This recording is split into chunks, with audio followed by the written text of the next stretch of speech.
We're on day 9. We're at the Mystery Lake camp office. Our gear is actually pretty good right now. We started this interloper yesterday. You woke up at 7 and got and yep, and then you got to sleep till 7:30. Or you slept till 7:30. So we do have our heavy hammer, so we're ready to go for the forge, which is good news. Head to bed soon, but want to say hi. Wish you a fantastic stream. Aw, thank you, Shasta. I appreciate that very, very much. Thank you, thank you, thank you. Let's drop a little bit of our reclaimed wood here. That'll help lighten our load a little bit. Let's see, what else do we not need to take with us to the forge? I need my metal. I do not need 27 cloth. We could do like 17 in there. We could take like 10 cloth with us. We'll be fine. It's gonna be fine, boys and girls. It's gonna be fine. Okay. We got pretty decent clothing. We did find a head wrap, combat pants, ski jacket, thin wool sweater, pair of wool socks. The rest of our stuff is all things that we will eventually replace down the road. Have not found another pair of underwear, so we're not gonna, you know, we're never gonna get rid of our undies. And we got a lot of teas on us. We got a little bit of food. Not as much as I'd like, but we got a little bit of food. I'm not gonna take a lot of water with us because we'll get more water on our way there, or we'll make more water. There we go. Hey, Fork Truck Master, how you doing, buddy? Well, Shasta, have a great sleep. I'm doing good, Green Creeper. You know, it's been a weird month so far. It's been a weird year so far, but we're pushing through, right? We're pushing through. And that's all we can do. All right, I got these curing here. That's beautiful. It doesn't sound great outside. Weekend, baby. I know, it's the weekend, baby.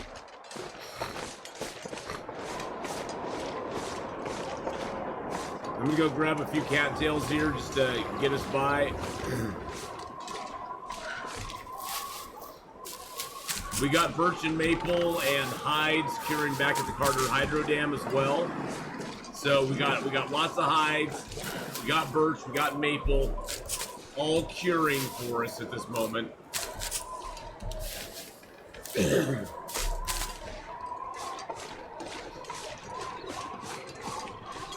Well, I hope you'll catch the stream later too, Shasta. Have a great rest of your day.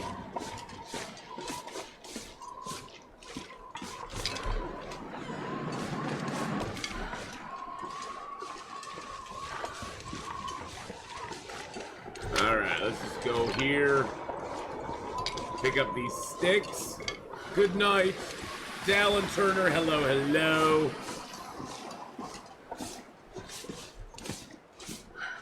Why does it feel like a storm is coming up soon?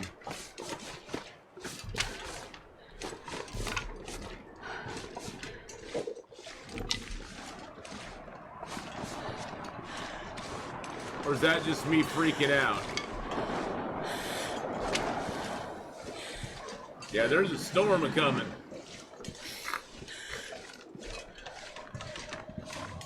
There's a storm a-coming, baby.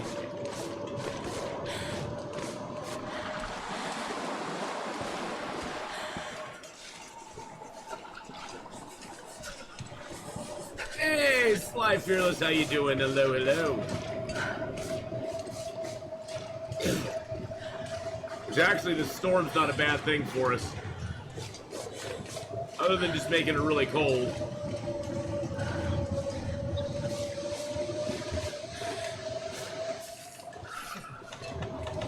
Well, we're gonna head over to the cave here.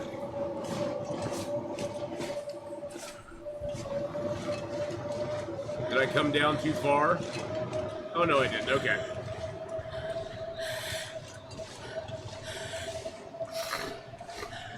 Did I say I hate being cold? Because I really do. Yeah, we didn't come down too far. Okay, we're good. We're good, we're good, we're good. Now we just need to walk the ridge line till we drop over. It's morning, yes, it's morning where I am right now, Dallin. And I'm very, bleh. I don't like the morning. Tea drinker, good morning, good morning. God, freezing. Things are going good for me. Other than it being morning.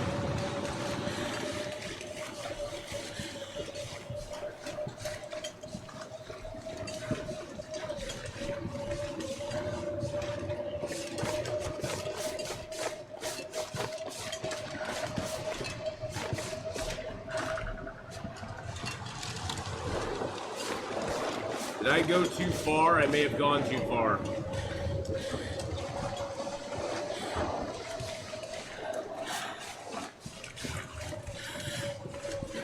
Yep. Oh, now I can't get back up. Oh, well. I went too far, baby.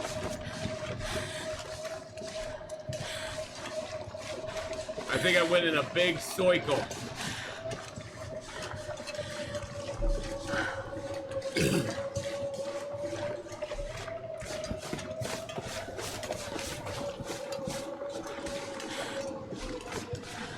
I wonder where I am right now. It's kind of fun to be lost.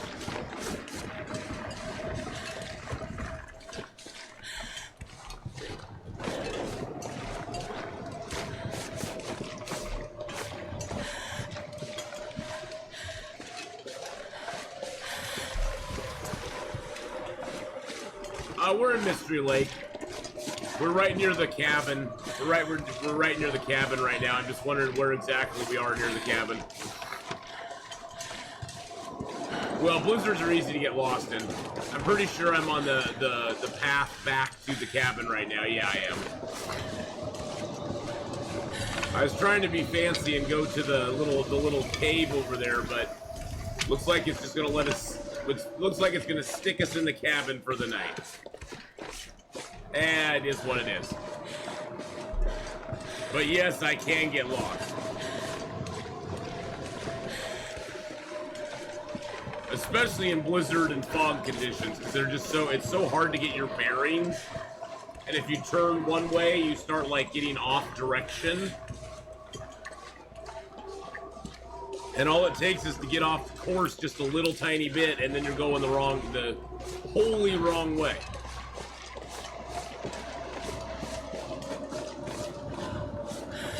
But we found our way back.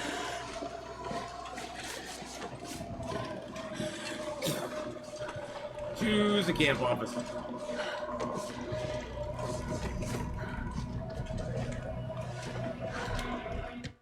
Think you know all these places with eyes closed? Well, I do know how to get around Milidar. That I have gotten pretty good at.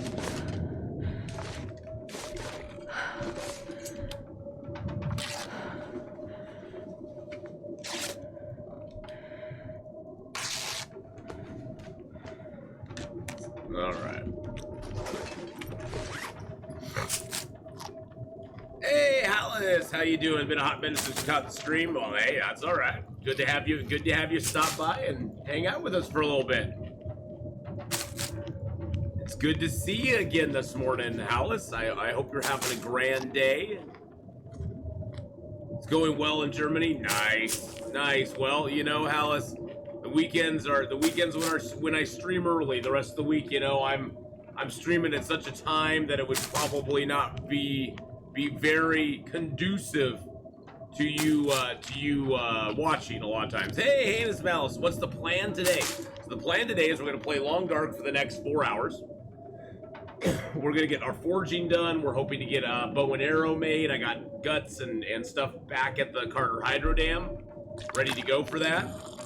We're going to play Long Dark for 4 hours. Then we're going to start a brand new game called Plague's Tale Innocence. We're going to play that for like about 4 hours. And then Hadrian is joining me tonight for some more State of Decay 2. And I think tonight we're going to concentrate on killing Plague Hearts.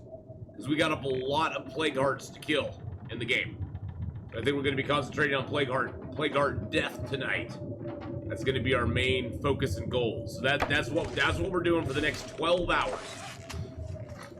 So whether you can be here for some of it, all of it, part of it, none of it, I mean, I appreciate you always being here, so. I guess we'll read our books since it's really... There we go, that should give us air archery 2. There we go. We haven't even made an arrow. We haven't even pulled a bow. We haven't even done anything. Well, have a good lurk, Hallis. We'll see you later on, bud.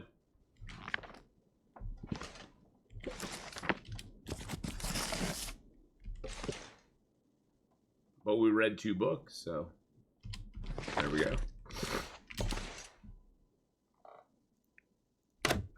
Hey, Soul Eater! Hello, hello.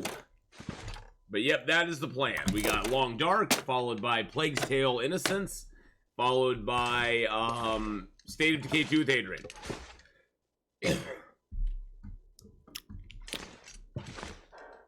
Well.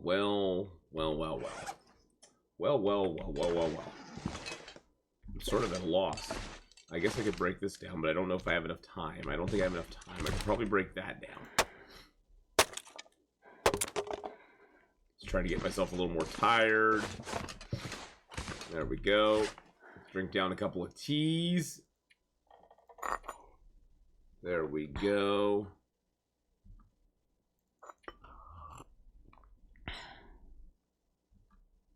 Keep forgetting to do this instead of drinking water. Oh no, everything's good. This is my normal morning. Bleh. I'm always a little slow in the morning, Soul Eater. Ugh. I don't like mornings. Oh my goodness. Tea Drinkers gifted a tier 1 sub to Sly Fearless. Thank you so much, Tea Drinker, for your 127 gift sub in the channel. Oh no, everything's good. I have more. Everybody always asks on the weekends, are you okay? And I'm like, I'm fine. Some people are not evening people or night people. I am not a morning person. Never have been. Never claimed to be. If I had my druthers, I wouldn't start streaming till about 2 in the afternoon, because that's when I finally wake up. But I enjoy streaming to my European viewers early on Saturdays and Sundays, so I do get up and I get going. Oh yeah, it's only 9 a.m. here. I've been up since 7:30. I'm tired. I don't like the day before noon. You don't want to usually be around me before noon. Anybody in my life knows, just leave me alone before noon. I'm not a happy camper, but hey, I'm happy today because I get to be with you guys. Yay. Yay. Groggy Atheenon, exactly. Exactly. I'm definitely more of a night person. Definitely more of a night person.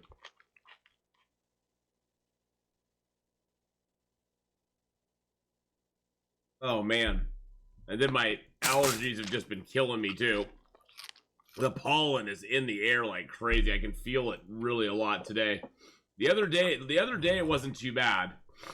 Like Wednesday, Thursday, the pollen count was definitely a lot lower because my head didn't feel so stuffed up. But today the pollen count is just insane. I can feel it already. All right, let's get this to be a little bit lighter out here. Let's sleep for an hour, and then we got to go because we're running out of food. We're running out of food, boys and girls. All right, let's go.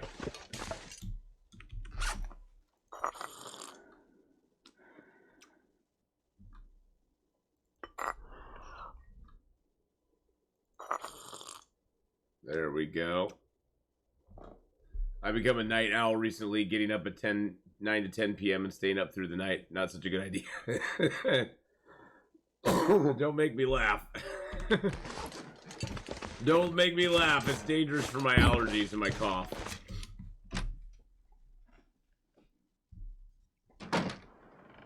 All right, let's go. Time to go to the forge, finally. I was going to go yesterday, and then it decided to be a storm.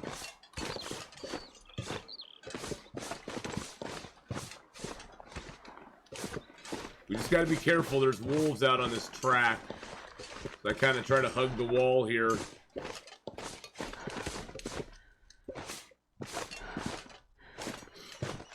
You can also run the ridge if you want to. This is what I tried to do last night, and I failed. I ended up going back to the place I already was. But if you run this ridge, you can run parallel to the train track and not run into the wolf at all, really.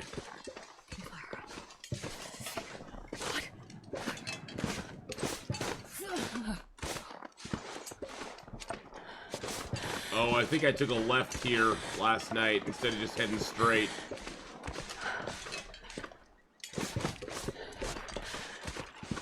Yeah, I think I need to cut over these rocks, if I'm not mistaken.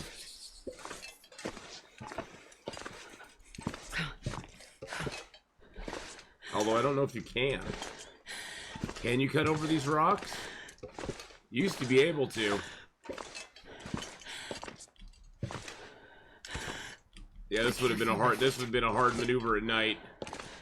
Trying to find this. Yeah, you can cut over them. Yeah, that would have been a very hard maneuver to try at night. I would have completely failed. Yep, then you can follow the ridgeline down. Yeah, that's why I failed last night at that. I couldn't see that.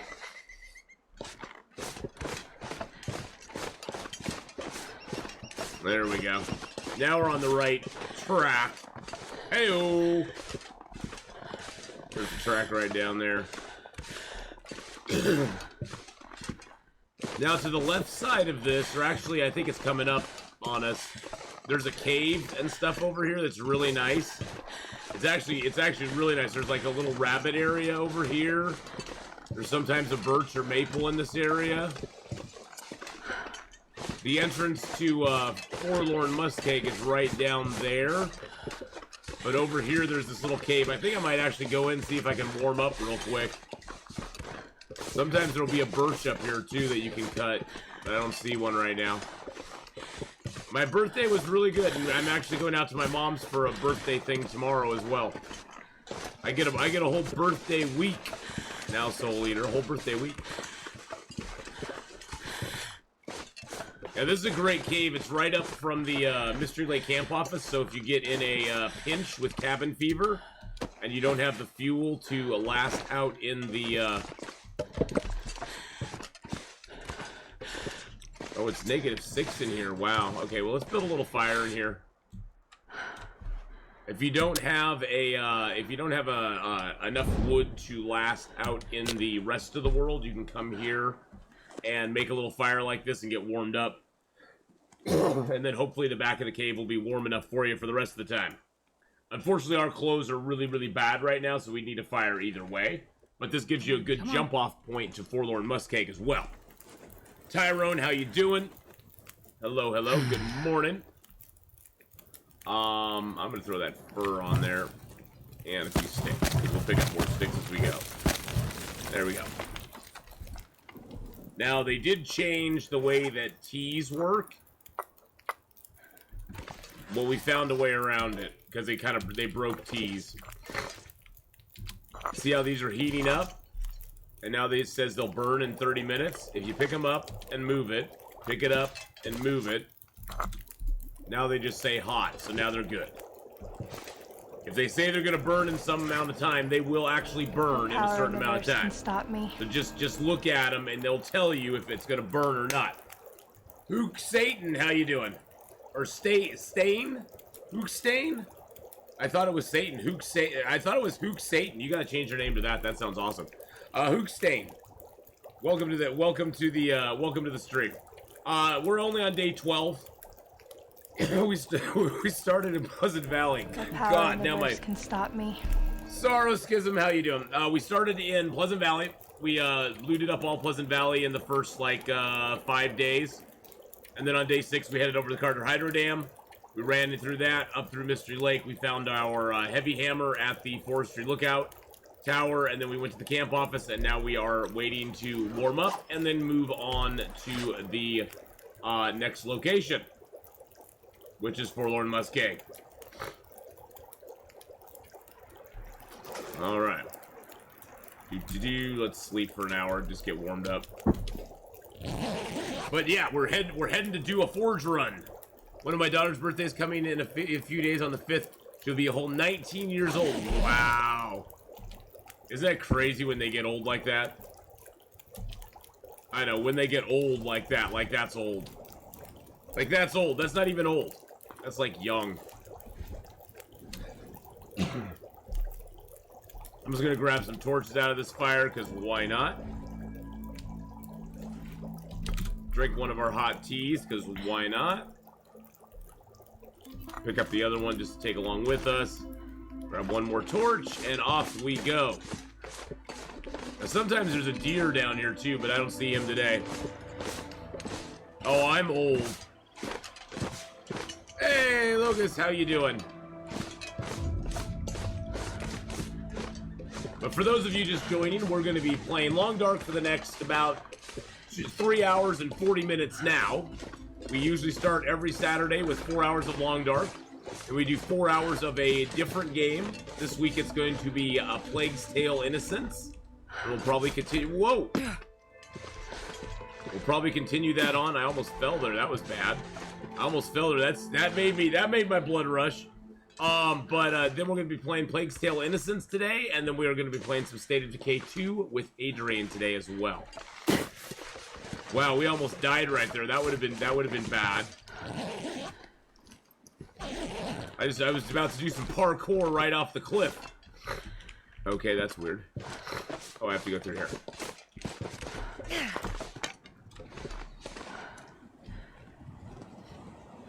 Adulting is tough. She moved out after 18 and moved back home last Wednesday. Well, that's when youngins Owry realize all the while they've been like, you won't let me do anything. You want me to be so responsible, blah, blah, blah, blah. You know, they realize, oh yeah, it's actually kind of hard. It's actually kind of hard to be out there on your own, having to pay bills and like pay rent and do things and stuff and things. No wonder mom and dad are stressed to the gunnels. And paying for that iPhone, and paying for the car, and paying for gas, and all that good stuff. Hey, Iconic Cow, how you doing?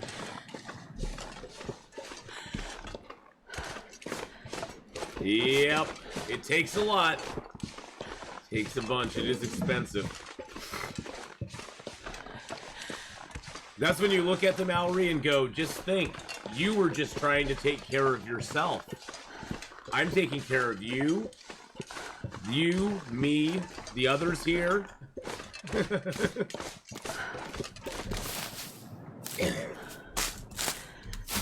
I know, Owl Nuggets, exactly.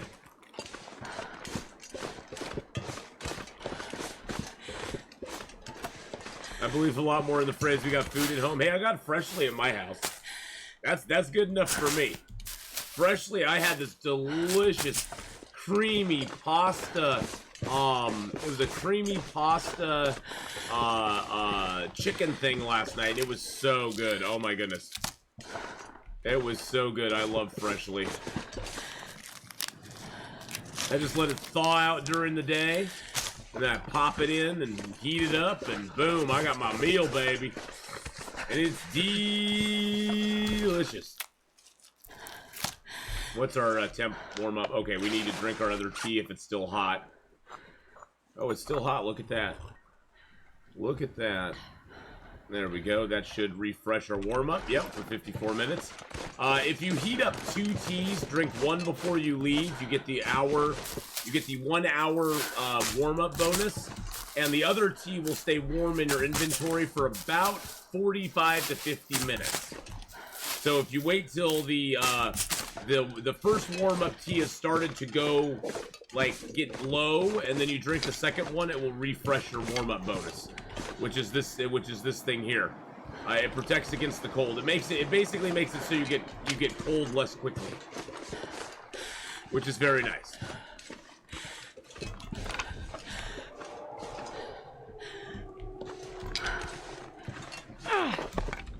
Some thrilling heroics. Oh my goodness, Cassadar goes roar! Which is funny because I started calling her Cassandra, even though it's not really, that's not her screen name. You haven't had fresh fruit recently. Living on campus using meal plan. It's all right, but it's not the same as making pasta, garlic, and all. Well, exactly, yeah. Well, thank you so much, Cassadar, for the host and the raid.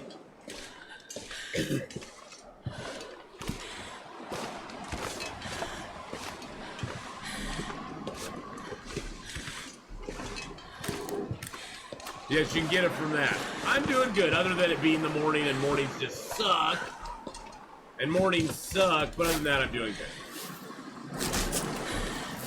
And there goes our play.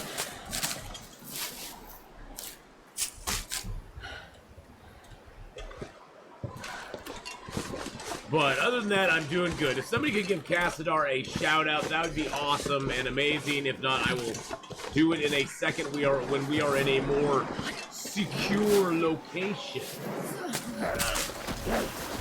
Oh my God, Trooper Barry with the 5 gifted subs. Oh, and there's an actual real life listener. Trooper Barry just gifted 5 subs.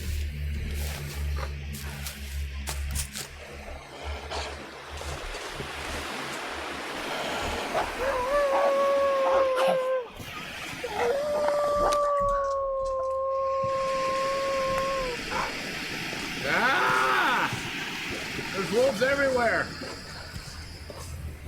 Do suck it. I'm only on day 28 of working out.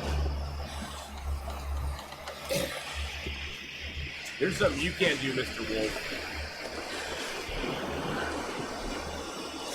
There's something you can't do, Mr. Wolf. Run, sucker, run!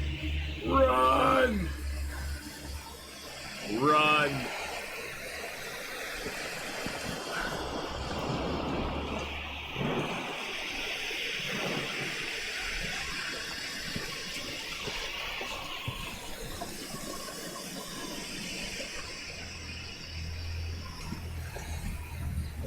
Alright, we're sort of in a safe spot. So, Trooper Bari with the 5 gifted subs, let's add in 5 million points for that. There we go. And then let's shout out Cassador Goes Roar, because she's awesome and amazing. There we go.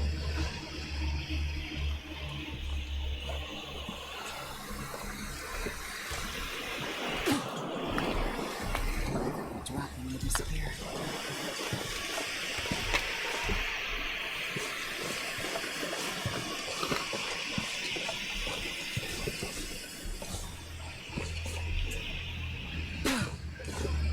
I don't even know where this wolf's at. Oh, he's right there.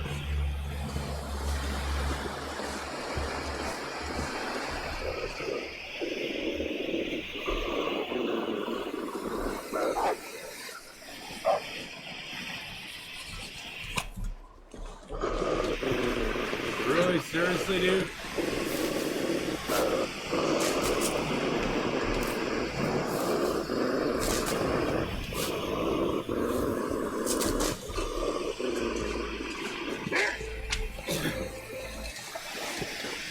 Seriously, dude? You're just gonna follow me around and be a jerk. Okay.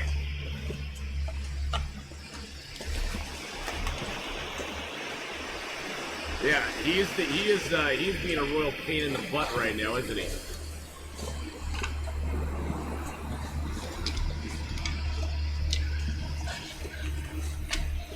I'm not liking him very much. Let's see what our warmth is in here. It's -2. Let's just start a fire. Yeah, he's just being a pain in the butt. He won't go away. He won't go away. Wolves should be able to run into thin ice. Well, even if wolves shouldn't, bears should for sure.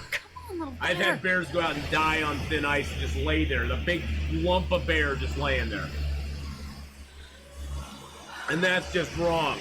Sorrowskism with a Twitch Prime sub-a-roo. Sorrow_Skizzles subscribe. Thank you for that Twitch Prime brand new sub. Let's get out the sub hype, boys and girls. Get out some love for Sorrowskism coming with Twitch Prime. Okay. Sit, boo boo, sit. Good girl.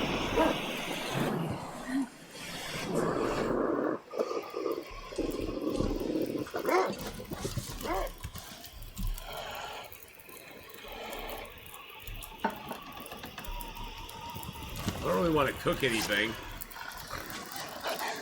I'm gonna add 1 piece of coal just to get nice and warmed up.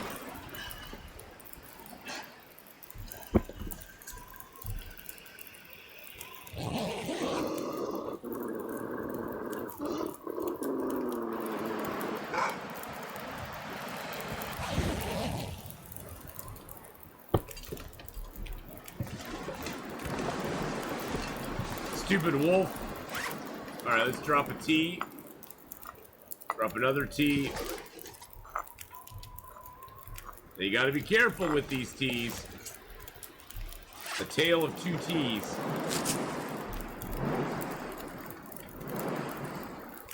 We gotta definitely pick up some more cattails as we go across here. We only have 17 cattails right now, which is barely gonna do. Luckily, there are some deer. There's a couple deer corpses that are sometimes near the homestead, and maybe we'll get lucky and we can chase a deer into a wolf. That would be great. Drink that down. Pick that one up.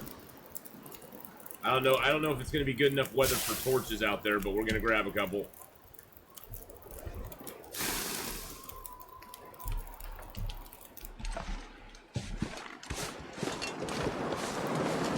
We're just gonna blow them right out again. Yep. At least we got ourselves another flare, so I guess that's something. So now we gotta get to the Spence family homestead. See those rocks out there? That'll lead you right to it. Yes, they can. It wasn't intended that way, Trooper Bari. If you pick them up, so here's the trick. If they're by a fire like that, and then they say they're gonna burn, if you pick it up and reheat it again, it will then just say hot, and it will stay good forever. It's like you have to take an extra step. It's like you have to heat it twice before it will not burn. Sometimes if you just move it, it won't burn, but I found that if you move it and then reheat it again, it won't burn. It's kind of stupid. It tried to fix something that I think Gun Tech brought up, where they'll stay warm by a fire forever, even if you don't have a fire going, if you heated them up. And I think when they tried to correct that problem, they broke it completely. Which, you know, Gun Tech's point of them being able to be put by a fire and always be warm, even if the fire was not going. That was something they were trying to fix, and I think they broke something else while trying to do it. Good morning, Slurricane.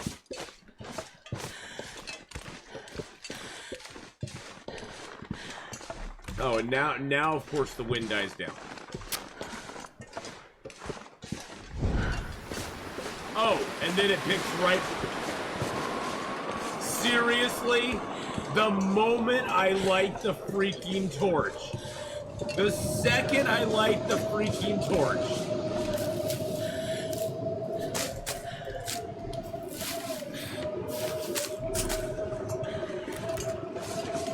What a troll, exactly, what a troll Mother Nature is. The second I light that freaking torch, Mother Nature goes, nah, don't worry about it. Hey, Chris, how you doing? Well, not much. We're trying to get to the forge. And the weather turned on us.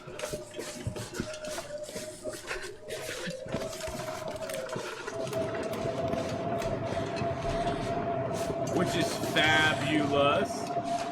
But hey, we'll make it there. There's Pride Rock. We hit Pride Rock. Because it kind of looks like Pride Rock from a certain angle. Hey, Panda Leva, how you doing? Then we got the log here that we got to cross. Or cross by. You can't actually walk on this log if you're scared of the water.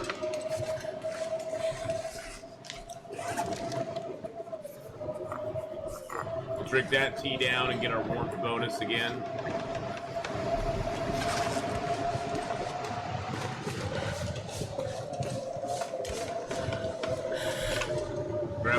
cattails over here. There's a couple rose hips beyond them. I'll go get those too. Well, I'm glad you do as well, Panda Lover. It's good to see you, my friend. Thank you, Owl Nuggets, for clipping the troll dark so people don't just think I'm complaining about it.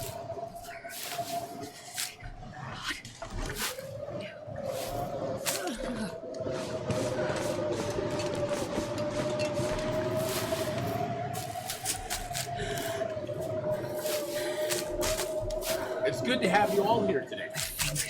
We're gonna have fun today. We got Long Dark for about the next 3.5 hours. We got Plague's Tale Innocence coming up after that. We got State of Decay 2 later this evening at 5 p.m. with the wonderful, illustrious YouTube fame and fortune, Hadrian, LP, as we call him, Hadrian. So yeah, we got lots of good stuff going on.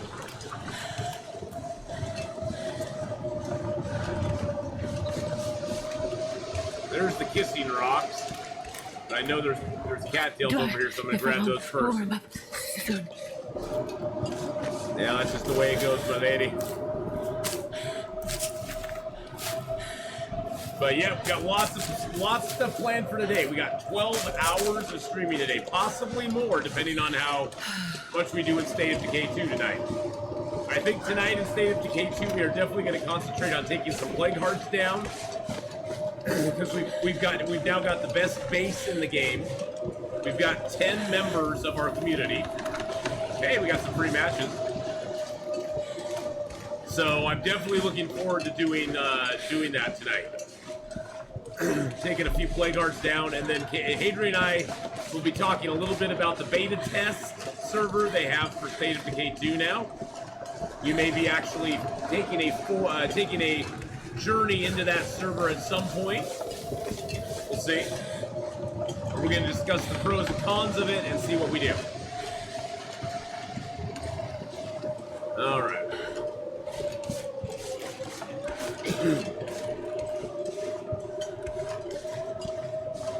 I've been across this ice path for a lot. I've been across it many times. Many times. And we'll have a little hut right up here. Now again, the good news is with this blizzard, yes, we get cold. But also with this blizzard, there's no wolves, no bears, no wildlife to bother us. The only thing that sucks about the blizzard is it makes it harder to find cattails. So what can you do? I know where a few are, but yeah, it makes it a lot harder to find them.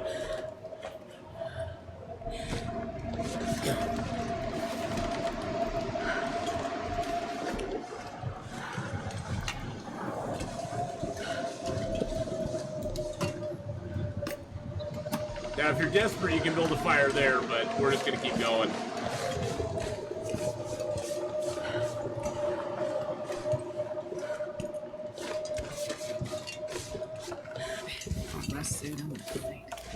Alright, there we go. Cattails, exactly. Yeah, either no animals or no cattails. Yeah, you get your choice.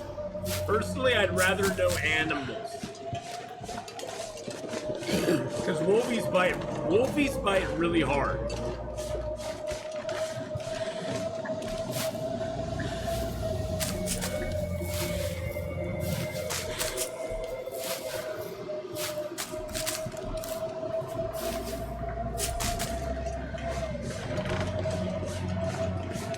Alright, we're almost there, boys and girls. We're almost there.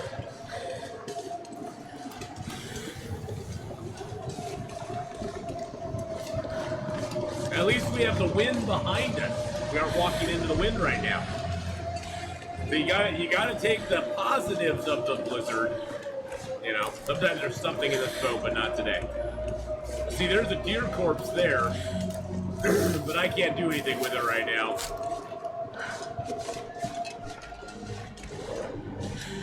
There's usually coal here. Sometimes there'll be a storm lantern here. Sometimes there's a little bit of loot in these drawers. Not always. Oh, whoa! Hey-oh, we got our second underwear, boys and girls. Second underwear achieved. That's just such RNG. That is so RNG right there. I don't remember the last time I ever got anything, let alone underwear, out of those drawers. I'm not gonna be able to carry this. I got my drawers out of the drawers.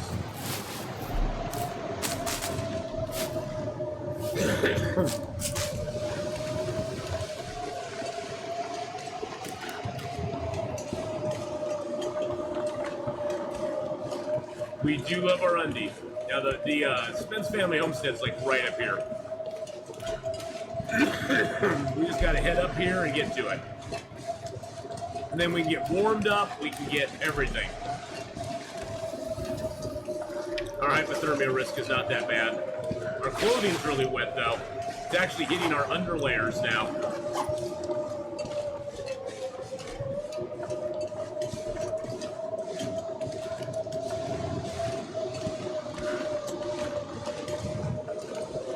Which is making us very heavy.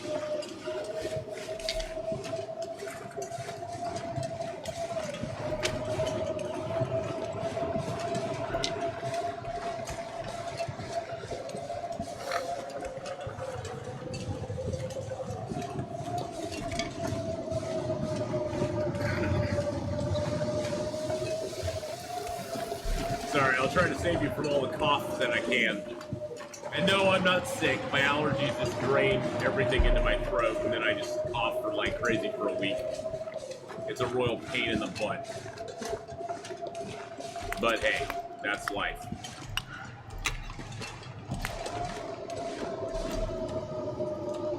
Nice thing is, this entire thing, even though it has big wide gaps in the sides, this entire thing is protected by the wind.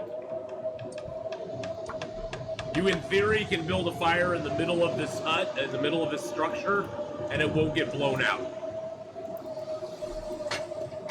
Really? One little fire.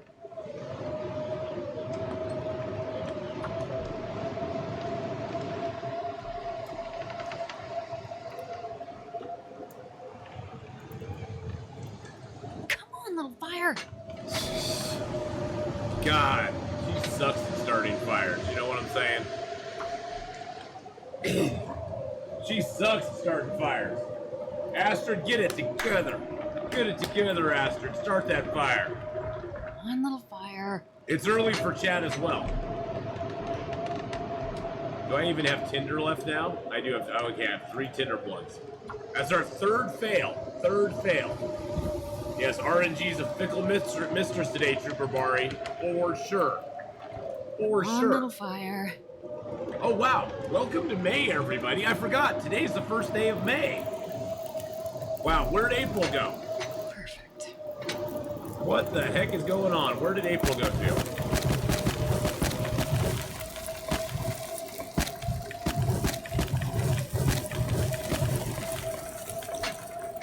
Alright, there we go. Wow. Hope nobody needs this anymore. The world is a fickle mistress.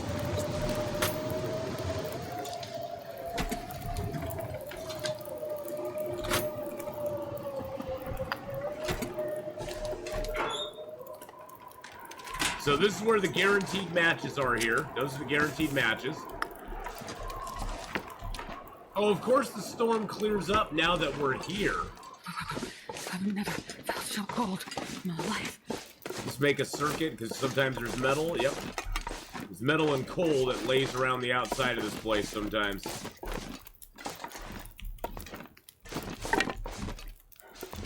Let's break this plank down. I don't like that plank there. Whoa. Did that get rid of the... Whoa. Wait a second. Wasn't it... Did I pick the note up? Or did breaking that plank down get rid of the note? I'm so confused. A Mickelfist Victress. Yes, she is. Hey, look, trail boots.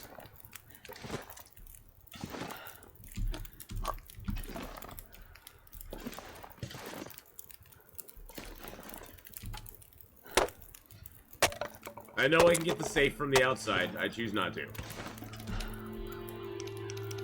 Plus, I want the wood from that anyway, so. It's packed. pack is getting too heavy to carry. 42. Oh, it's 40. I like it. I like your chat font. Makes me look all sophisticated. Ha ha ha ha. It's meant to make us look like we're, you know, upper class camel case, upper class. So we can go, oh my, look at that font. That font is amazing. We can drink our Sobe with the pinky in the air. And if you want to be really sophisticated, you then spit the Sobe back because you don't actually drink it. You just taste it. 40 and then 31.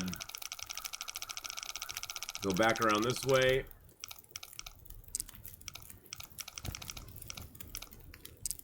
$32. 40, 32.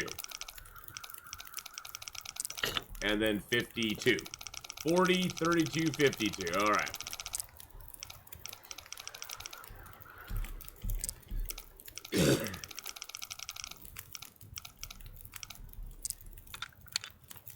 Hopefully we'll get something good out of here. We'll take it. Nothing amazing. I mean, I've gotten Mackinac jackets out of there before, but a frozen cat under each cattail, there might be. I don't know. Maybe there is.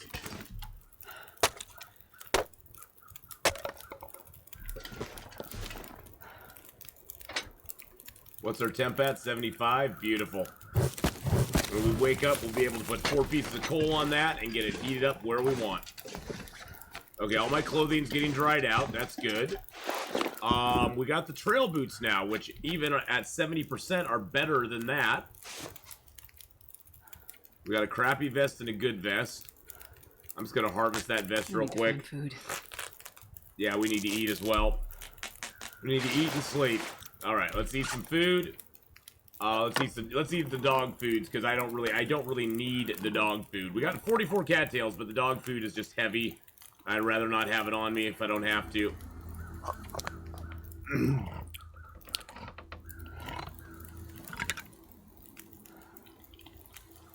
Or a frozen well-fed dog.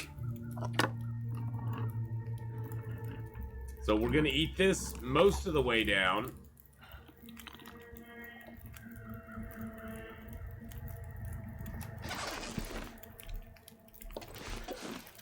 And then I'm gonna cook. God, I hate how you have to sort through everything you have to get to the one thing you want, which is that right there. Cook that and get the cooking skill up for it. If you cook a small, tiny can of food, it only takes a second. It takes like a millisecond to get it cooking. There we go. All right, let's drink a tea.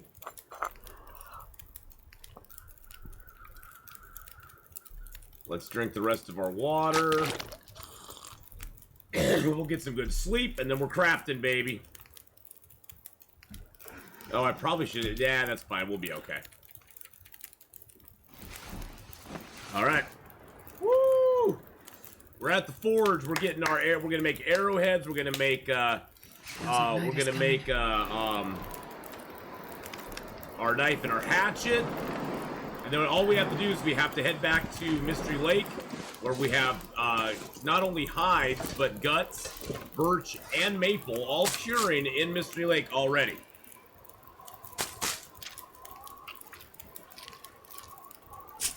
There's a YouTube video of a guy biting into a cattail like a corn dog. It reminds me of Long Dark every time. I think I saw that video, Camel Case. I think I did see that video. I forget where, but I believe I saw it.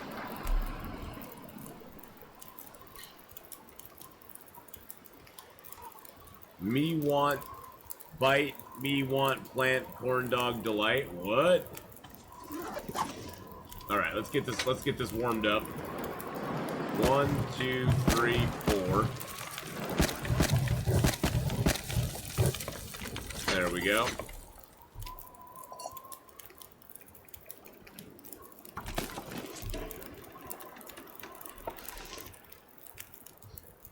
Come on. Come on. It's a TikTok. Oh. I don't even get on TikTok. TikTok is so... Ugh.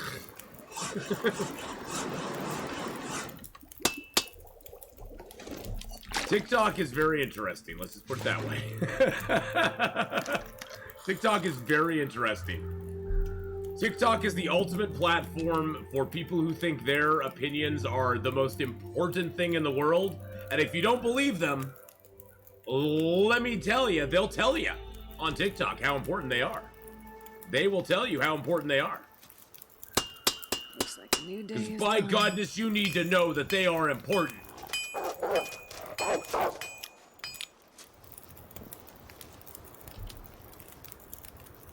It's sort of like giving somebody a license to be an a-hole.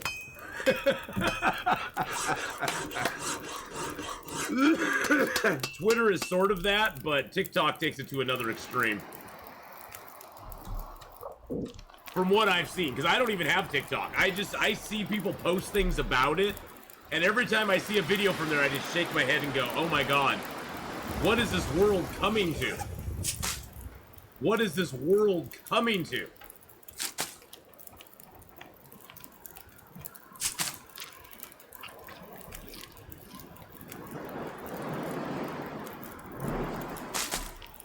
Yeah. But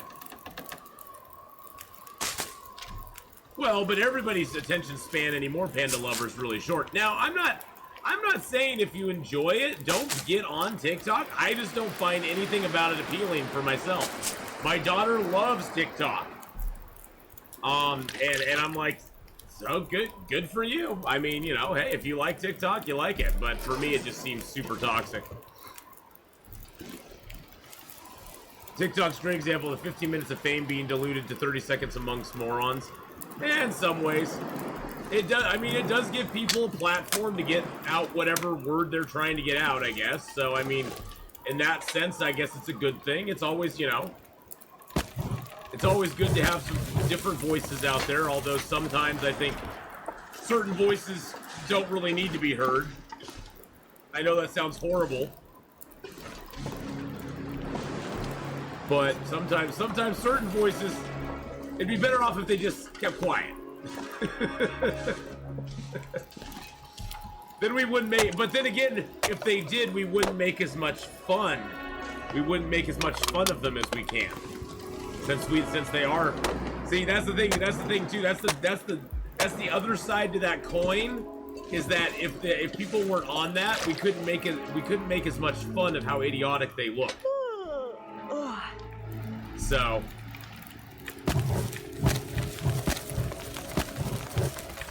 it's all a trade-off. All a trade-off. Alright, let's make some water. How many do we have? Okay, we can make a bunch of arrowheads.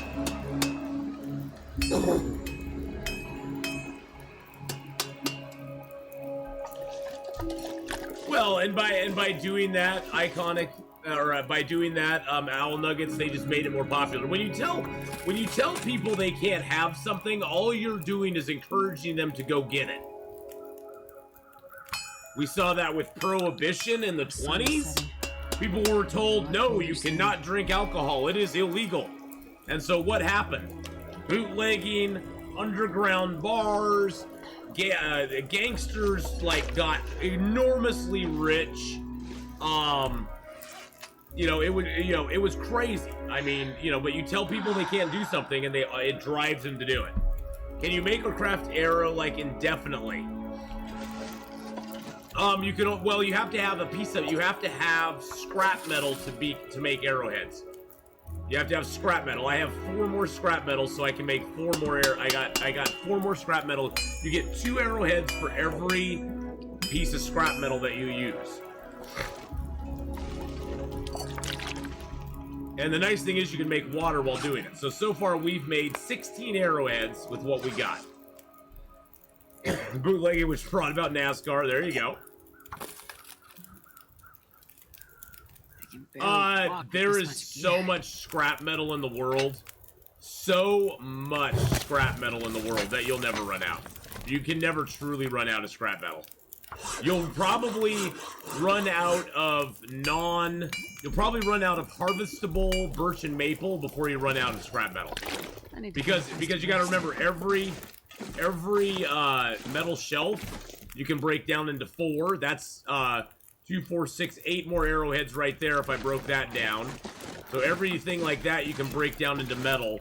All the chairs you can break down into metal. Cooking pots you can break down into metal. You can break pry bars, hacksaws down into metal. You can break can openers down into metal. You can find it beachcombing, yes. So yeah, scrap metal you'll probably never actually like truly run out of. You may find yourself in a situation where you don't have a lot of it around on hand and you'll have to break stuff down to get it, but you'll never actually like truly run out of it. Wow, I have 11 kilos of water. 11 liters of water.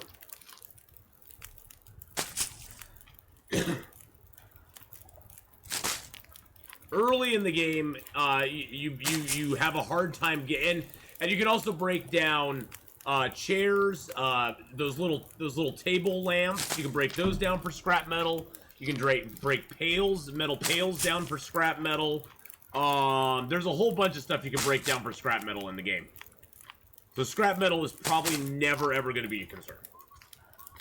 Now, how much you have with you when you go to the forge, that's a different story.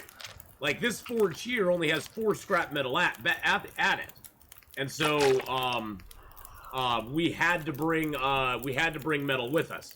Do materials grow back? They do not. No. Once you pick birch, maple, rose hips, mushrooms, any of that sort of stuff, it is gone forever.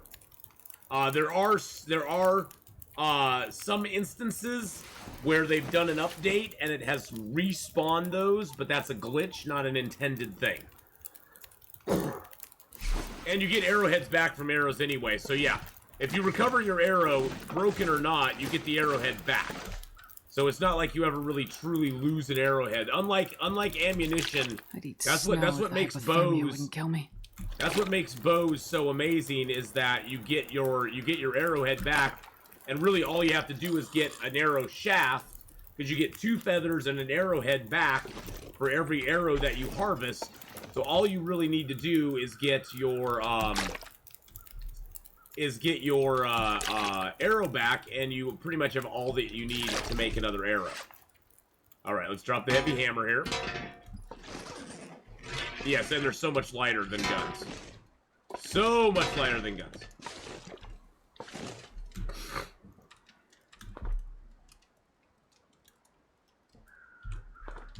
I'm gonna throw a stick on here.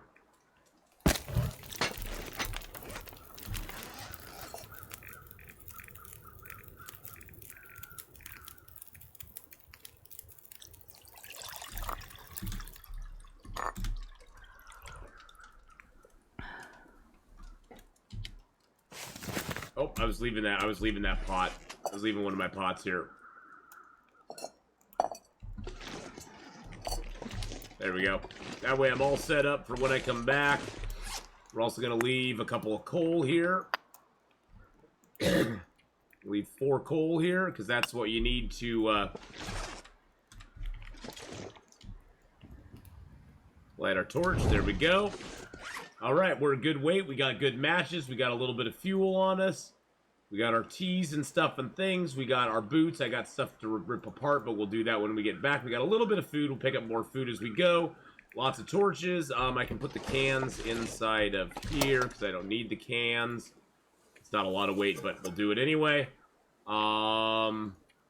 Yeah, we're doing good. We got our 20 arrowheads. We got a knife, a hatchet. That's like perfect. That's like perfect forging right there. That's exactly what I want. Those 20 arrowheads, and that's the other thing, Carano. Those 20 arrowheads I have will last me the rest of the game. I will probably never have to make I'll probably never have to make another one in the game.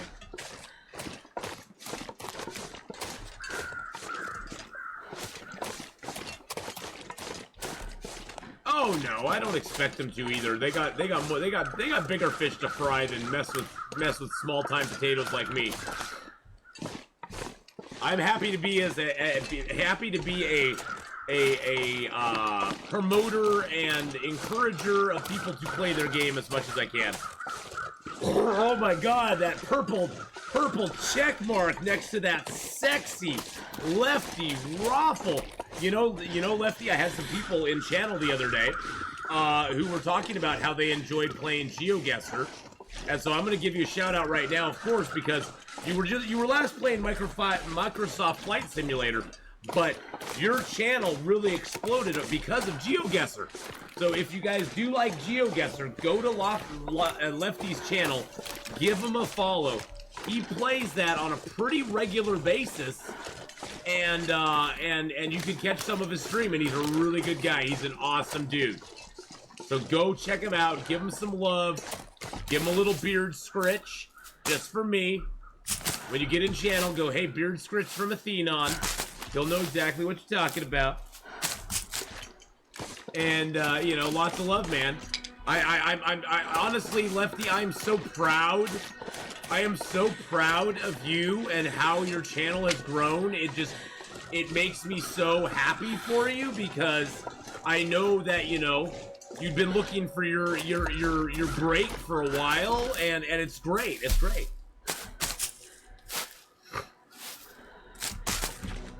Yeah, GeoGuessr's been really good to you, man. And who would have known? You know, that's the thing. You never know what's going to make your channel kind of pop. Kind of set it apart from everybody else, you know? And help build your community and stuff, you know? Which is awesome, man. I'm so happy for you. How long am I going to be streaming Long Dark? For another, let's see, it's 9, another 3 hours. Another 3 hours. Then we're going to switch over. We're going to play a little bit of Plague's Tale Innocence for like 4 hours. And then we're going to be doing some State of Decay 2 on Nightmare level with Hadrian tonight. So that's going to be, that's what's coming up. So we got a full 12-hour stream plan today. I know, I get asked, how do you do 12 hours? And it's like, stream. Just do it. Just do it. You suck it up, Buttercup. You get up and stretch every once in a while. Oh, there's the crows. The crows. I mainly come over to the high blind. Not so much for what the high blind has, but for what the high blind has around it.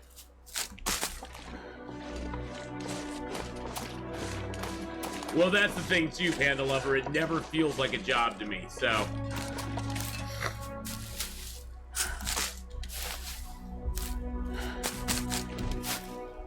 You know, Camel Case, I am totally happy with where I am. I am not one of those guys who really cares that much for acclaim or anything like that. It kind of embarrasses me in a way.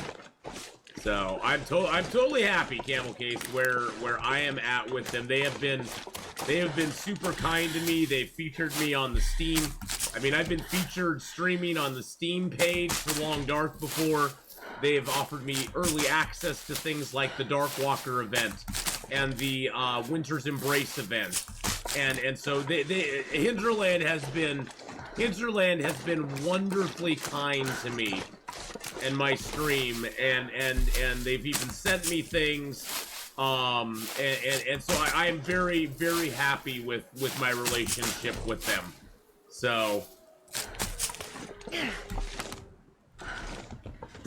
Well, exactly. Long Dark provides an awesome place to hang out with like 100 or so friends every day.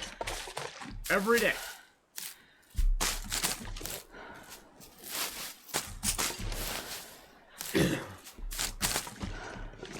Well, you know, Camel Case, it's not even so much humbleness. It's just I know the reality of situations.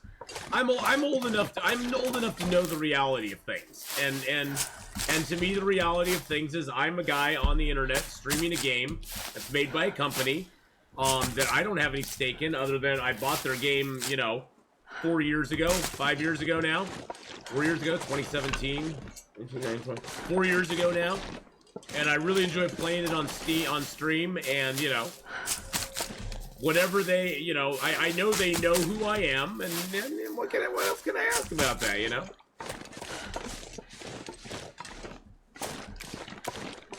It is the game that I've built my channel around. I mean, I would be nothing. Like Lefty built his channel around the GeoGuessr game. I built my channel around the Long Dark game. I mean, you know, it just is what it is. What time of day is it? It's only midday. Hey, Garnet. But I think for any streamer, that's the biggest thing. That's the biggest challenge to overcome, is finding your niche. Finding what works for your stream, what attracts people to your stream. Ooh, more matches and a Polaroid right up there. That's the one way at the top. That's the one way up there. You probably won't be going up there anytime soon. But that's the thing. I mean, I think that's the hardest thing for any streamer, is to find that thing. Finding the thing is tough. Did I grab those roses? Okay, I did.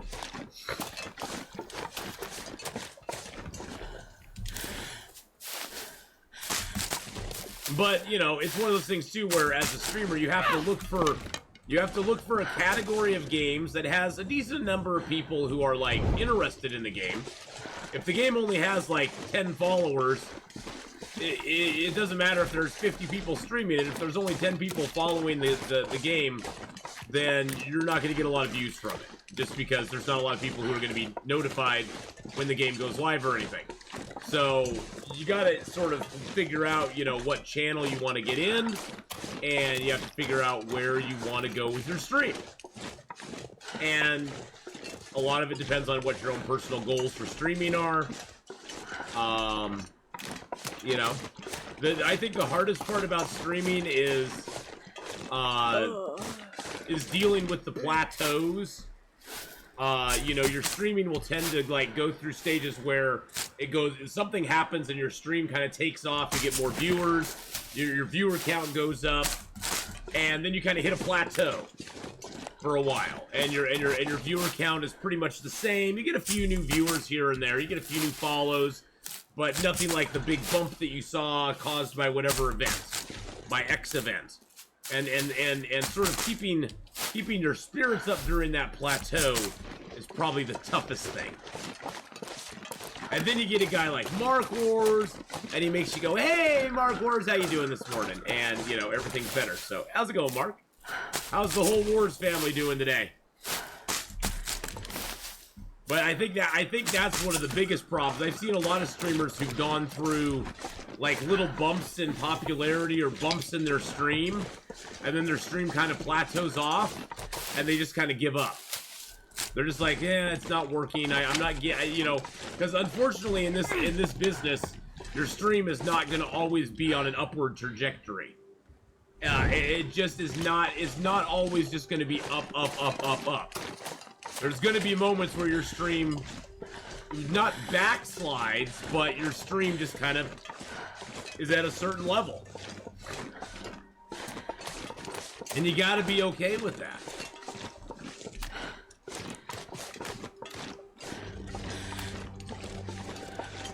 And I mean, lately Twitch has really taken off because a lot of people are at home. I think most online media has taken off. How long did it take to become a partner? About a year and... No, because I started in 2016. About 2 years. It was about 2 years. Because it was was it 2019? God, it was no, it was 2018. It was 2018 that I became partnered. In December of 2018, I believe it was.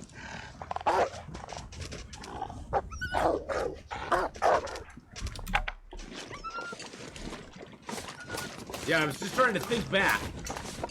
Because, yeah, I think it was December of 2018. It started in 2016, September of 2016, and I think it was December of 2018. It was about 2 years. A little over 2 years. But it was a good road. It was a good experience. It was a really good experience. And I'm happy that I had it. And really, honestly, partnered on Twitch is kind of cool because it's sort of a milestone. But I mean, it's not, and it does allow you to get like the whopping large ad revenue. Ooh, that ad revenue, that makes all the difference, man. That makes all the difference. I think for big partners, it probably makes a big difference, but for small partners like me, the ad revenue's like $8.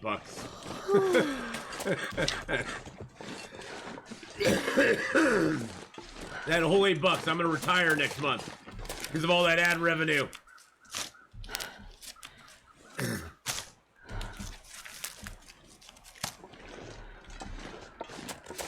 So, I mean, that's about the only difference between partner or non-partner. You made $6. I know. Streamloots is where it's at. Exactly. See, that's why I'm really excited with Streamloots, because Streamloots, the best thing about Streamloots is it gives you guys an interactive way to have fun with me. It does increase my revenue for the stream, and the payout breakdown on Streamloots is the best that I've ever seen as far as streamers versus the platform that's offering it. I mean, even Twitch takes 50% of the sub money. Streamloots starts at a bare 80 to 80-20 split between the streamer and the platform. So Streamloots is very nice to the streamer. Because we get a lot of creative control with Streamloots as well, because we get to create the deck, we get to modify the deck, we get to, you know, put things in, take things out. They're actually, I don't know if you're here when I was talking about it yesterday, Blind Mouse, but they are actually right now working on an overlay for streams that will have like the timers, like all the timers and stuff would be in the upper right-hand corner, and it would actually show what card was in play, how much time was left on it, that sort of stuff. So that, I mean, Streamloots has been very good to me. I was curious. I want to look at my channel analytics for last month.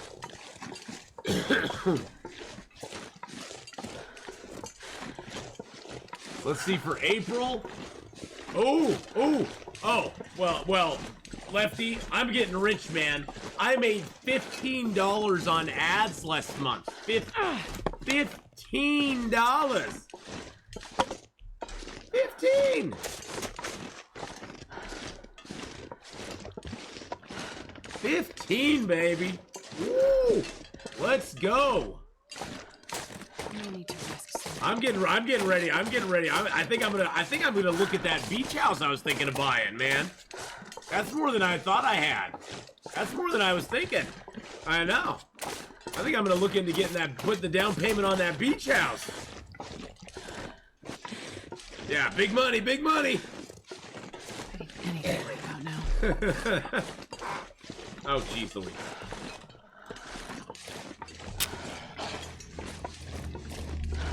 Oh, I'll be back for you someday, Mr. Wolf. Just you wait. Well, it's a two-pronged thing, Camel Case. A lot of the ad revenue you get are from pre-roll ads that people get when they come into the stream.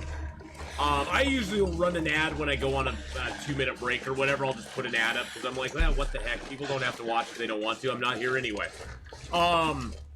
But the main thing you get it from is those pre-roll ads for non-subs that come into chat.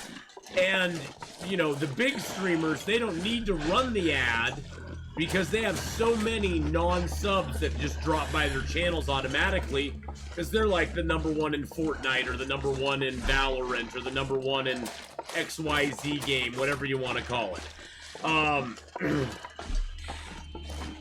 They do miss the potential chair dance.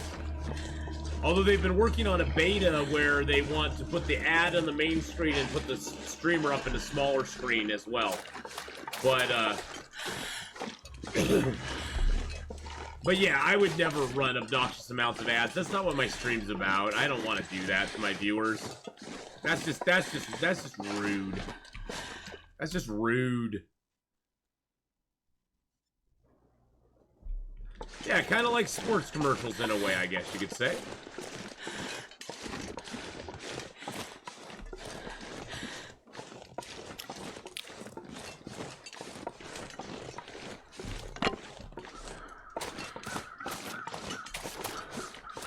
We'll go over to Trapper's Cabin later on. You're so fun news. You're back in the shop again. What?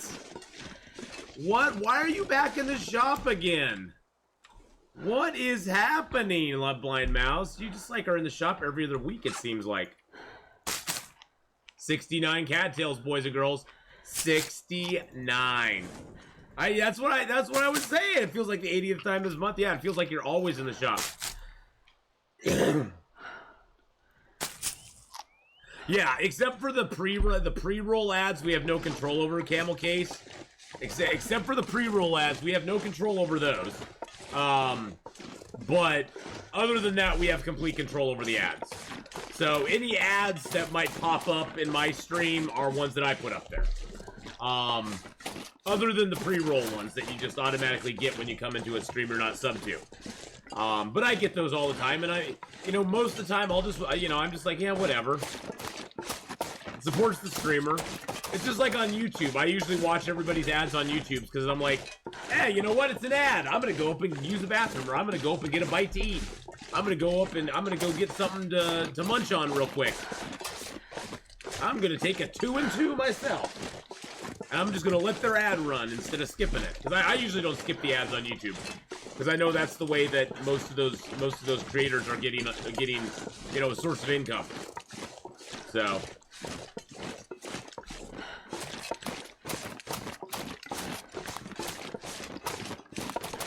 I once had a legit 45-minute pre-roll ad. In that case, I would refresh the page and get a shorter pre-roll ad, Little Blind Mouse. That is obnoxious.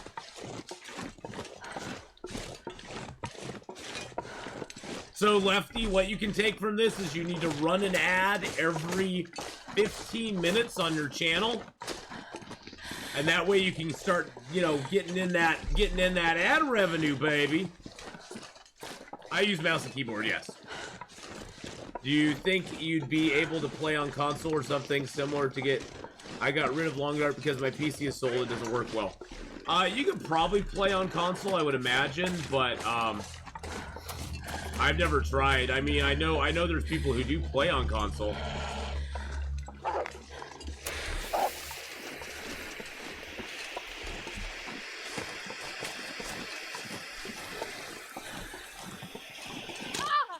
Mark Wars. Whoa. Mark Wars plays it on Switch.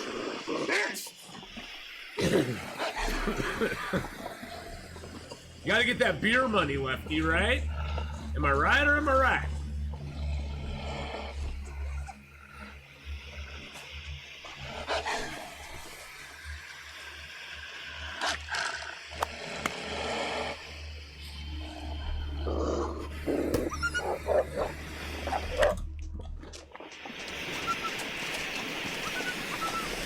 We're running with the wolves. We're running with the wolves, boys. He goes, don't go that way. That's the way I'm going, you jerk.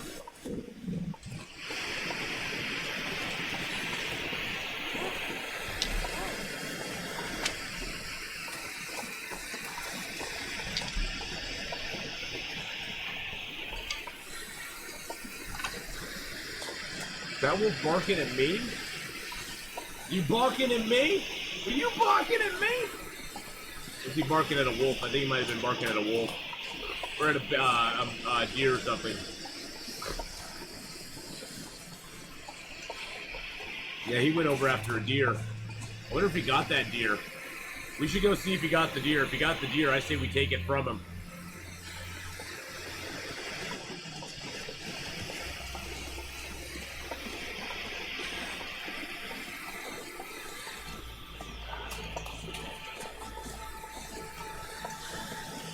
Oh yeah, there was a deer. He's going after a deer, boys and girls.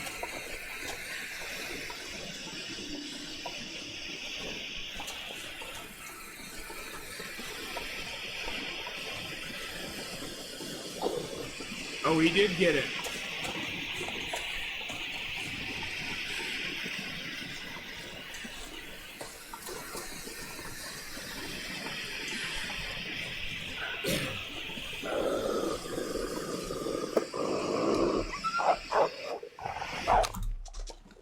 My deer now, sucker.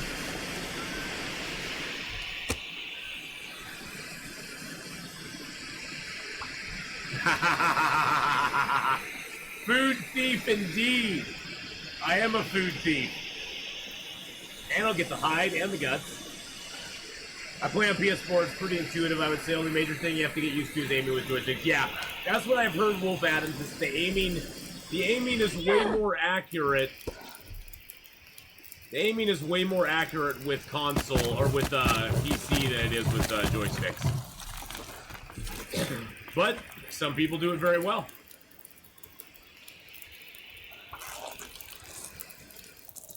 I don't know what the weather's going to be like soon, so I'm just going to do that.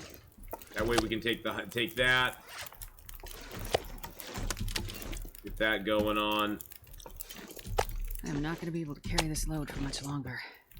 No, we won't need to. We're going to harvest up this bag of meat. There we go.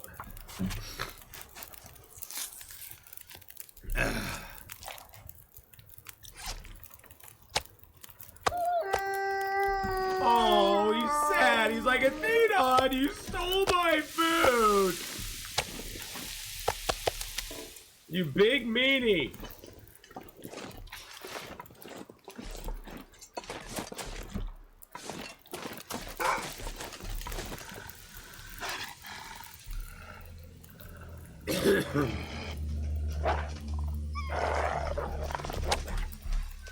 You big meanie.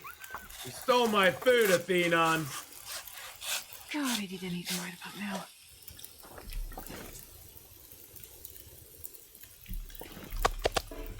What makes it especially hard aiming with controller in this game is there's no magnetic aim assist. Yeah.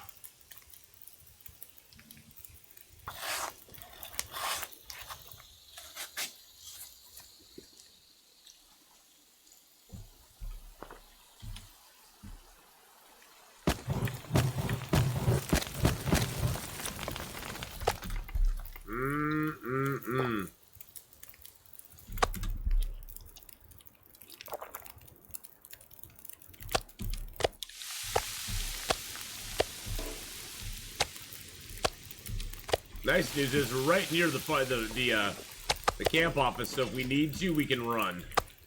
That's a small piece. That's a large piece. That's a small piece. I was worried about food, but not anymore. There's our guts. And that's a small piece. There we go. Beautiful. Dun dun dun dun dun. I'm loving it.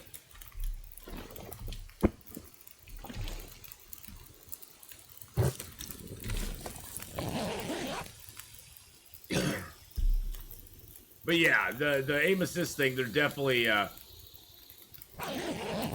you just have to get really used to the aiming. The aiming part is probably the toughest of it. But if you can get that down, you'll be good. You'll be good. Let's do a little bit of maintenance on our stuff. Let's maintain our stuff here a little bit. Break down these torches. I play with Xbox controllers sometimes. It's not too bad. It definitely, I mean, I will tell you, it's definitely better. It's definitely easier to aim with mouse and keyboard. It just is. You can be very precise and accurate with mouse and keyboard in ways that you cannot be with controller in some way, in some aspects. So.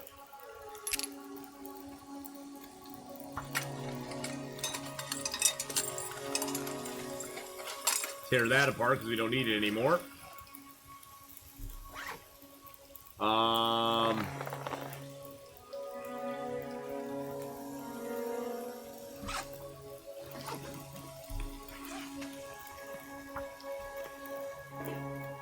Okay, that didn't work.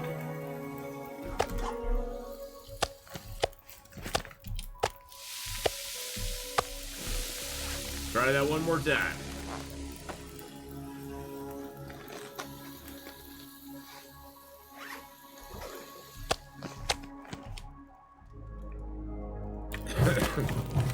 Alright, we got one more to cook, and then we're good to go.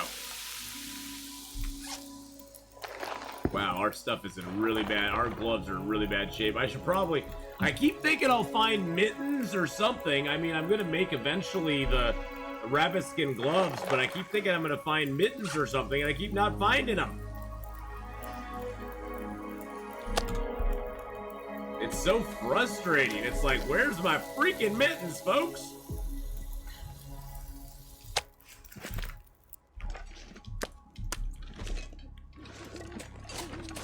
Where's my damn mittens, kids?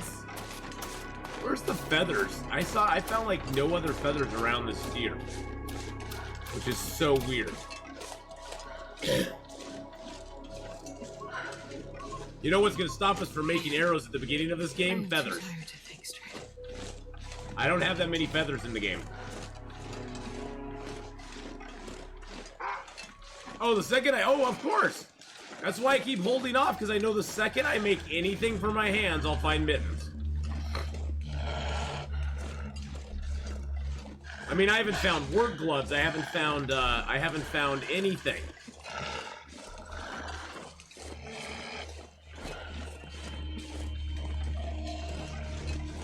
Man, I'm going the right way.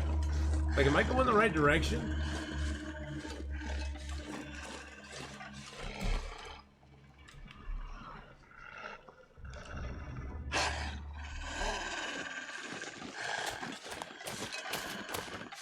I hate the fog. The fog is worse than anything else.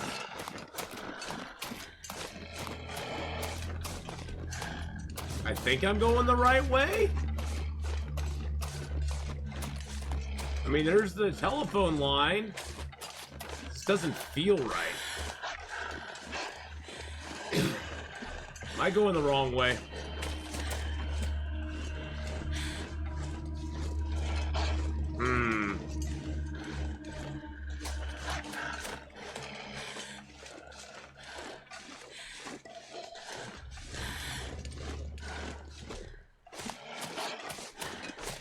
I think I went the wrong way. I think I went back towards Forlorn Muskeg, to be honest.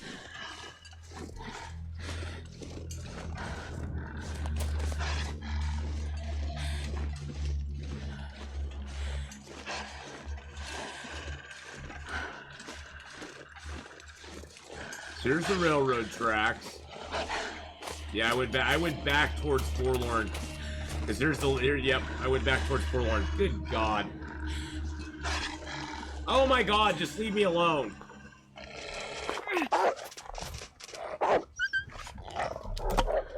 Good Lord. The stupid pursuit music. I wish they would get rid of that damn pursuit music. It's so annoying. The more I hear it, Hadrian, the more I agree with you. Most annoying thing in the world.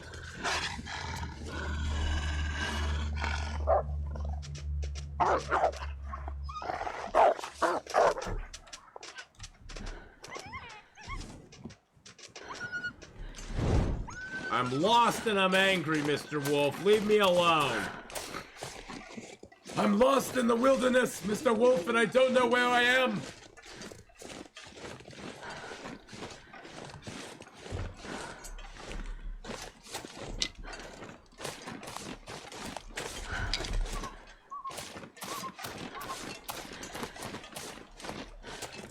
Okay, I wasn't that far off then, I don't think. There it is. I wasn't too far off. I was going the wrong direction, though, boys and girls. I was going the completely bass-ackward direction.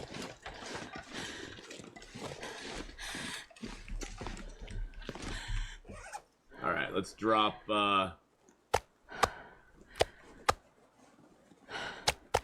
drop those there. All right.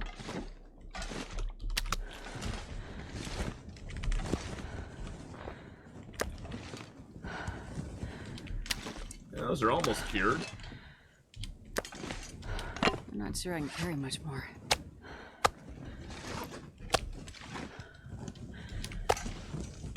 All right, there we go. Woo, we got food, we got stuff and things. We even got wood back here. Look at all that wood we got. All right, I'll grab one of my pots. There we go. Wonder if I can drop any of this. They're just the wolves are just hungry. Well, they can go eat something else. I don't want them to eat me.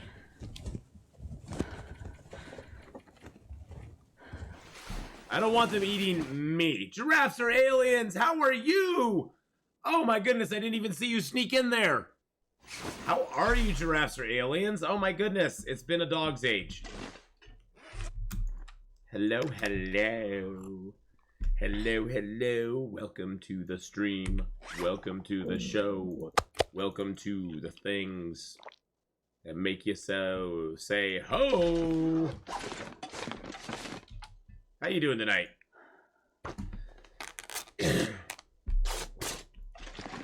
I will admit I am a 5-star meal, so.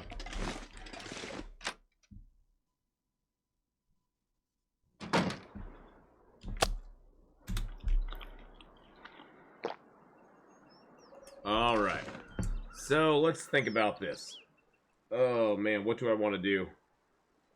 We have birch and maple. Gosh, I have sleep in my eyes still. It's like I've been up for like 3 hours. Still have sleep in my eyes.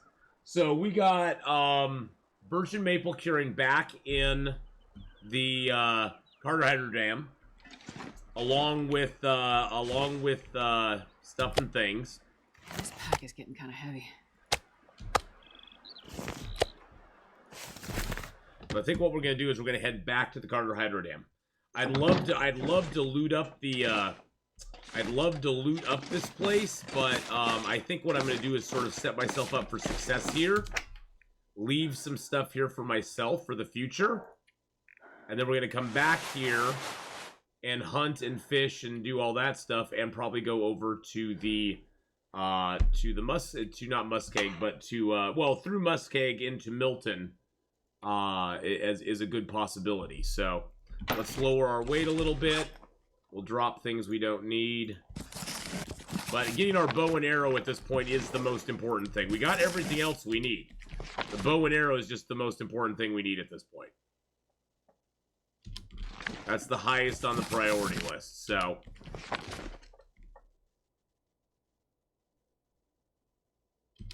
Well, giraffes, I'm doing great. My birthday was just a short time ago. I turned the big 5-1 this year. And yeah, it's going good. It's going good. I feel younger than I have ever felt in my life, so, you know, that's something good. Actually, I'm going to sleep and get those cured.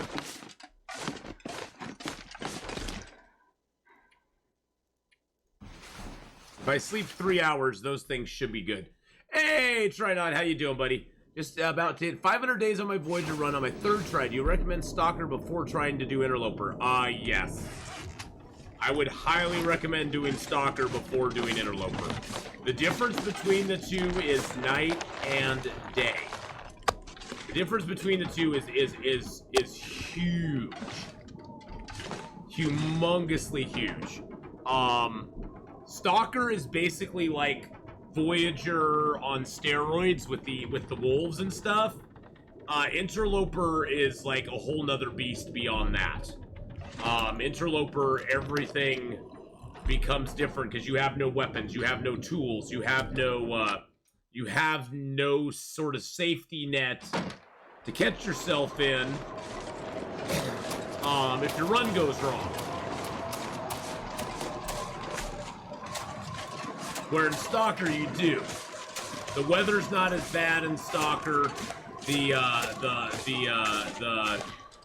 animals they're more plentiful as far as wolves go, but they don't hit very hard. But I mean, if you really want to give it a try, I say try it. But don't be like thinking that it's gonna all go perfect and be willing to go back to Stalker if you're like, yeah, this is not for me.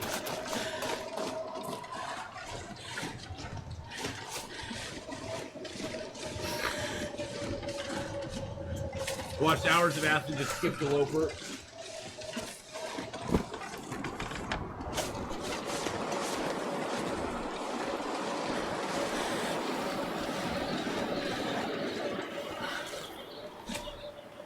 Well, you can do that too, Camel Case.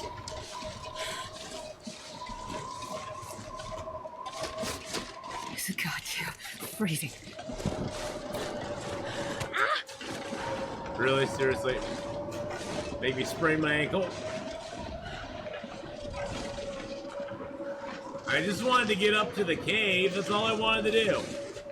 I just wanted to go to the cave.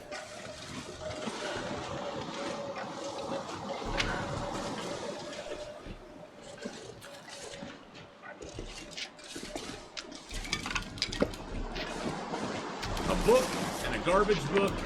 Sometimes there will be a fire striker by this guy. Not today, obviously, but sometimes there will be. Bandage up real quick. These are pain meds. Get rid of the pain. Find the warm cold spot. It's 21 there, -9 there. We'll stand in the -9. Make the fire in the -21. So that it's technically an outdoor fire. It's technically outdoors. You sign that with the EULA you buy when you buy the game.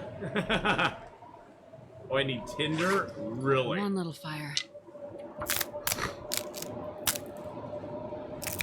God, you waste so much tinder. I gotta remember to pick up my cattails. I always forget to pick up my cattails. Okay, we're just getting it going. I got accelerant, I don't care. There we go.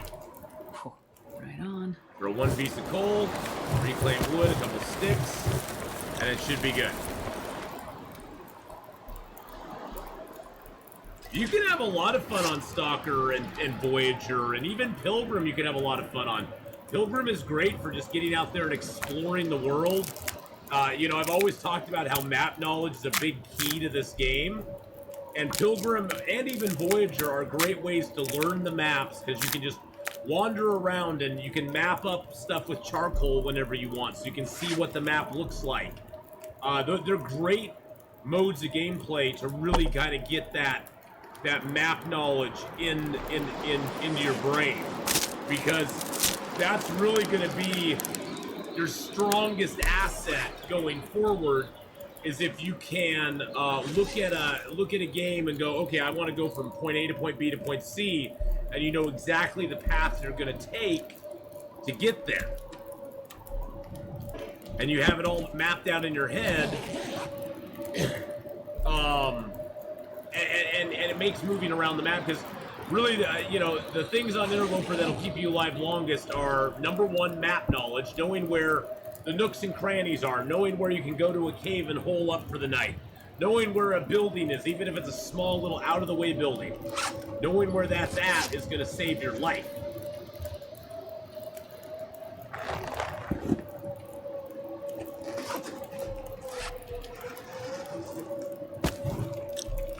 Alright, let's rip these apart.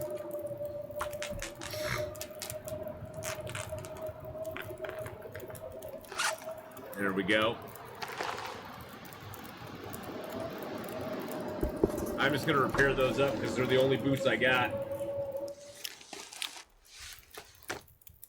There we go. Do we have any big T's to drop? I don't think I have any big T's to drop. Oh, you know what I could do? Got a whole bunch of mushrooms I can prepare. I used to only play Pilgrim because every time I hear a wolf bark, I had a heart attack. Exactly. That's the thing. You gotta play at the level you're comfortable with. And there's no shame in the game playing on any level. I've said multiple times, the only wrong way to play the Long Dark is not to play the Long Dark. That's the only wrong way to play it. Whether you're playing on Interloper, Custom, Voyager, Pilgrim, Stalker, whatever it is you're playing on, if you're playing it, you're doing it right.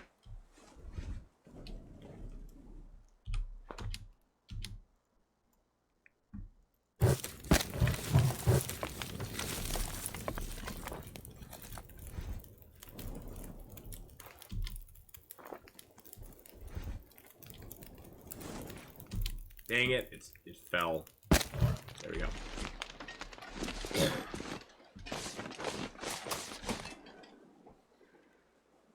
I think too many folks that find Long Dark here feel like they can only have fun on Interloper.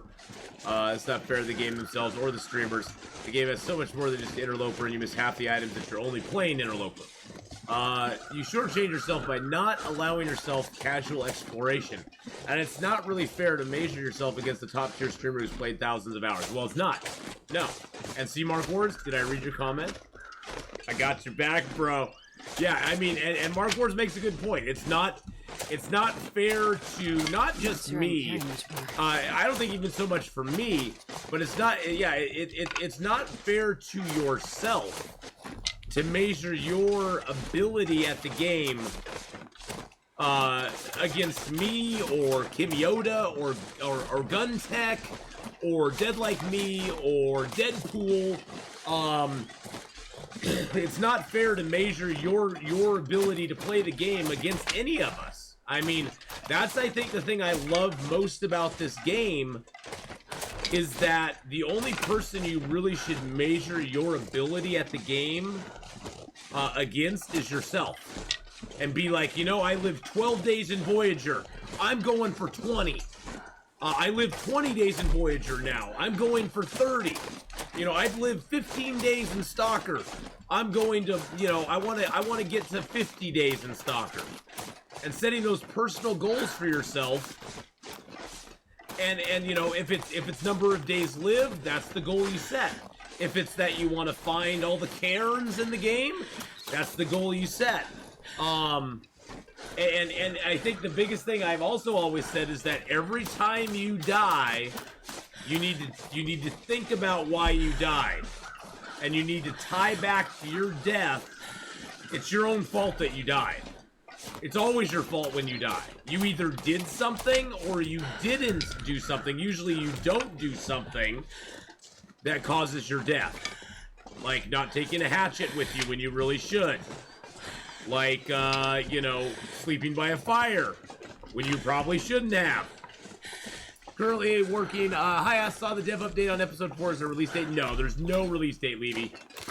I'd be guessing probably fall to winter, we'll see it. Not healing infections before you go to sleep, exactly. There's lots of things that you don't do that can directly lead to your death. And once you wrap your brain around the idea that your death is your own fault, it will allow you to learn in the game and, like, understand what you need to make sure you do or don't do to survive longer.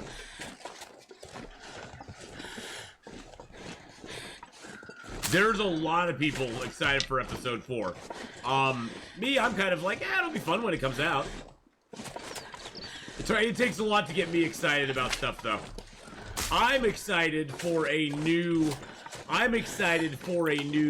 map in the game. I'm excited for a new place, Black Rock Prison, to explore. I'm excited for more survival content, but that's just me. That's what I get excited about.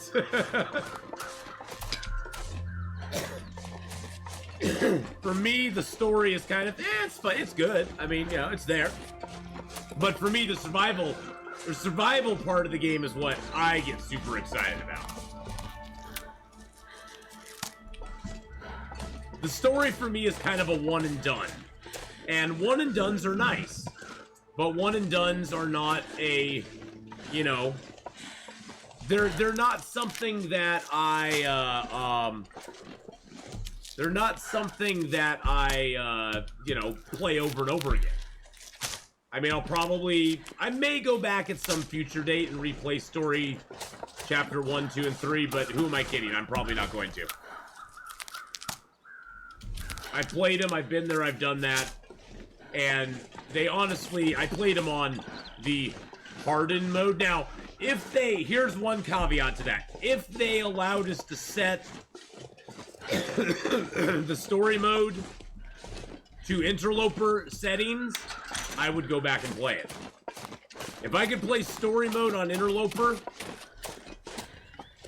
oh baby, that would be fun. But as it is, story mode's like Voyager-ish settings.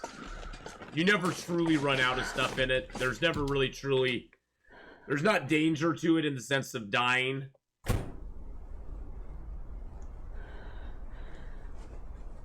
Last time I played, I started my first Interloper where I survived for 4 days now and then stopped for some reason.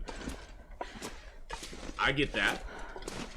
Look at all those deer hides, rabbit hides, maple saplings, cured birch, cured maple. Let's see what we have in the trash can of wonder here. Oh, we only have that? Where did I leave my, all I have in there? Oh, that's weird. What do I have over here? 23 feathers, okay. We'll definitely grab our feathers. That's enough for 7 arrows, so we only need 3, 6, 9. Maple for the bow. Cured guts for the bow. I must have left... Oh, I left my stuff at the Mystery Lake Camp office. I left all my sharpening stones and stuff there. Yeah. Well, see, the thing is, I think too that you can sort of separate some Long Dark players into 2 categories. There's ones who bought the game before story mode, and there's a lot of them who bought the game after story mode. And the ones who bought the game before story mode, I mean, it's just my opinion. The ones who bought it before story mode was even like released or anything like that. I think that crowd it's much more. They're much more going to be acclimated to Sandbox is the game. And the ones who bought it after story mode are more acclimated to the story mode is the cool thing, and then you can go play the Sandbox if you want to. So I think and I'm not saying everybody's like that. I'm just saying that the people who bought it before story mode are definitely going to be more like excited and enthused, I think, in a lot of ways about the Sandbox updates and the Sandbox additions, because that's what they kind of grew up on playing the game. And you know, I actually only owned the game less than a year before story mode came out, and so I'm sort of on the edge there. But I do like the Sandbox. The Sandbox for me is definitely what the game is like all about. That's where the most of my enjoyment of the game comes from, just because I enjoy it so much. It's so much fun. I got it free on Xbox, been hooked since. Yeah, exactly. I got the game after story mode, careless. Yeah, well, exactly. See, that's why I didn't make it a broad brush stroke there, ZZ. I'm just saying that the people, I just have a feeling that if you polled everybody and you said, did you buy the game before or after story mode was released? And if they bought it after story mode was released, they'd probably say, yeah, I'm more interested in story mode. I bought the game and I like the story mode a lot, and I can't wait for I'm really excited. I can't wait for the next story mode to come out. And I have a feeling the people who bought it before story mode was released would be more generally saying, yeah, I bought it before it was released. I'm interested in the story mode, but I really like the Sandbox more. I really want the Sandbox to be the main focus of the game. But, you know, it's one of those things where I'm really glad that they came out with that whole big survey when they did the last announcement. It was amazing to see that survey and to have that so that we could put our 2 cents worth in and sort of be like, hey, this is where we'd like to see the game go. I really respect them for doing that. You know, and I'm very happy that they did that, because it really shows that they are interested in finding out what we think. I mean, you're equally excited. See, and there you go. There's another Nocturnal is equally excited about both. Yeah, I can't hide the fact that I'm way more excited for Sandbox updates than story mode updates.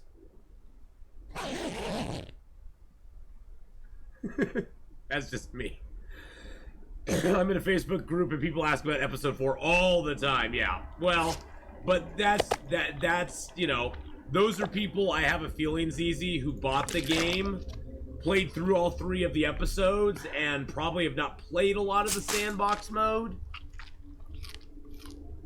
Maybe they've done a few challenges or something like that, but they probably haven't played a lot of actual, like, Sandbox mode stuff. Because that's not their jam.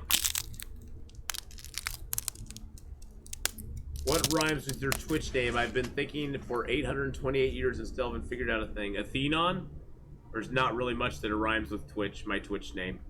Atheenon doesn't really have a rhyme. Unless it has another non.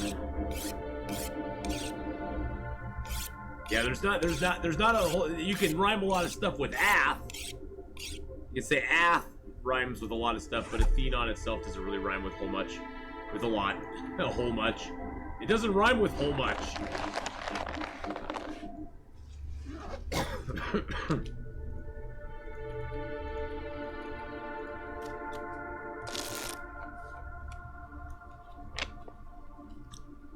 Well, see, and for me, Snake Doctor, I enjoy a good story, but I like a world where I can create my own story.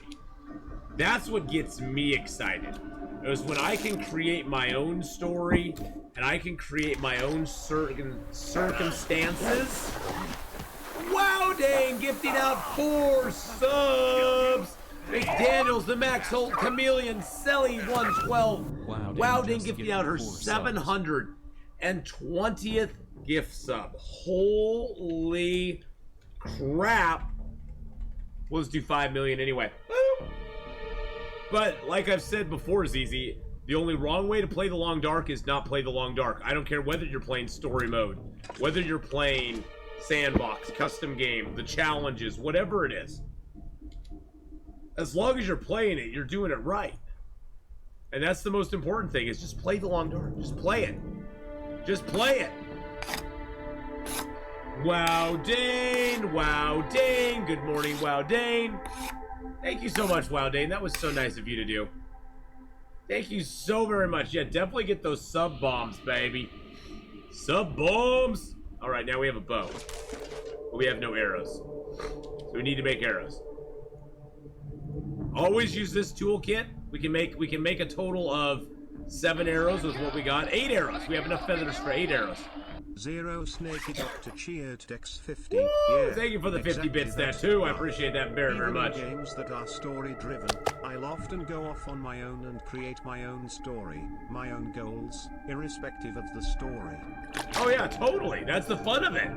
That's the fun of it. That's the fun of an open world sandbox, is you are the controller. You are the one who sets the agenda, which can be just so, like, beautiful. 8's all I can make. Okay, well, let's make 8 arrows. Boom. Boom, baby. We need to get some more feathers, boys and girls. Feathers is now what's holding us up. Naz! Hey, Nazarat, how you doing? Yep, we're just missing crow feathers now. All right, let's throw that. You know what? No. No. I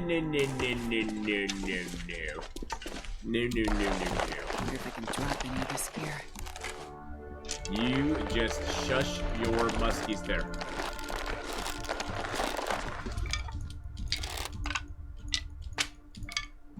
All right, look at all that cured stuff we have. Booyah, baby, and we got water here too. Woo!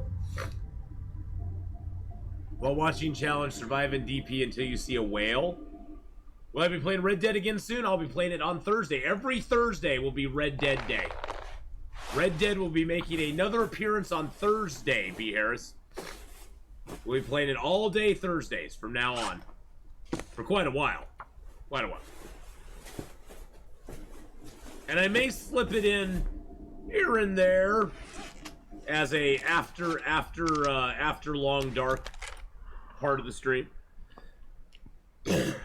I've been having lots of people asking me about it, so it definitely struck a chord. Such a great game too. Such an amazing game. But yes. Red Dead is amazing.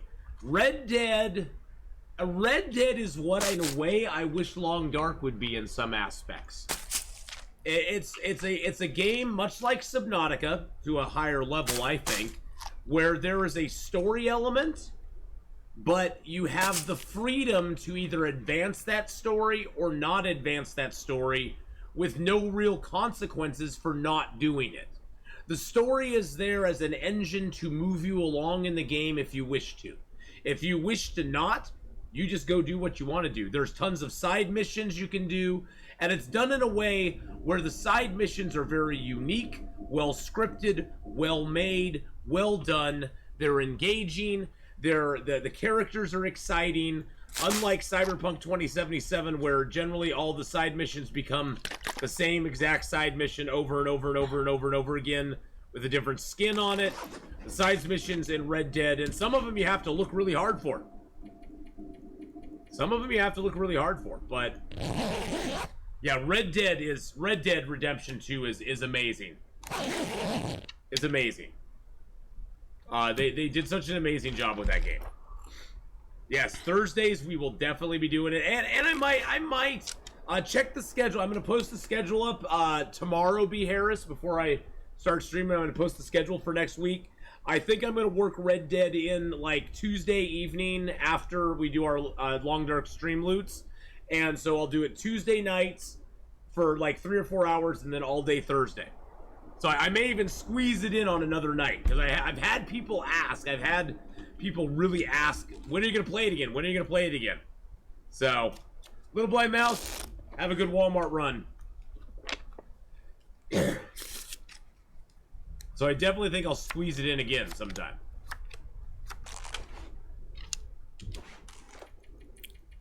You have Chemo Tuesday. Well, that's okay. That's all right.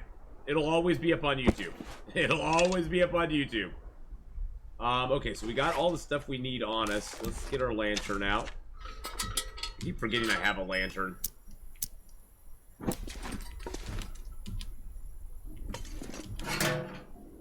Alright, trash can. How much cloth do I got? I got cloth here, but I got cloth there too. I've already read that book.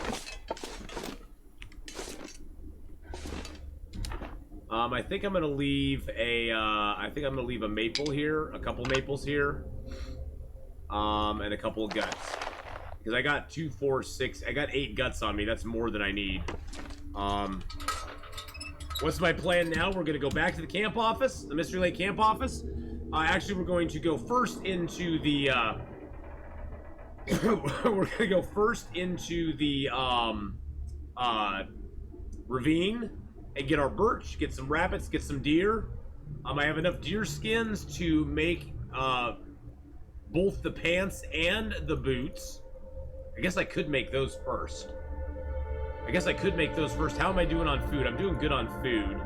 Yeah, let's make those first. I hadn't even thought about that.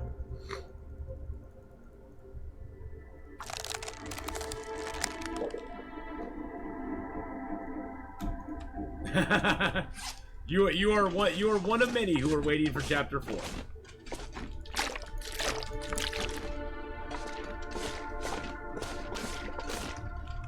You are one of many waiting for chapter 4, B. Harris. I can't wait for chapter 4 too, because they're gonna add new stuff to they're gonna add new places to go in in survival mode. Oh yeah. We're gonna have whole new zones to explore, whole new places to go and things to see.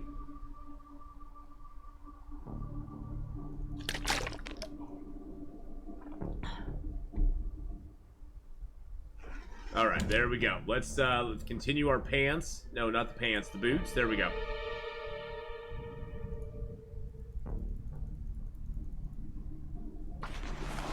Craft all day. Yeah, the prison. I hope there's a wolf in the prison. Like a wolf or maybe a bear. Oh geez, imagine if they put a bear inside the prison. I just kind of wandered the prison halls. That would be freaking insane. That would be insane. I don't know if we'll be able to make this tonight. We made them. We got it, baby. Deerskin boots, our first pair, our first thing of good stuff. But no, that would be awesome. Awesome, awesome, awesome. Okay, so we are actually going to leave. And not a clue, Nocturnal. Not a clue. They haven't released any of that sort of information yet.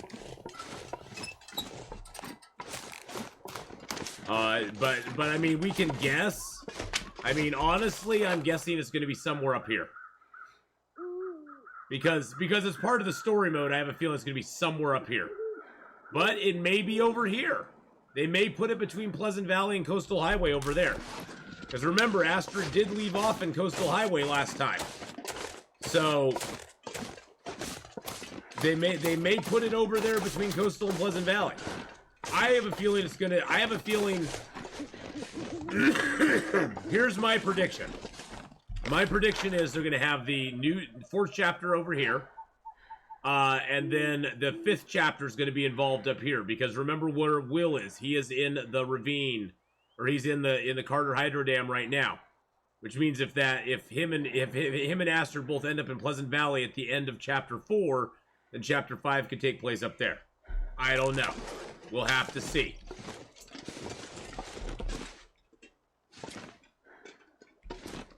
That's just my theory, my expectation, but who knows if that's right or not. It's probably not right. It's probably not right, but I've not been right on any map placement so far, so I could eat anything. so far I've been wrong on just about every time I've guessed where a map's going. So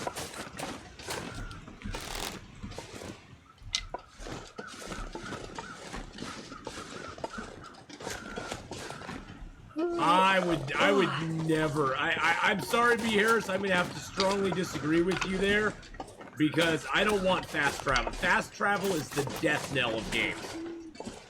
Fast travel is like the worst thing you can do to a game, just because it takes all of the fun out of like the minute exploration you can do. In my opinion, I would not. I hated it when fast travel came to my EverQuest games. I would not want to have fast travel in this game at all. Even like a horse. Just because it would make it so zones, you would just run away from wolves then. Wolves and bears would have no threat to you anymore. The wolves and bears would have no threat. You just get on your horse and gallop away. And that would make me sad. And fast travel in general just makes it so you wouldn't explore certain zones either. But I mean, there's lots of games out there that have that. Medieval Dynasty has fast travel, but I will respectfully agree to disagree on the horse to travel thing in Long Dark. But see, the storage thing, B. Harris, makes you make decisions. And now they have the technical backpack. You can get up to 45 kilos before you're actually overweight. Kirby, hello. Mally, how you doing? I have returned with apple cinnamon waffles.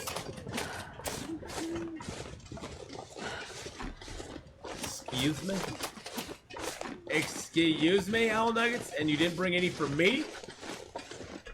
Bruh, no waffles for me. Yes, we've already forged. We're now, yeah, we're past that. It was forge time for the first couple hours, but yeah. Surrounded by Now we're snow. on day, Nothing to drink. what day are we on? We're on day 17, so that's what I'm gonna change it to. Sorry about that. Sorry that I misled you. There, I'll just, oh my god, I can't. I'm on the wrong freaking computers every single time. There we go. I updated it now. There we go. It's all updated. If we were asking for anything, a step-up command, primitive fire ability, perhaps a non-crafted bow. Exactly. Yeah, those are all 3 of those I would love to see. Just a step-up command that you could only use in certain instances. Ooh. Guess what we're gonna go get, boys and girls? We're going to get in the... Oh, look at that. We got another Thin Wool Sweater. Thin Wool Sweater 2. Thin Wool Sweater hype. 98% as well. Hot diggity dang.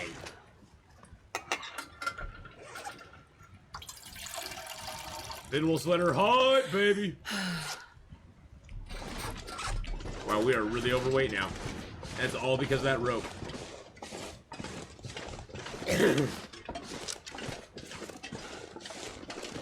Tame a bunny or tote him or her around the travels. You'd be like, this is my buddy George. Mark Wars is like, no. I could use No. a horse. Same horses.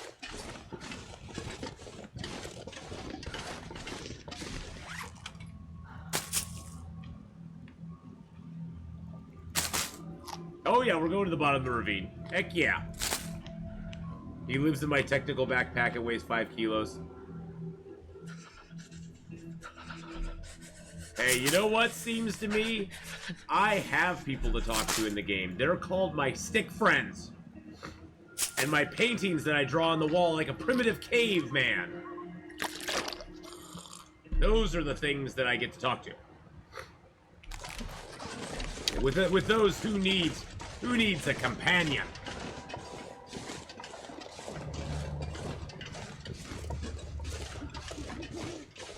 The total aloneness of the game, though, is one of the biggest things I love about the game.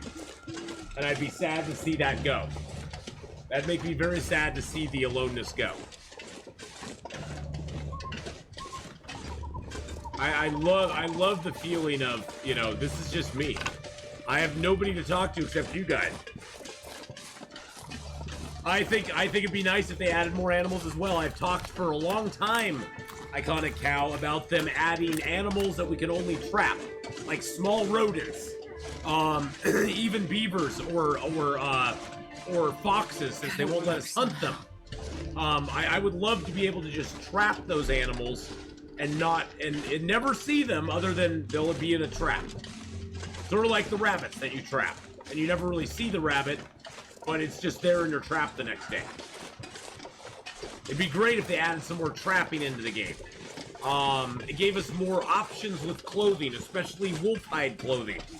Right now, the wolf hides, you can make one thing out of it, a coat. And there's better coats in the game, in my opinion.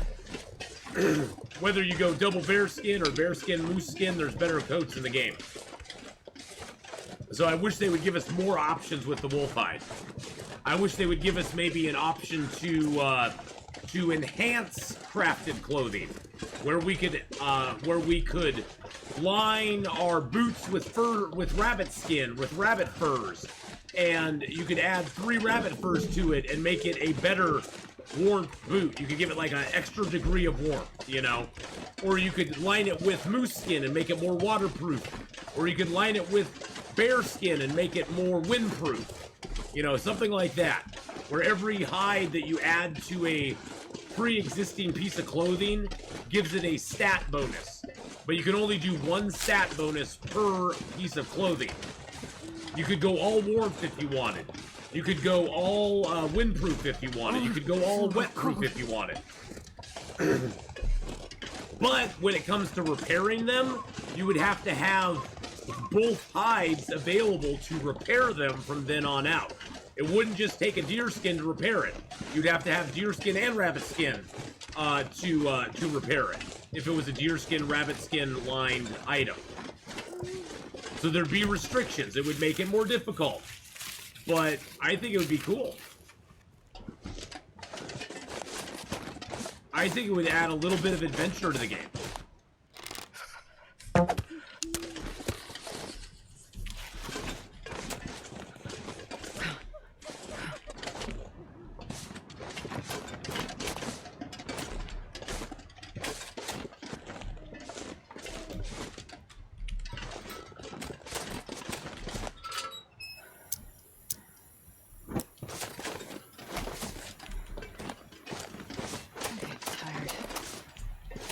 There's my arrow.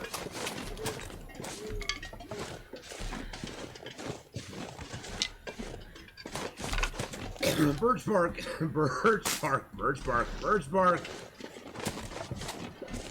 I'd love more ways to storage things outside, like a bag of sorts we can store meat in without it going poof. Maybe it could be done.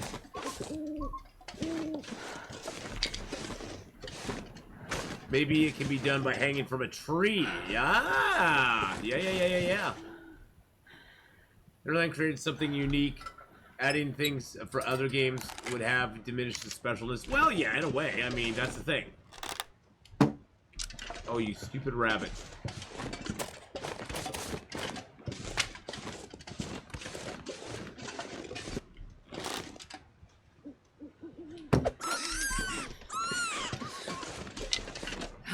Didn't get away that time.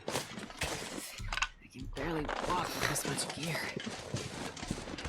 Well, there's things I understand, Mark Wars, because you always look at games that you enjoy, and you're always like, what can I bring from that game to this game? What did I like about X game? And I'd love to see that in Long Dark. But I like that Long Dark puts its own. They put their own. They've got their own path. They chart their own course. You know. They add things in. Sometimes because the community's asked for it, they'll change things. But a lot of times they're like, this is where we want our game to go.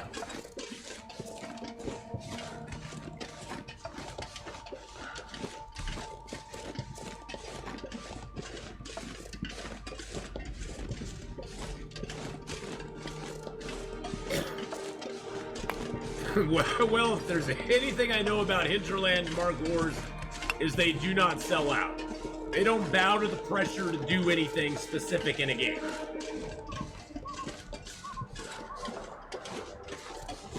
And I agree. I like the look of the game. I like the I'll have to look at the into them. Into what?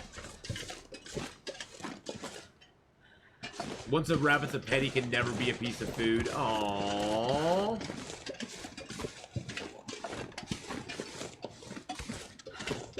Nice thing is, once Hinterland adds mod support, more people will be able to make mods, create the kind of Long Dark experience they personally want. Yeah, that's true. I mean, you know, the mods will eventually be out there one way or the other.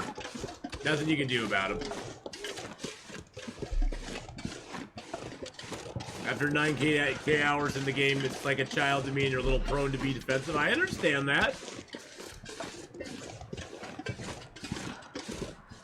Hinterland might be inspired by something we say, but it's not likely. It's not like they actually just make what we wish for. No. Because if they made what I wished for, I would have craftable guns. I would have different primitive ways to make fires. I would be able to make a fire break to put around my fire on one side. I would be able to do a lot of things.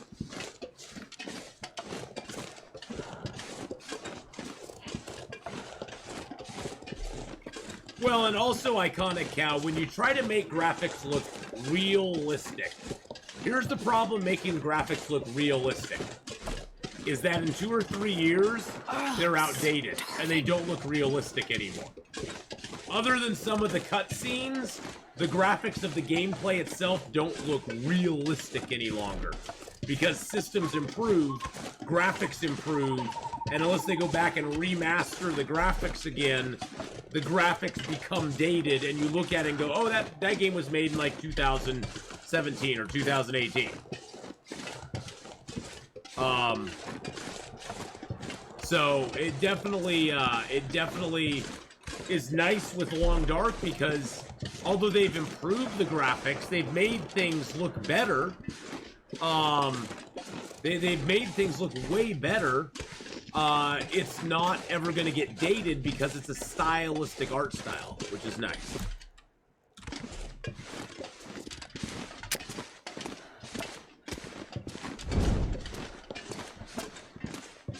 I see modding is a good thing. If you don't want to mod, then you don't have to. But those who want to add stuff like fast travel or pets or realistic textures, they'll have the option. They won't have to bug Hinterland about it. Exactly. They clearly responded to overall fan disappointment of episode 1. They're reacting. Well, oh yeah, they've always been. That's one thing I've always liked about them. They've always been very reactive and they've been very willing to listen to the community. That's the thing. They've been very willing to listen to the community, listen to the community's concerns, Listen to the community. Listen to what the community wants, and what they desire, and give them that. So they've always been very good at that. Like Mark War said, though, Raph definitely has his own vision, and that will never be deviated from, I don't think. But there's mods that come out every once in a while, perpetuality. A lot of times, though, the mods are only good until the next update comes out, because then the next update breaks the mods, because they change coding and stuff like that in the game. So, you know, just when a new update comes out, if you do actually get a mod for the Long Dark, it may work for a little bit of time, but it may break when the game gets updated, or not work with the newer version of the game unless they patch the mod and make it work. So.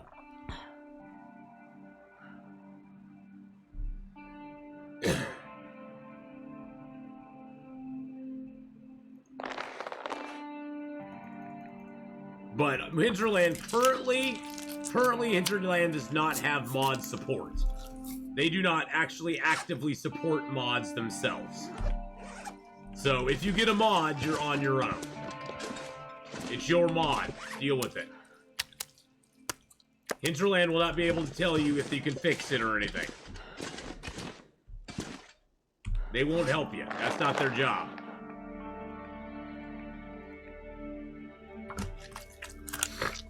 I'm so tired. I could lay down right here.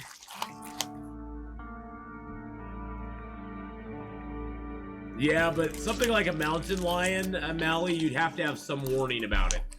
Because if it was just boom, you got attacked and killed, people would never play with the mountain lion turned on. If you don't have a chance against it, it's an enemy that you basically just are like, yeah, I don't want to ever play with that turned on. Miss Candela, hello, hello. And BK, hello, how are you doing?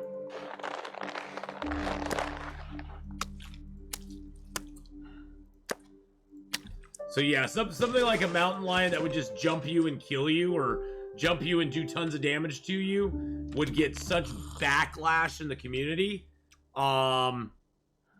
Which you know, that would just cause a lot of backlash in the community. People would be very, very upset about something that could just like get you all of a sudden.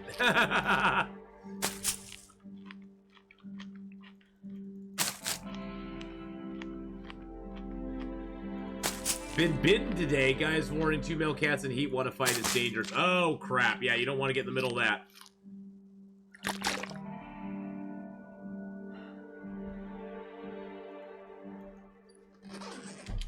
Oh, Raph has talked about it a lot. Yeah, he's talked about the mountain lion thing before. Never done anything with it because I think the logistics are probably a nightmare. Would be my guess. That'd be my guess, is that the logistics of the whole thing are probably a little bit of a nightmare. But he has talked about it. So, you know, it could possibly be down the road for us. You never know. Let's go out and see if we can get ourselves a deer.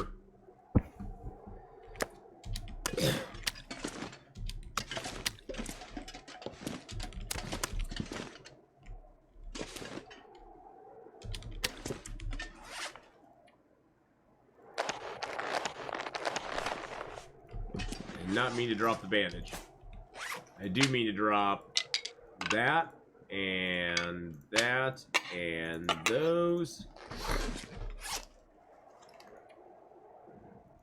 and that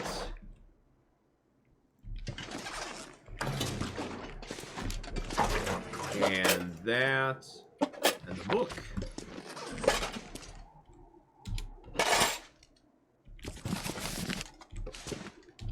There we go. I am doing fantastic, Miss Candela.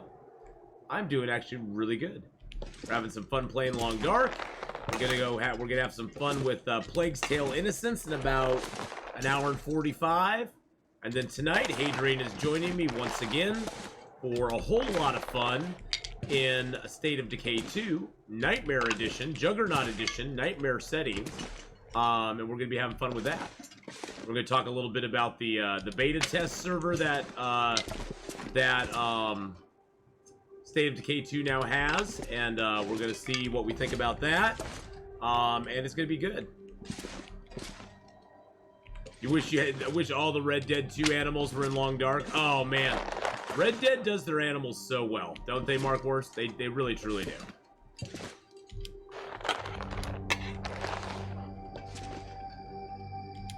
I'd say hunting in Red Dead 2 is one of my favorite activities.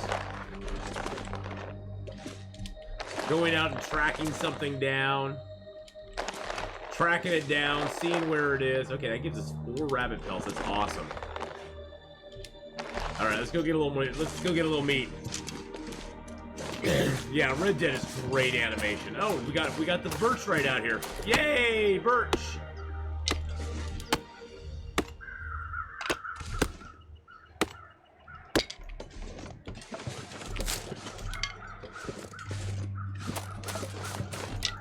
And some more feathers. We'll pick those up.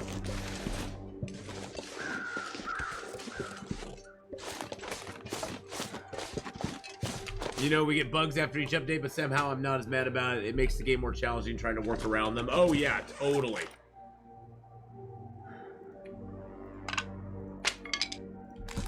Alright, there we go.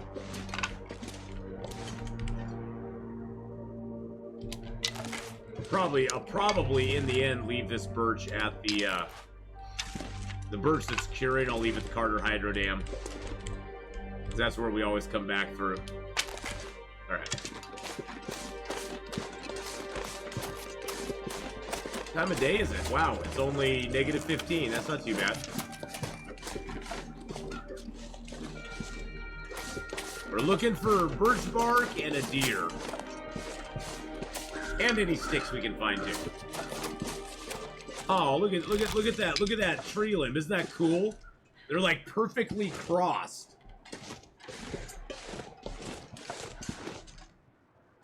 They're like perfectly crossed. When do you see that happen? That is crazy. Yeah, those trees are having a little bow, chicka bow bow. Trees are making love tonight.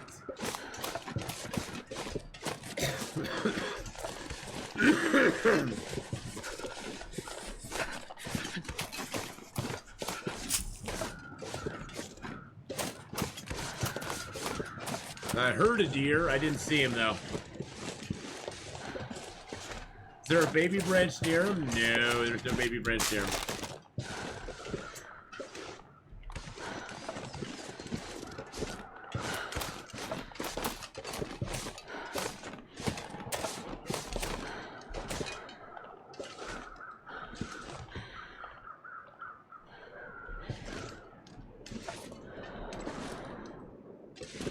There's a deer right over here, boys and girls.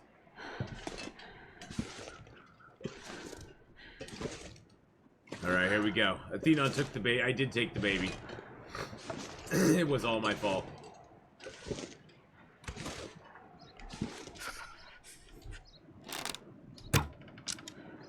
Oh, shoot.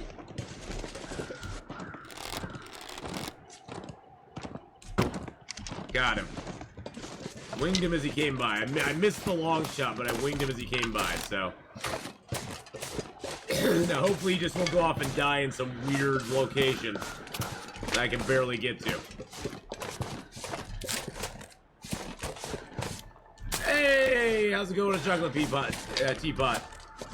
Sly Cry, how you doing? I have gloves. I have just these crappy driving gloves. It's the only gloves I've been able to find so far.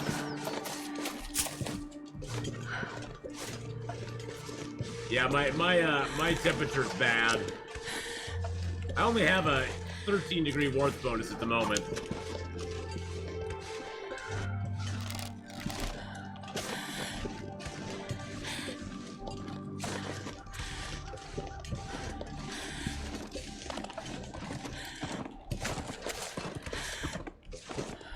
Oh, there he goes. Oh, there's the other deer. There's my other deer. That's my deer that I bled. That's the one that's bleeding right there. I could just get him to die right here.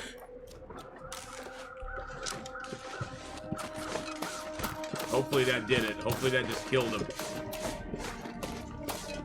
There we go. Perfect. Get my arrow back. Right on the river. That's a great place. This is a great spot.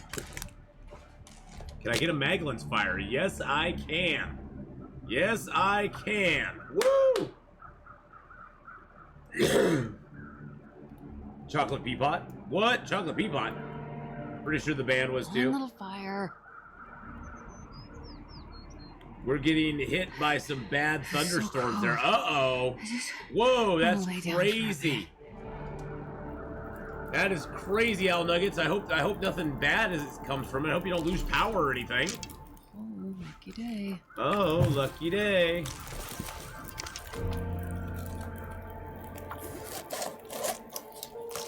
Oh, lucky day.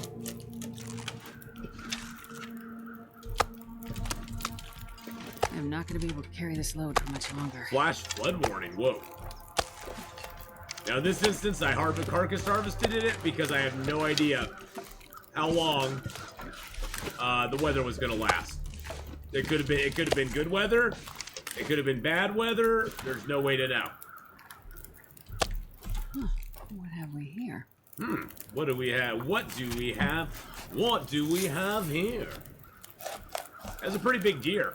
If we get 2.5 kilos out of each of those bags, that's a pretty good haul.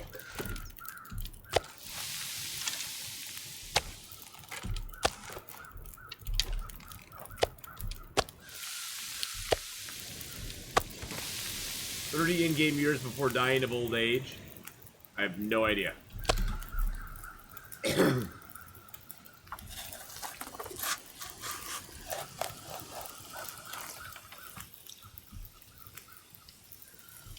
I have no idea if they did that.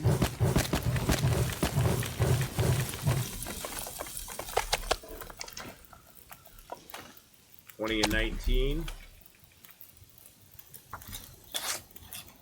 Yeah, I've heard of a couple of 10-year runs, but I've never heard of one that long. Or dying of old age in the game. I don't think there's an upper limit of dying of age in the game. I don't think so anyway.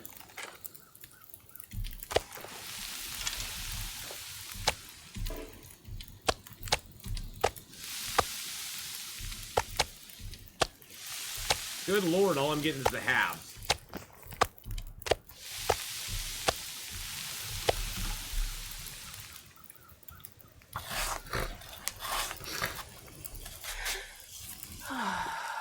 There we go.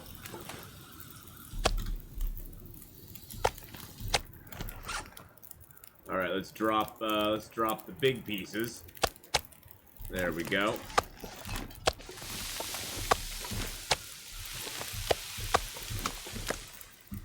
All right, let's take all this back to our cave.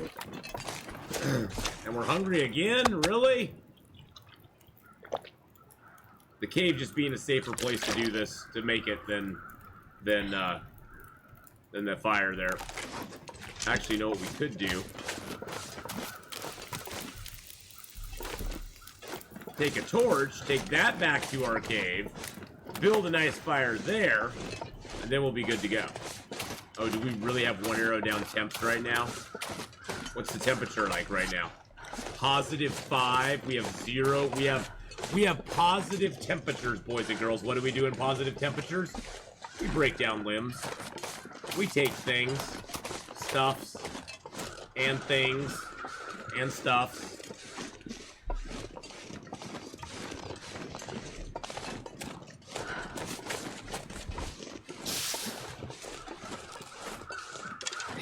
Rest suit. I'm gonna faint.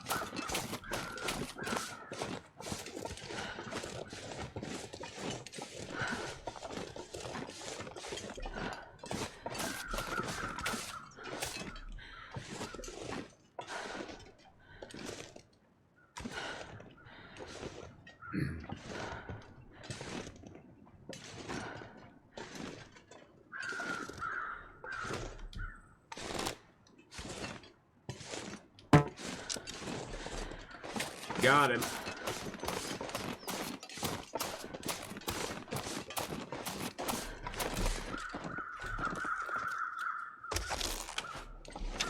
And it's warm enough we can do that and not even take damage. Nice! 2 deer down, boys and girls. 2 deer.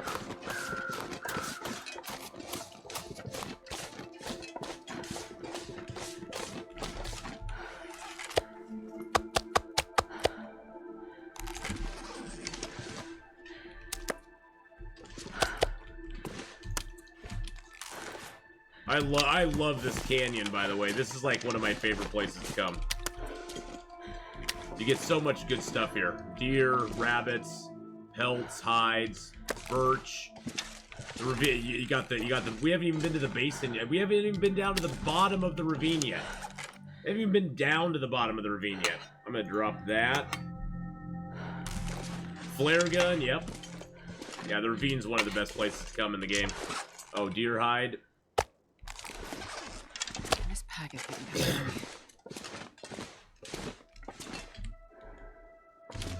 There we go. Yeah, no predators at all in this zone at all.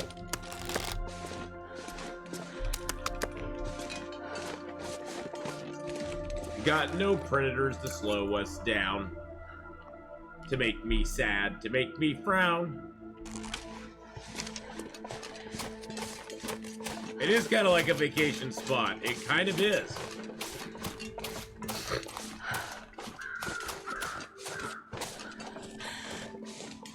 Well, while we have the opportunity, we're taking the fur. I got that meat cooking over there, but I don't think there's enough.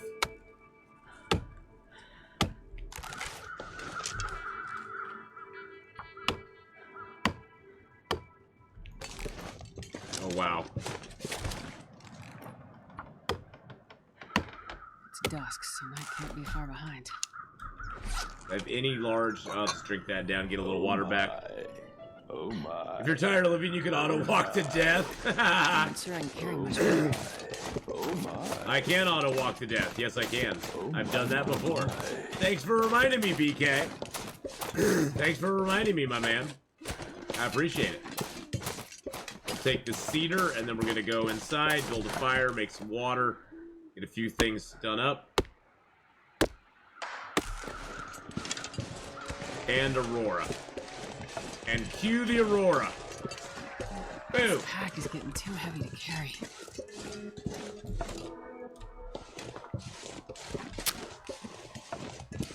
Which quote? Quote of taking it easy. I have a feeling if Lindsay Sterling knocks on Atheenon's door and says you want to grab some dinner, our streams would go black. Yes, they would. I'm sorry, they would. I need to find some place to escape this cold. They would go black. That is for sure. It's just the way it is and the way it goes. That triggered an oh my. Oh, I gotcha.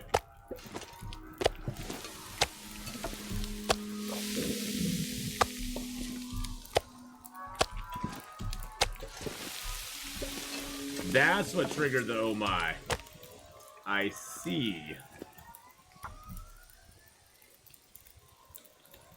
Take it easy.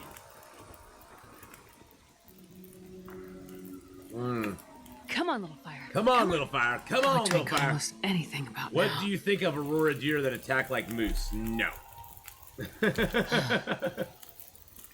That's my simple one-word answer. No.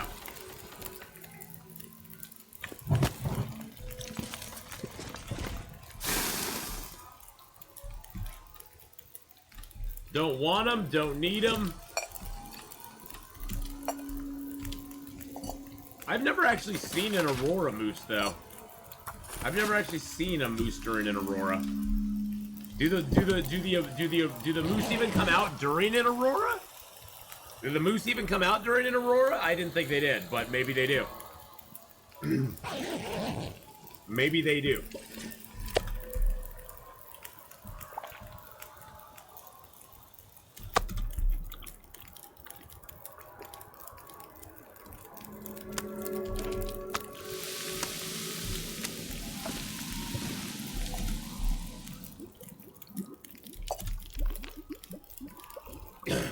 The Aurora Deshawn Moose.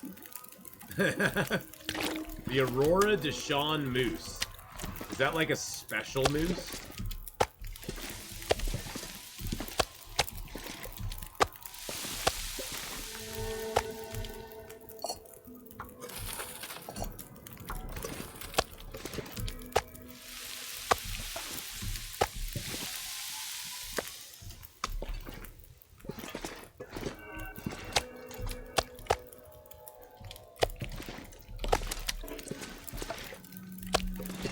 Alright, so there's all that. I guess I can run out in here and just get my stuff real quick, get my food over here if it didn't burn. It despawns the moose, yes, the Deshawn. I like the Aurora Deshawn moose. There should be an actual being, Mark, where it's called the Deshawn moose. Oh, Deshawn moose will now be your secret identity. Just to confuse everybody, Mark Wars, when you come in, I'm going to go, hey, Deshawn Moose, how's it going? Quote of the Deshawn Moose, no one plays the Long Dark like you, and that's a good thing. Mark Star Wars had a good run, now it's Deshawn Moose. Don't you love autocorrect? Autocorrect gives us some of the best stuff ever.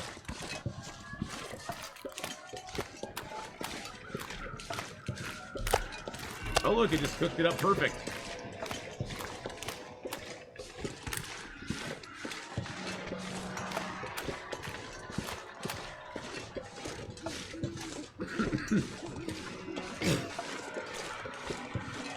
God, look at that Aurora. It's so gorgeous. Everything about the Aurora is just amazing. I love the sound, I love the feel, I love the lights, the colors, the atmosphere. It's all 10 of 10. 10 of 10, boys and girls. You know what else is 10 of 10 right now? My bladder. So I think we're going to get back to our fire here. I'm going to take a quick little break while our stuff cooks. And I'm going to go take a 10 of 10. Go grab maybe a little snack of cheese, of meat or something, and go take a potty break, and I'll be right back. So we're going to get back over here, though, before we get cold. Got to do that first.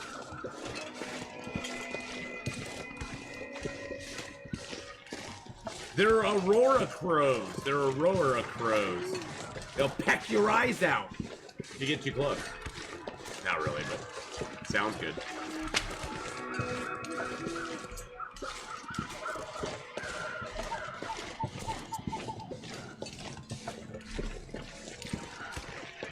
They are over corpses, though, yeah. They're over that corpse there, and they're over the other corpse over here, too.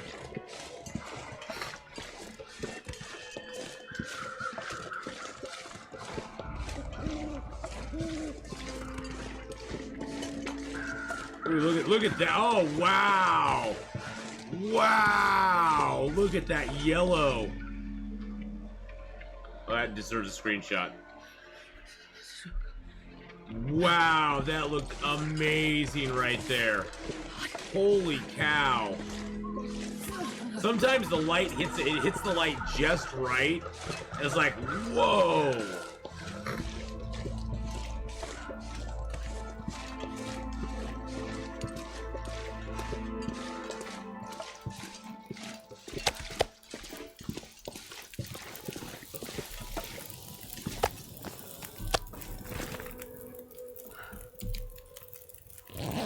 Sleep for an hour, and then I'm gonna take a little quick break. I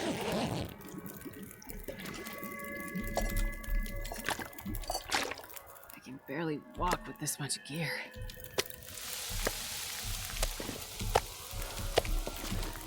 Well, you don't have to very much longer, my dear.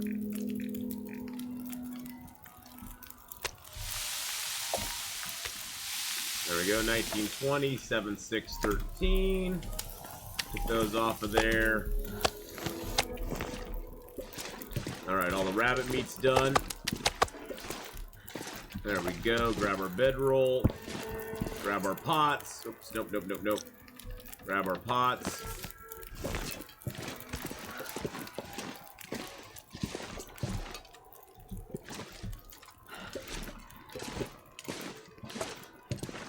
Not that it matters if we sleep on the line of warmth or all the way back here, but I feel more comfortable back here.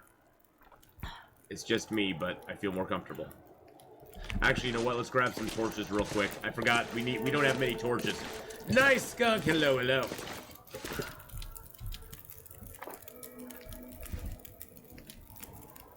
Notice how the selection arrow stays where it was? Oh, yeah.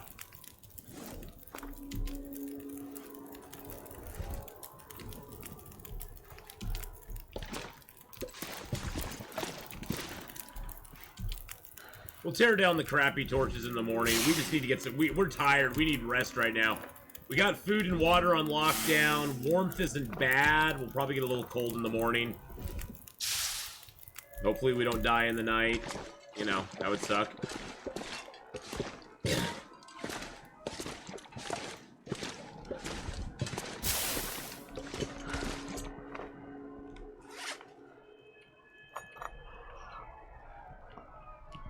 Break one of those down. We're risking it right now, boys and girls. We could, if a storm hit or it gets really cold in the morning, we could die from hypothermia. Hopefully it doesn't happen, but that's okay if it does. Okay, we didn't die. All right, perfect. I'm gonna take a quick 2 and 2, boys and girls. I will be right back. We are gonna run it. We're gonna run a little ad here. Boop, boop, boop, boop, boop, boop, boop. There we go. And if you do that multiplayer ad, we get to we get a few bits for the channel. I'll be right back, boys and girls.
Mark Wars 1972 gifted a tier 1 sub to nice_skunk. They have given 1925 gift subs in the channel.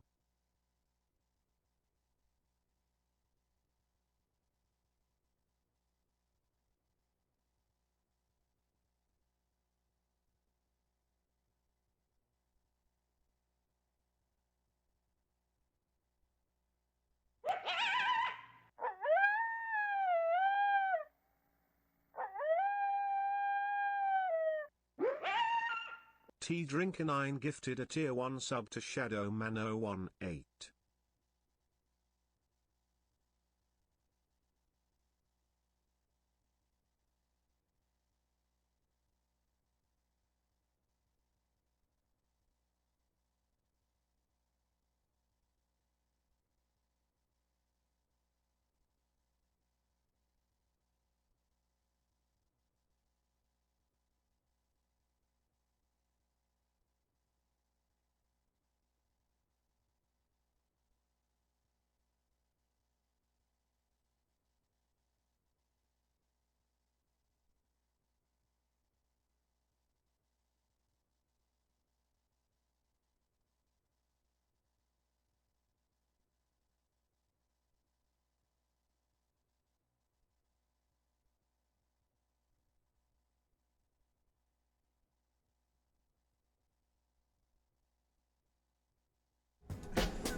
You won't say a thing, it'll be your secret. Mark Wars gifted a tier 1 sub to Nice Skunk while I was gone. And T-Drinker gifted a tier 1 sub to Shadow Man. But I got myself a nice piece of peanut butter toast. Toast with peanut butter on it is amazing. I got myself a cheese stick. And a fresh Soapy. So now we're gonna settle in for the rest of the day, boys and girls. Thank you, Mark Wars, for the gifted sub. Thank you, Tea Drinker, for the gifted sub. Need Let's get all those points out there. Boom, there you go. Let's get some water in our belly. So I go away, subs happen. Oh. So what you're saying, Mark Wars, is I need to go away more. Just leave the stream running and just go away more. That's what I have to do. Watching us start a new Loper runs is a thing of beauty.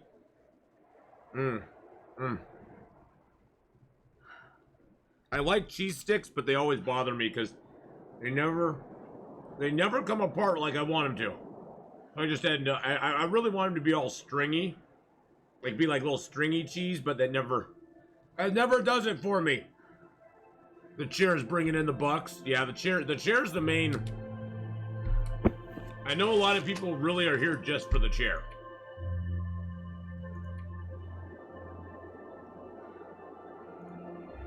All right, let's go get. Why are we so heavy? What do we have on us? Oh, I grabbed all those torches. Let's get rid of some of those torches.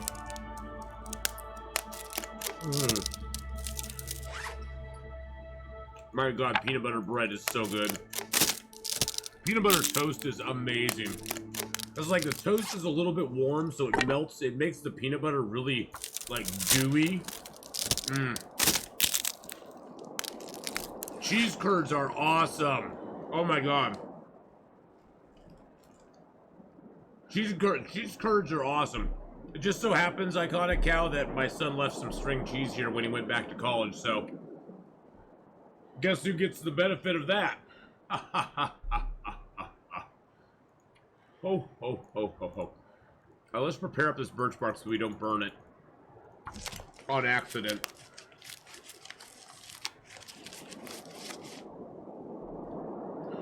Perfect. Pair up the rose hips. Today is a day of preparing.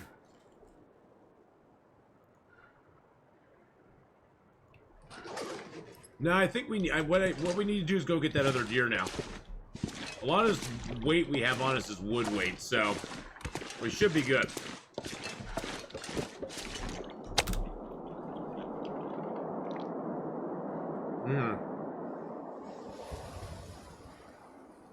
I do like it when you can break off a piece of string cheese and have it kind of like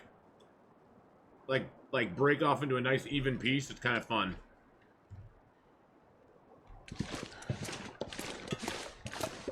But cheese curds, when I went to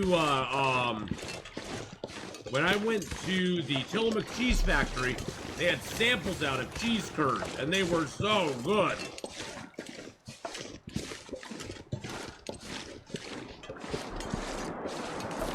If only we could harvest this dude. Can't carcass harvest him though because he's frozen.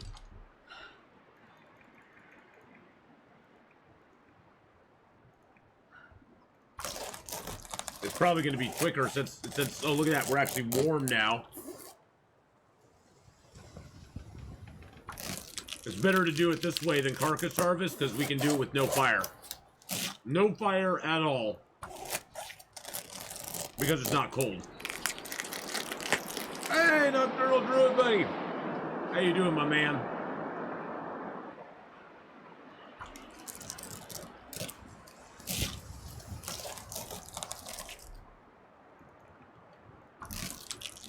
We're actually getting warm out here harvesting this.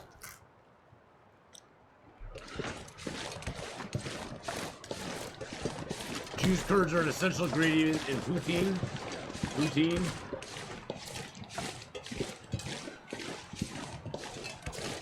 Yeah, when my friend and I went down to Hood River, there was a place that had that, and I tried it. It was so good. Oh my God. I love the cheese factory tours. I swear the ice cream is better there than when you. I know. What is up with that, Lizzie? Why is the ice cream so much better at the factory than it is when you buy it in the store? What is the deal with that?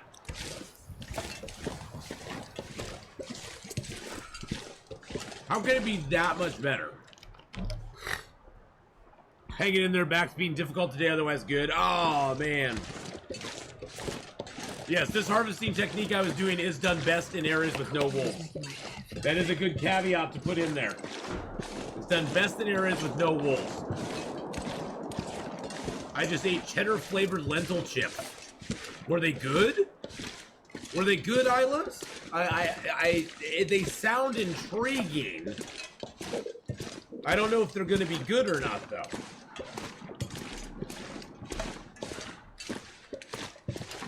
They were excellent. What brand is that? That makes a cheddar flavored lentil chip.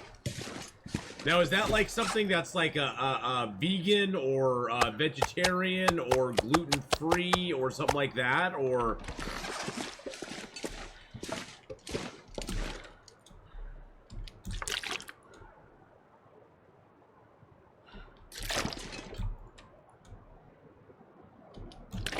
It sounds intriguing, though.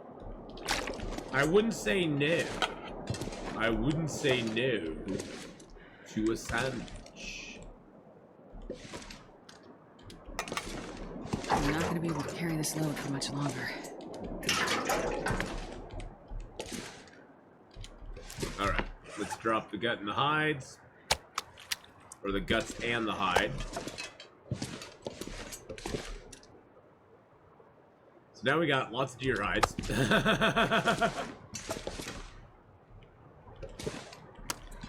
Hey, Miss Annie. Hello, hello. How are you today? So good to see you all here. Thanks for coming by. Yeah, we still have another, let's see, we're on our 3rd hour, so we still have another 9 hours of streaming to go, boys and girls. Got another hour more of Long Dark. Estrella, nothing, a local brand, nothing special diet-wise, but have a bit more protein. Oh, do they taste a lot different than like a potato chip? Because I've never heard of them before. So you piqued my curiosity. You just ordered curry, chicken curry, and beef curry. Oh goodness! Oh my! Oh my! That sounds good. Oh, by the way, the ads play for subs. Oh, that's awesome. Okay, well, so everybody gets a little bit of it.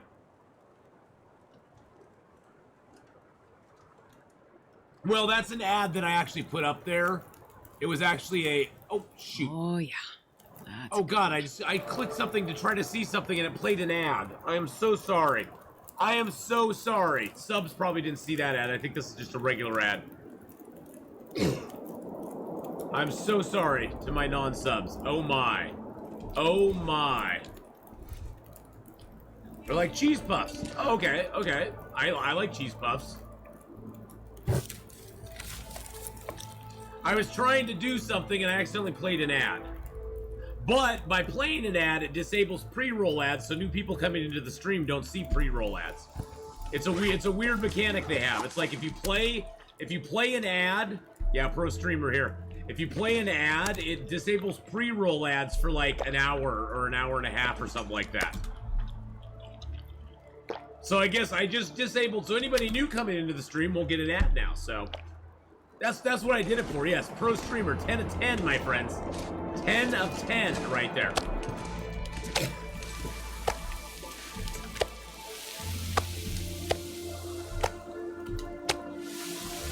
That's what we were going for.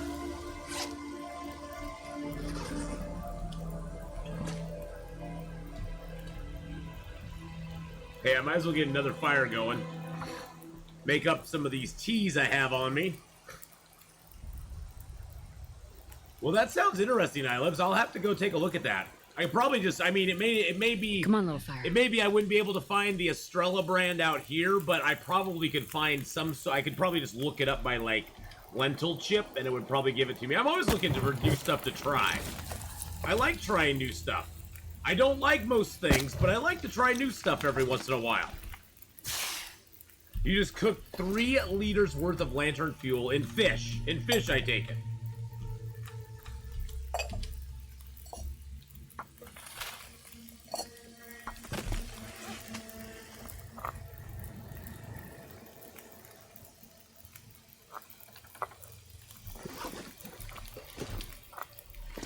You have to be very careful, boys and girls. See how it says it'll be burned if you move it? So say I move it over here, it'll reheat, and then it'll just say it's hot. No ath whales. Are you being a smartass? Are you being a smartass? Ath usually likes to try anything you tell him he can't try. Exactly. Anything you tell me I can't try, I'll definitely try.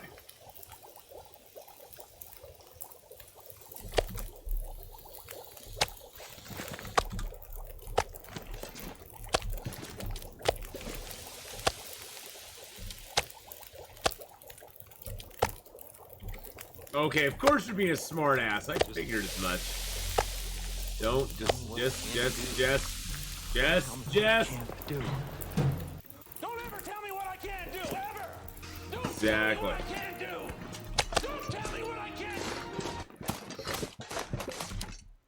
Just don't tell me what I can't do. Just don't tell me what I can't do. Time to look for shelter.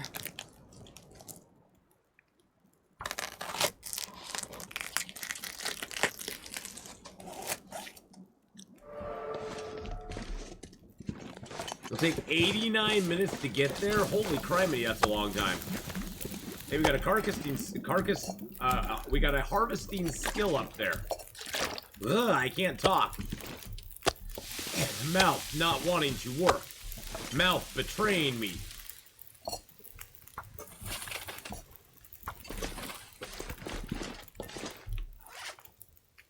One more hide in the hopper, boys and girls.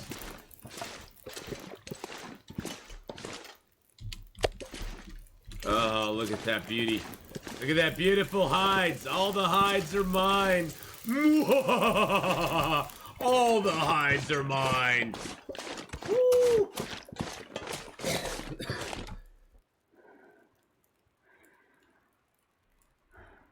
That I should not have done. That set off my coughs again. You know how you do things and you don't ever think about doing them until, like, you shouldn't probably do them, and then you do them, and then they cause you to have bad side effects. Exactly.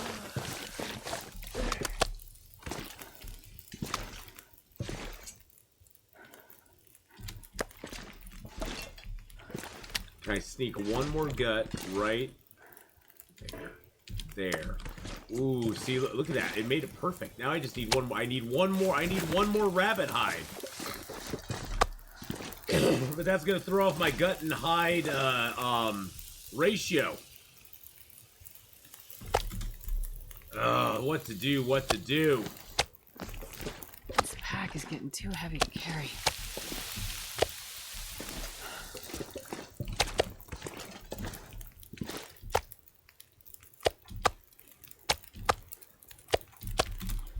Eat the small pieces first. I don't want to try it.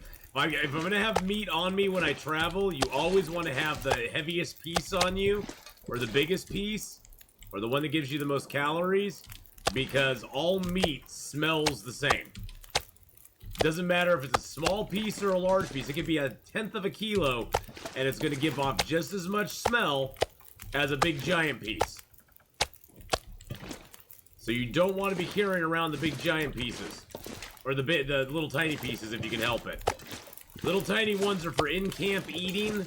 The big giant ones are for eating on the road. Or taking with you if you want to carry food with you.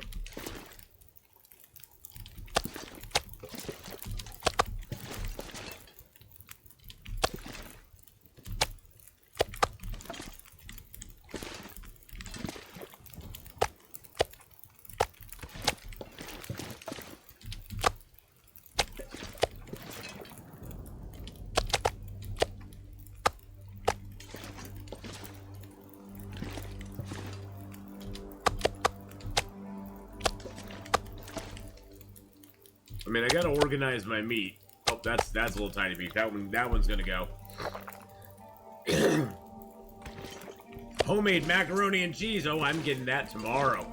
My mom's making up some homemade macaroni and cheese for my birthday tomorrow. Yum, yum, yum, yum, yum, yum, yum, yum, yum, yum, yum, yum, yum. That's all I have to say about it. Many yums.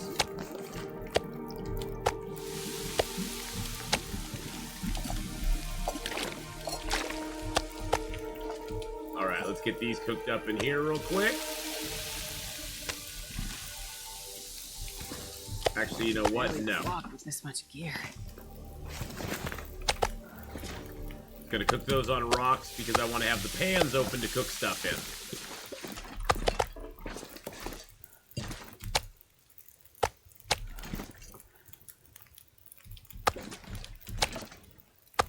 That's a big piece there too. Now that we got our food secured, we got our gear secured, we've got a few more,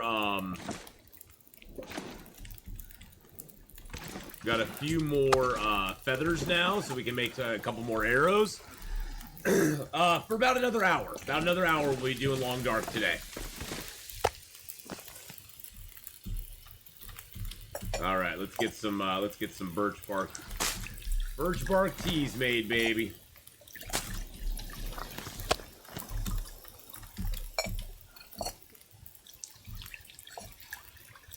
I guess while we do that, we instead of passing time, I could start preparing up these mushrooms.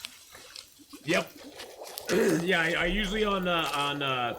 Is that gonna have enough? 6 minutes, embers? No, let's add a stick. There we go. On Saturdays and Sundays, I always start the stream with 4 hours of Long Dark, so...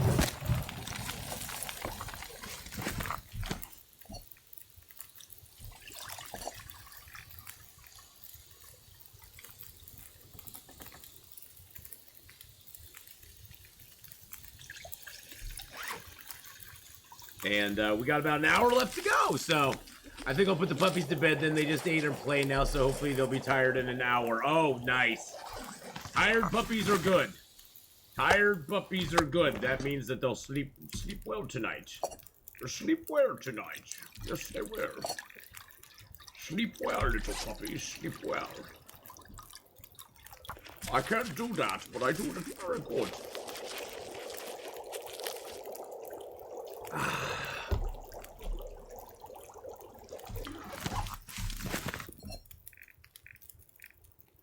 Yeah, I had to go. I finally reached the point. I had downloaded so many games, my computer was starting to act a little weird. So I went through and deleted a bunch of games that I don't play anymore.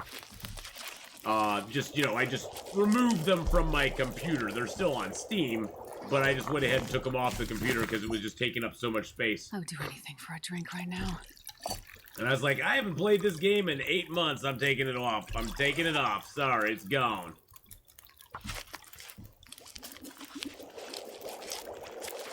Yes, I did delete the forest. As a matter of fact. And Cyberpunk 2077.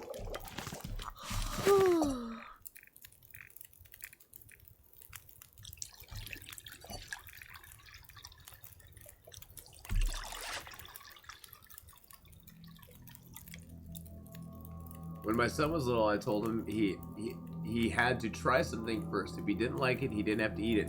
He had to at least a try. He's grown up to be an adventurous eater and loves to cook. That is awesome, dude.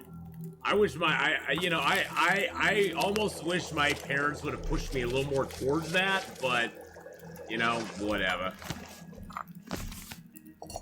Whatevs.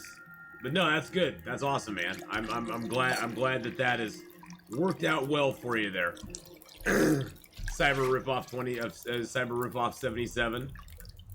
Well, it's just a matter of that game promised way more than it could offer. We've seen games like that happen before, and maybe they'll fix it in a bunch of years, but honestly, they burned enough people with it that you can't recover that audience, no matter what you do.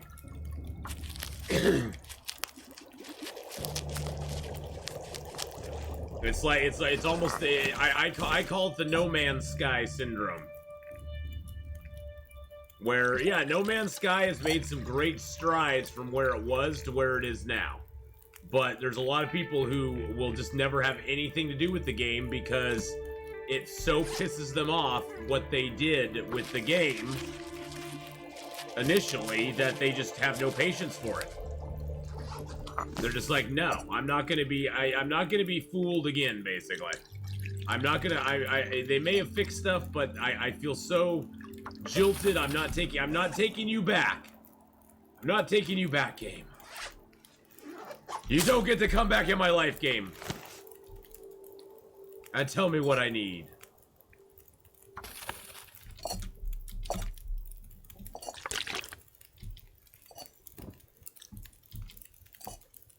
Oops. Let's see where our cooking is at. Where are our skills at right now? Got cooking almost a 4. Almost a 4.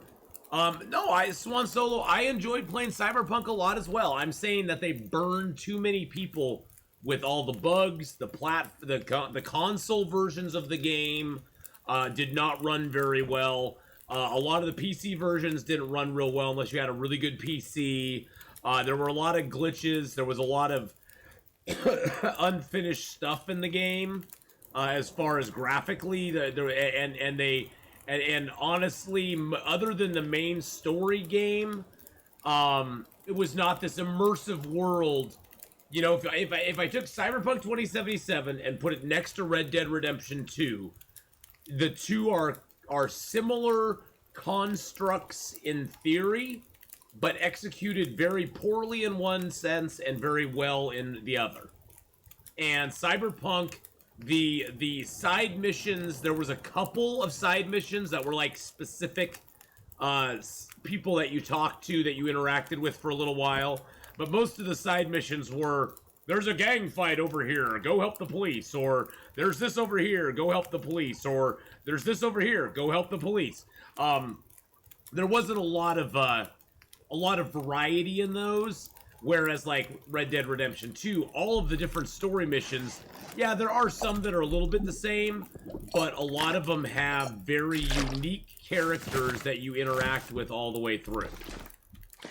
And then you finish the story and you go on. And in the meantime, you can go out hunting, fishing, doing all that stuff and having a blast. God, now I want to play Red Dead again. Jeez, jeez, I'm not Louise. gonna be able to carry this load for much longer.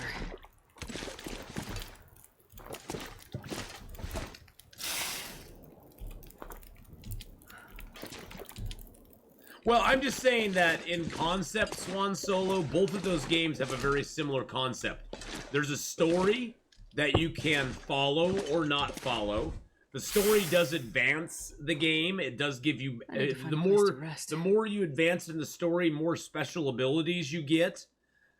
But and just like in Red Dead, the more you advance the story, the more special abilities, the more missions you can get opened up to you. Just like in Cyberpunk. But the stuff in between those story points and those story plot parts is very, in a lot of ways, it leaves me kind of lacking. Especially, you know, everybody and their uncle wants to sell you a car in Cyberpunk. It's like, I don't really care. I don't really care. It doesn't, to me, the cars mean nothing. So there's a lot of things with Cyberpunk that just kind of were a letdown, in my opinion. I did, seriously, Swan Solo, I had a blast playing the game. I really liked running around and cyberblading stuff and going in and doing missions and stuff.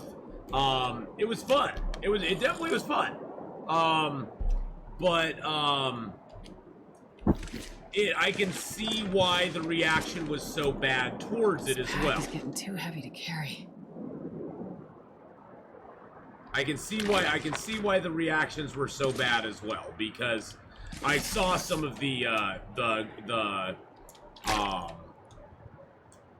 stuff that was going on console. Not so much on PC. PC was pretty okay.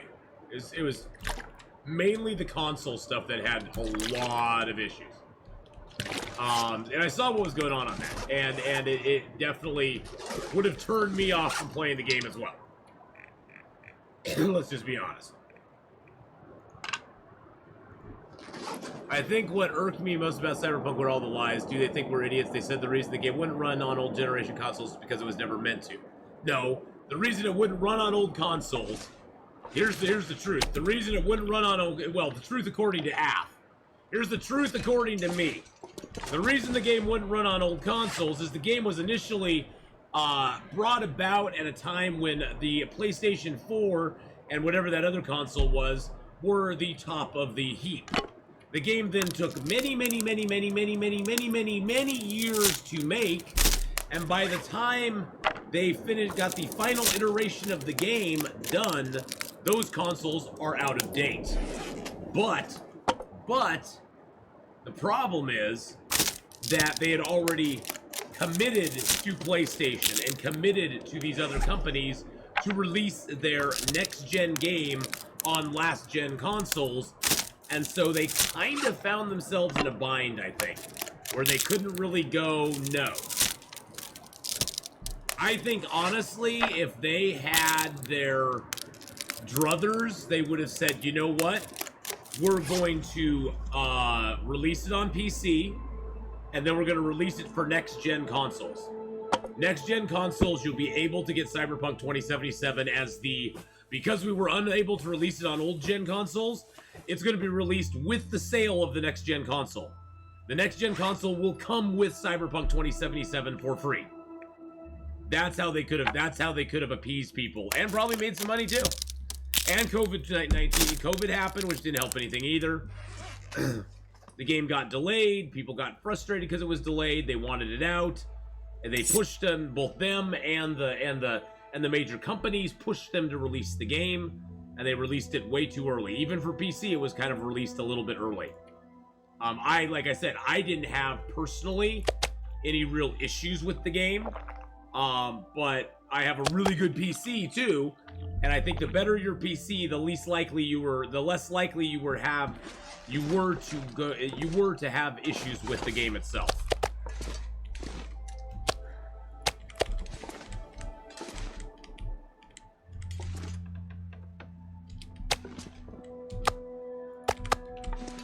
But yeah, I mean, they ran into a bunch of stuff that, you know, that they could never like foresee or really control, and you know, some of it was in their control, some of it wasn't. What you gonna do? What you gonna do when they come for you? Those bad boys, bad boys. Actually, I can carry that down and just chop it up. All right, let's go. Down the rope we go, boys and girls. We wasted enough time. We wasted enough time and days.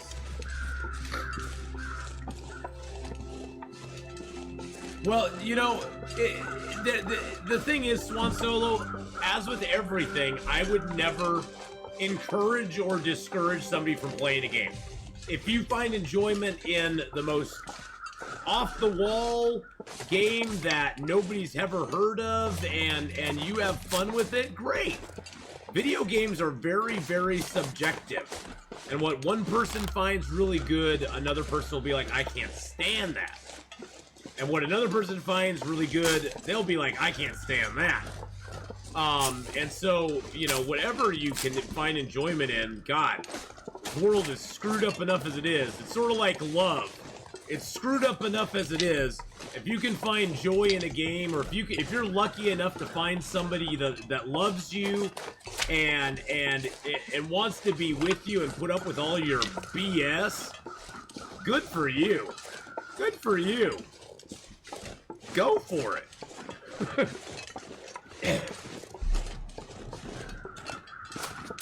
and you know, I don't hold it against nobody.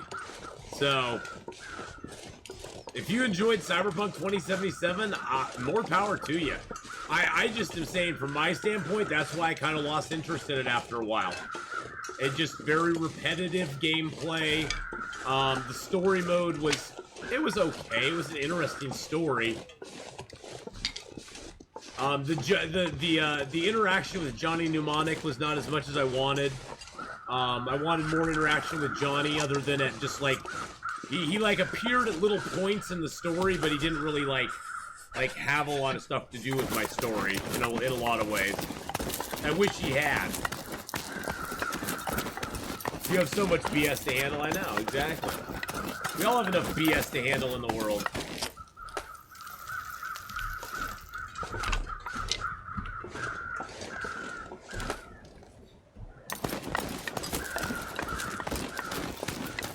I mean, I ran into the same thing with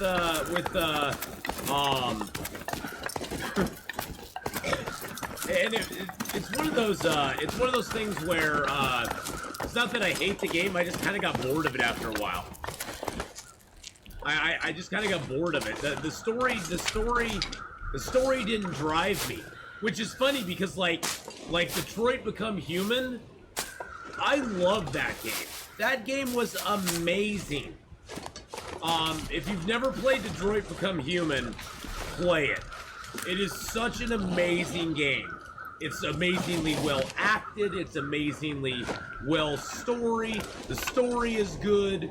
The acting is good. I did not enjoy killing Connor in that game. Oh, look, another heavy hand. Any of this gear. Oh, look, another head wrap.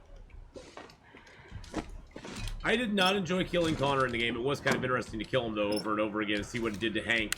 I like that game so much, I played it through, what? I think I played that 4 times.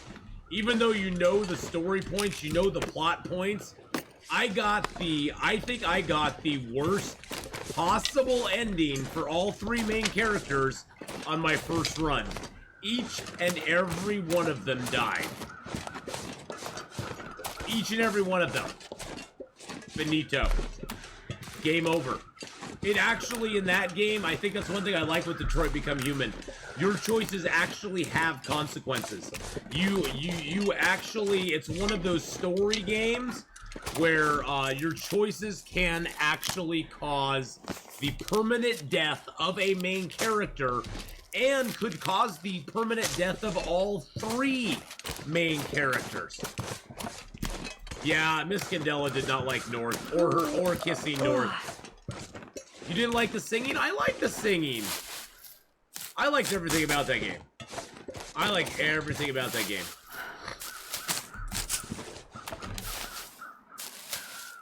I thought that game was just phenomenally well done.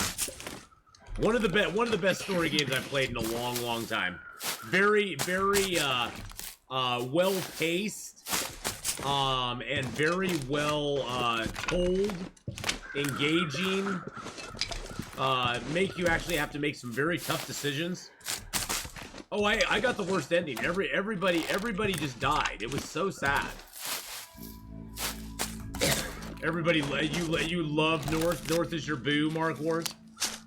Alice and Kara, I love Alice.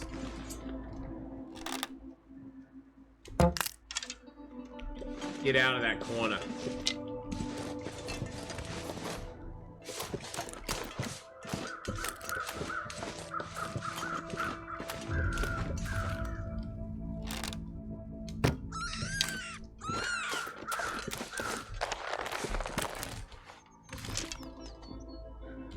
I fully intend. I fully intend to play that again. Actually, probably before I play that, Miss Candela, I've been told that Beyond Two Souls is really good as well. And so, I actually today when I was going through my all my games and stuff, I actually downloaded Beyond Two Souls because I really do want to play that. I've heard it's really good. My son even said it was good. A lot of people I know have said it was good. Minka Kelly, please. Yes, please. And Mrs. Wars is aware. It's so cold. I'm warming up a bit. I love Connor. And my nephew's name is Connor, so I'm a little biased too. Beyond Two Souls, Heavy Rain, Fahrenheit, love them all. Oh yeah, I've heard good stuff about all of them, so. Well, Beyond Two Souls looks like the least of the clunky, so that's sort of why I decided, you know, I'll try Beyond Two Souls, because it looks good. I mean, it does look dated, but it looks good, and it looks like it's a good story. I've heard it's a really good story, so why not give it a shot? You know, I'm always up for some adventure and fun.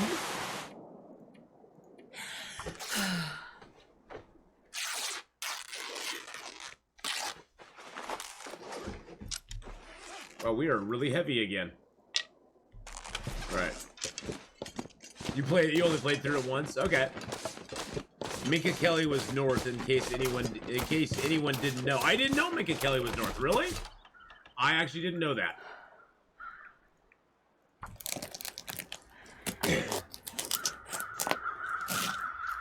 See, I think that's one thing about I think that's one thing about Detroit Become Human that was so drawing to the game.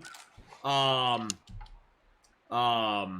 think the thing that was so drawing to it is that you could make the endings could be different every time, and there was like perfect endings to the game, and we actually I think on one of our playthroughs we got as nearly perfect an ending as we possibly could. Everybody alive. The revolution went well. Connor didn't screw up too much. Everything went pretty good.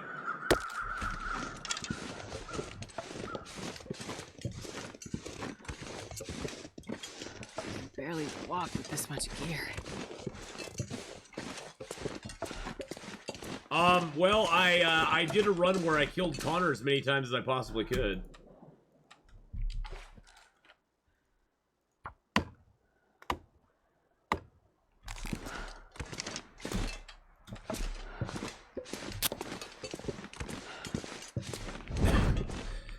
that and I was a jerk to Hank. I was a jerk to Hank the most of the time, if that counts. And by the end of it, Hank committed suicide. That's a good one. Hank actually committed suicide by the end of it. I killed myself as much, be a jerk all over. Oh, like to everybody? How could you get any sort of good ending at that point, though?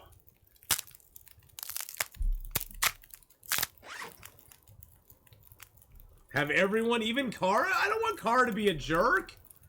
I like her. She's like my fave. She's like my fave. Jerky, jerky, jerky, jerk.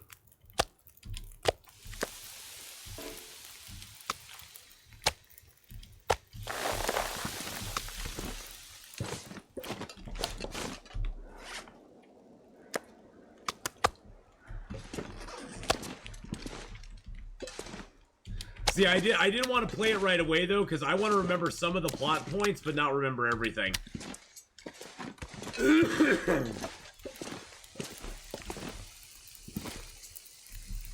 I think on your best run, you missed the bus with Kara to Canada. Yes, I did.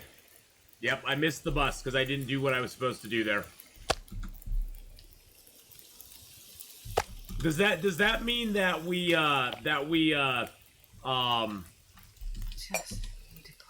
does that mean that we kill the dude, we rob the store, we with Kara basically has to take every evil action she can?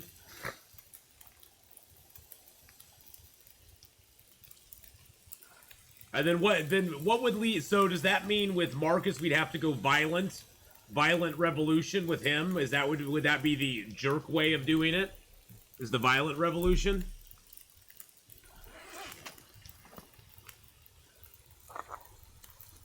I assumed the bus would be late, I know. And it wasn't. And we missed the bus. We literally missed the bus. Yes, I said the L word.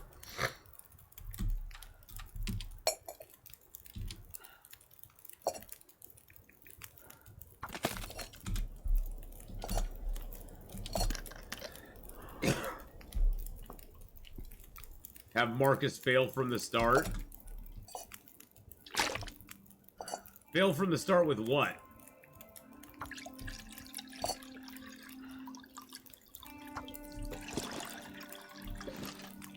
Oh, get caught by the police? What, would Kara have to get caught by the police too? Would she have to let Connor catch up? Can Connor catch her at the can he catch her at the oh, she could just get spotted by the police and arrested, huh? Does that end her story? I've never done that before. Ooh, there's things we could do. Things and stuff and stuff and things.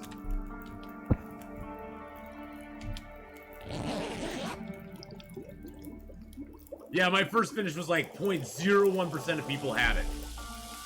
Across the board. It was crazy.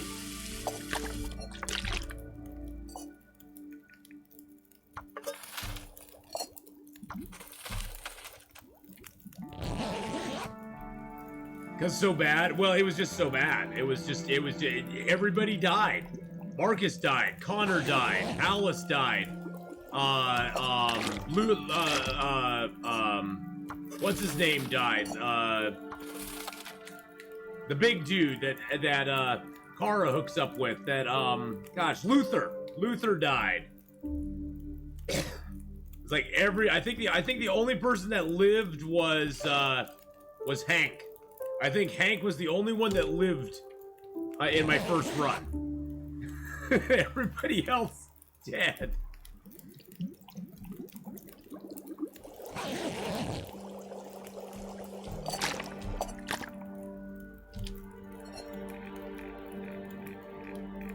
Everybody else dead as a doornail. I'm not going to be able to carry this load for much longer.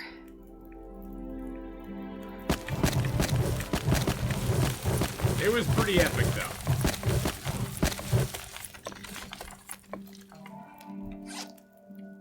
Oh, I haven't even harvested the rabbit yet. Jeez Louise. Think you're gonna head out? All right, Iconic Cow. Have a good one. We'll see you later. Take care, my friend. Take care. Let's grab our pots.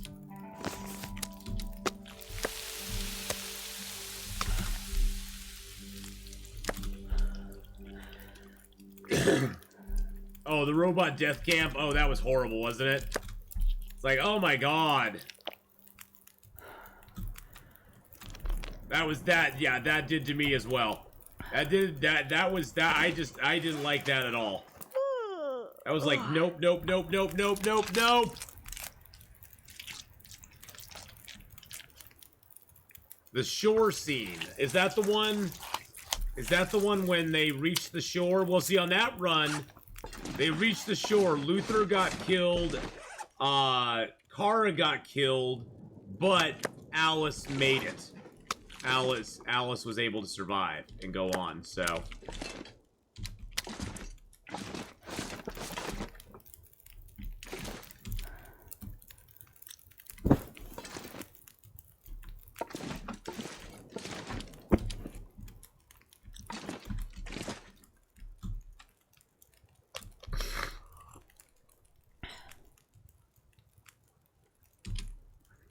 Oh, I think I got the heartbreaking one, Miss Candela. It's like Alice is wounded, but she has time to say goodbye. Or not Alice, but Kara's wounded, but she has time to say goodbye to Alice, and then just shuts down. And I was like, no, because I thought she was gonna make it, and then she didn't make it. It was like, oh my god. Oh, there's a worse one? Oh, jeez.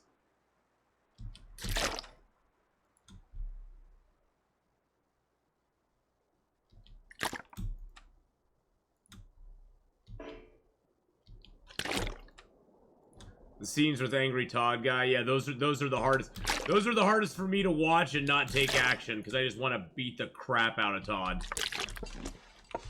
Those are probably the hardest scenes for me to watch, too. I'm just like, oh, Todd. Todd. You know, we used to always say, damn it, Mike, but it's damn it, Todd. Damn it, Todd.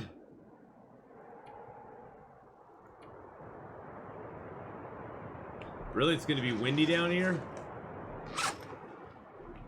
Well, I guess we just chill out in here then for a minute. Did not expect that. We got plenty of food and water. Todd. You think you got the worst one on your first run?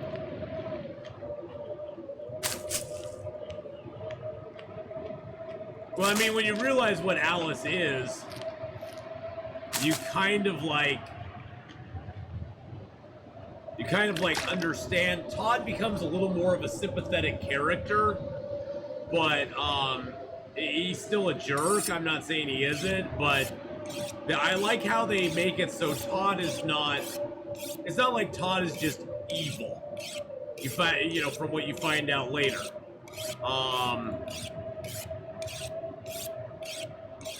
Andreas, hello, how are you doing? I like that. I like that aspect also about Detroit Become Human, where there is a very blurry line between good and bad, you know, between evil and righteousness, and they let you choose. They let you interpret it the way you want to, instead of beating you over the head with it like so much stuff does today, telling you this is the way to see it, the only way to see it.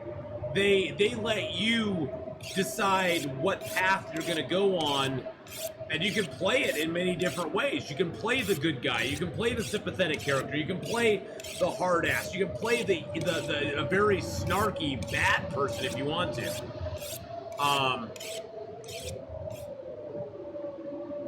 But yeah, I mean, but that's the thing, is like, as it starts out, the thing is though that good storytellers start a journey for a character in place A. As that story develops, that character changes because they're, you know, they want you to believe they're real, and all real people change over time, whether for the good or the bad. Sometimes they can go from light to dark or dark to light. And Todd's character, as you get to know him throughout the thing, yeah, he's kind of an a-hole. But you get to know his backstory a little bit more, and you understand a little bit more about him. It makes him more sympathetic. Doesn't make him any less of a jerk, but it does make it more sympathetic for why he is a jerk. I look a prime example of a story of good storytelling as like in Babylon 5, where the characters of Jakar and Londo start in very different places. Jakar starts as an angry, militant, very frustrated person who's been oppressed for years and years by the Minbari, and him and his race have basically been slaves of the Minbari and have finally thrown the yoke off. And he's angry, militant, wants revenge, wants to get back at the Minbari however he can. And Londo, who is Minbari, is sort of this happy-go-lucky kind of guy who's like, he's been living high on the whole Minbari thing for years. His family has wealth, position, power.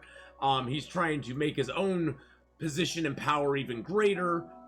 But as the story of Babylon 5 continues, they change. And where they end up in that story is very different from where they start in the story. And Straczynski did an amazing job of writing both of their characters into and out of the light and the darkness and back again in a lot of ways.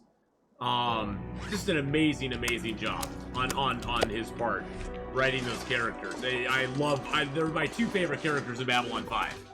And if you've never seen Babylon 5, yes, the graphics, the effects are very dated, but the story of Babylon 5 is amazing. Amazing. I know, I tried to play Kara as a jerk one time, Max Holt, and I just couldn't do it. I couldn't do it. I couldn't be a jerk to Alice. Alice looks up at you with those big eyes, and you're like, oh, you can't do it. That'd mean I'd have to be a jerk to Alice, too, and be like, knock it off, little kid. Stop whining. I'm not your mommy.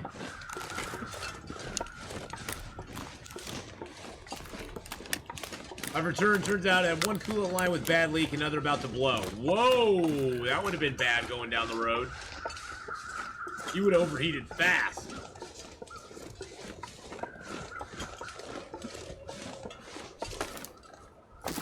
We got a flare gun in hand, and it's time to demand we go back to Mystery Lake. Hey!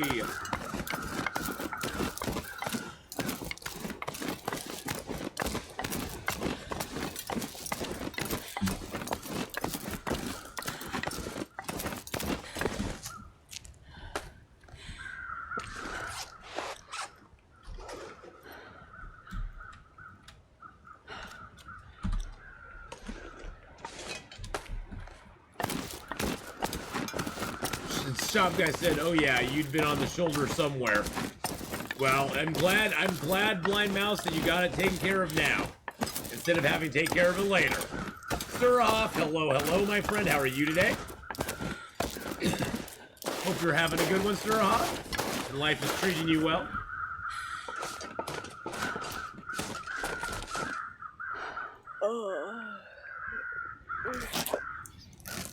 Not too cold, so we might as well do this. What is coolant line? That is the line that probably brings the coolant from your radiator into the engine and lets it get all nice and cool. Would be my guess. I may be wrong. Ooh, wow, look at that. Look at that. Boys and girls, look at that sunset. Look at that. Look at that sunset. It's delicious. Let's go stand over here and take a moment. Oh, that's gorgeous right there. Took a picture. It's a Hadrian moment. Wow, with the train. Oh, that's cool looking. We got the train over to the side. That's too freaking cool. God, there's so many gorgeous vistas in this game. So many gorgeous vistas. So many things to see. I've been playing story mode for the last couple days. Oh, nice, Duroth. How are you enjoying it? I can't feel We were having a huge story mode discussion earlier.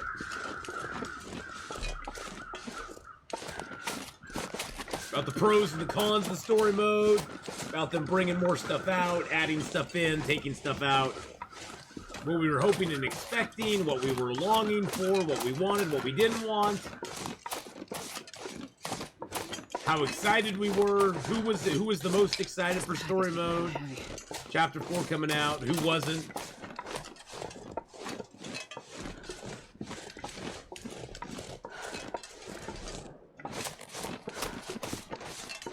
I was just writing how you ignored that. Ignored what? Ignored what? Oh, your comment? No. No ignoring. Just catching up. Keeps the engine from overheating. There we go. All right. Let's drop this piece of meat here. Boop. Let's drop the hidesy poos. The first episode was a little bit meh. Well, the first episode was definitely their first stab at doing something like that. to the point where they actually went back and redid the entire first episode because it had some major issues. It's hard to write a story that's not super linear. And the first episode was very, very linear. Oh, I can't put it there. It was very linear. And so they went back and had a little bit of work to do. And I will say the story mode's way better than it was before. This first chapter is way better than it was before. The second chapter is really good. The third chapter is pretty decent too. And see, I did something on the third chapter that nobody had done ever before, and I ignored the story. And I explored all of Pleasant Valley before I triggered the story. Guess what that let me do? I had like over 200 revolver cartridges by the time the wolves actually came out. Because before you go to the community center in chapter 3, you get no timber wolves at all in the entire zone. None at all. So I was able to explore all of chapter 3 and never see a timber wolf until I actually triggered the story part that had timber wolves in it.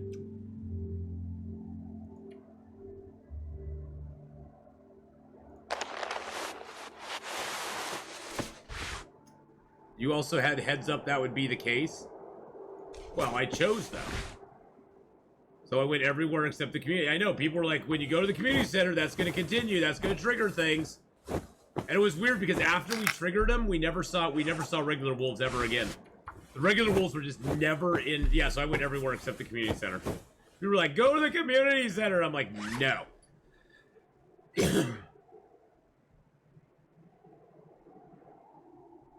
I was like, no, I'm not going to the community center. You can't make me. Don't tell me what I can't do. I wanted to do the side missions. I wanted to get the side missions done. Because I thought the side missions looked pretty freaking cool. The ghost stags and stuff, that was pretty hot.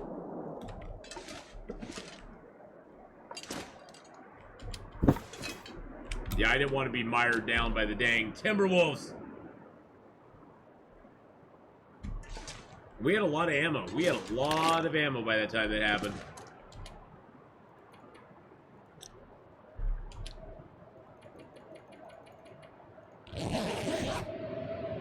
Oh, God. Oh, God. Oh, no, no, no. No spoils. No spoils. No, the side missions were fun, though. You'll enjoy them. You'll really enjoy the side missions. They're pretty cool. I can't even remember where I got half the side missions at this point. Because it's been so long since I played it. So long. Alright, we're going to calorie up. Gonna leave a few things behind here.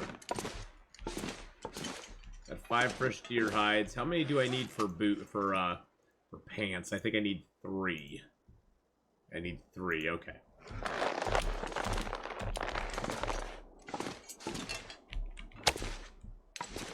Oh, you're eternally trying to fish the fish? Nice. Well, have fun with that. Is it hard? Not really, no. You'll be able to get them. Those are almost cured.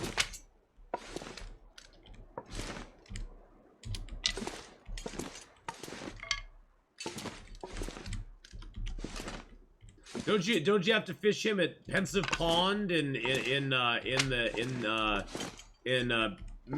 Pleasant Valley? His name is Eddie. I don't know if it's Eddie. Is it Eddie? I'm not sure I carry much more. Is it Eddie? Let's see. We got rabbit pelts. Let's take all those. Let's take our guts that are cured anyway.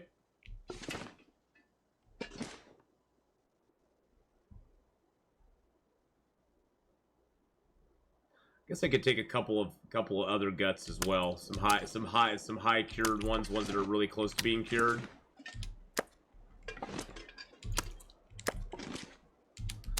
It'll give us some stank, but we're gonna have some stank on us anyway, so I'm not really gonna worry about that too much. That I'm gonna get rid of, but not right now. Okay, so we got all that stuff on us. We got our bow. How many cattails do I got? I got 38. I'm gonna take 2 pieces of meat. Leave that here. We'll just cook that up some other time. So we're at 41 right now. Okay, we're good. We're good to go. Big Eddie. Big Eddie the fish. Because Big Eddie's with his tails. Oh, Big Eddie's with his tails. Ah, I see what you did. I see what you did there. I see what you did there, Nocturnal. Because he does Big Eddies with his tail.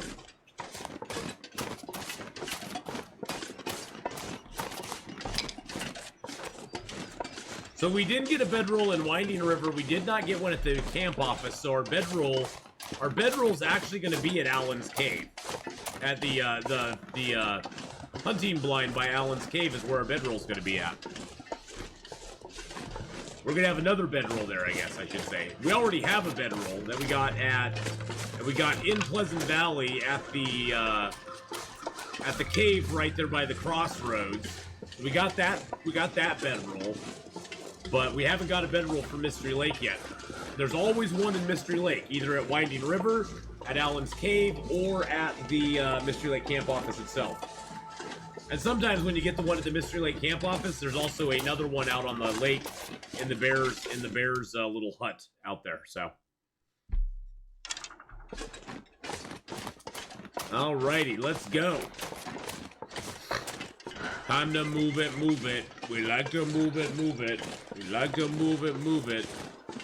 We're going to move it.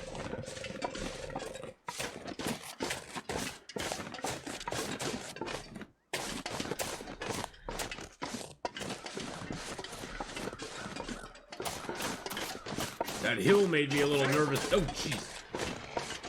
Oh, jeez. There's a real wolf.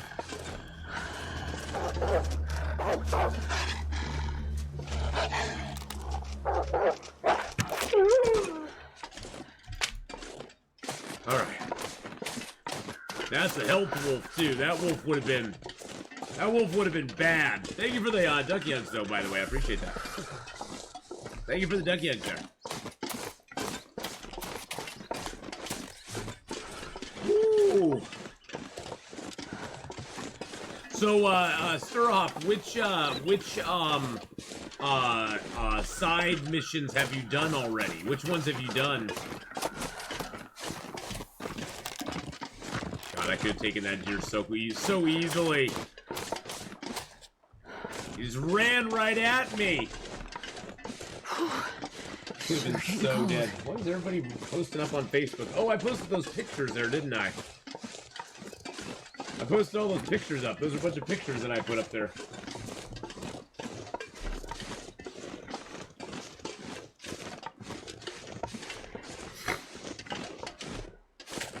Oh god, and now we're getting cold. Oh, sorry. Text points! Mobile device points! Sorry, Mark Wars. Mobile device points. Mark Wars is like, thank you. Thank you very much.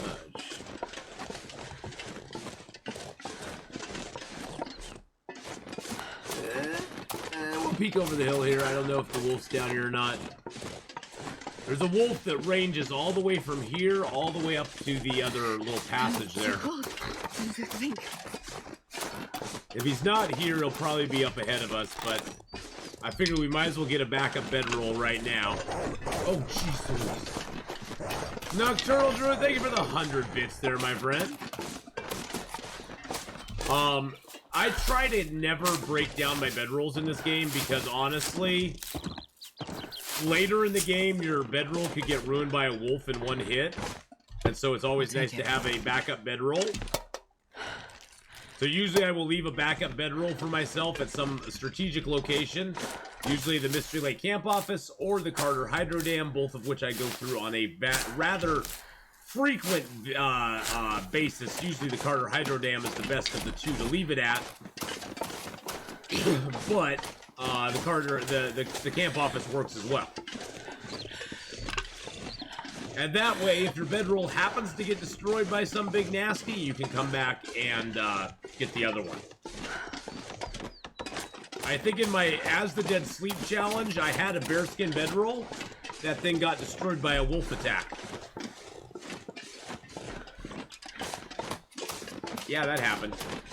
Luckily, I was already very close to the end of the run, so it wasn't a big deal. And I just found another bedroll at the Hunter's Lodge in Broken Railroad. So it was like, okay, it's not that big of a deal. But it was a little bit of a shocker. You remember that? Yep. Oh, yeah. Yeah, that happened.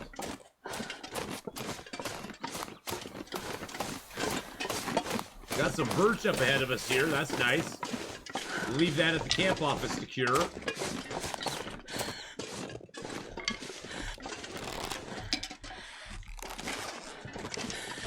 Probably gonna have to drop a little bit of weight or eat a little bit of something. Actually, I can just eat down a piece of meat. That'll get us some weight. Oh yeah, you don't forget those when it's red. Well, the first time I ever learned about Secret Tree being a great place to make a camp was when a wolf killed my bedroll in the Milton Basin. One of the wolves attacked me, wrecked my bedroll. I had no way to get out of there to sleep, so I had to build a snow shelter to sleep. And I found in Secret Tree I could build a snow shelter and build a fire that would never get blown out. And I would have never known that. And that's all due to a wolf wrecking my bedroll.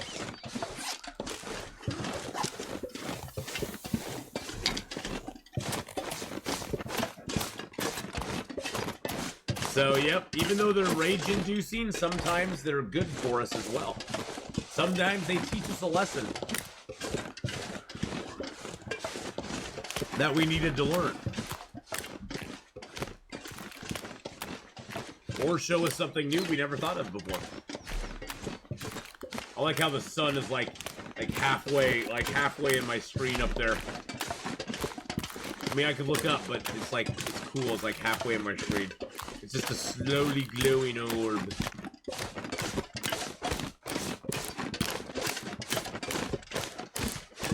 And now you know. And knowing is half the battle. Yo, Joe! G.I. Joe! He's the greatest American hero. G.I. Joe is there. Fight for freedom wherever there's trouble. G.I. Joe is there. G.I. Joe!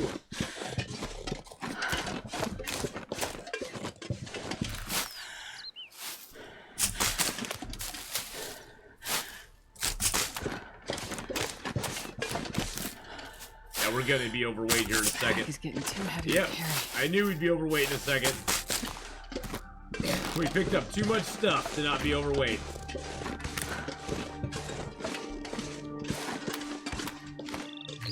Yeah, when cartoons were created to sell toys, I know. Heck, everything was created. Star Wars Star Wars sold toys. They put characters in Star Wars probably just to make a toy.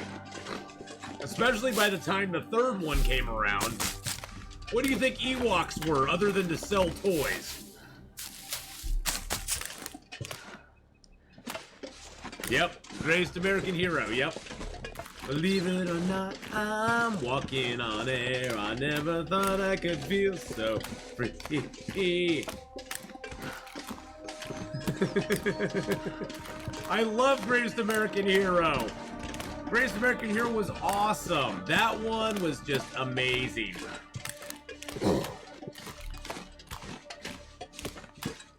But they won the Battle of Endor, yeah.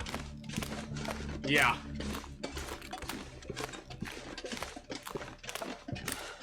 Yeah, they did. Yeah. Yeah. Yeah. Yeah. You know, I always wondered with the Battle of Endor, what would have stopped the Death Star from basically going just blowing up the entire planet of Endor. The force moon of Endor. I mean, sure, it's being shielded from there, but can't the Death Star move, or is it a fixed position platform? It has to be able to move, right? It's not a fixed position platform, is it?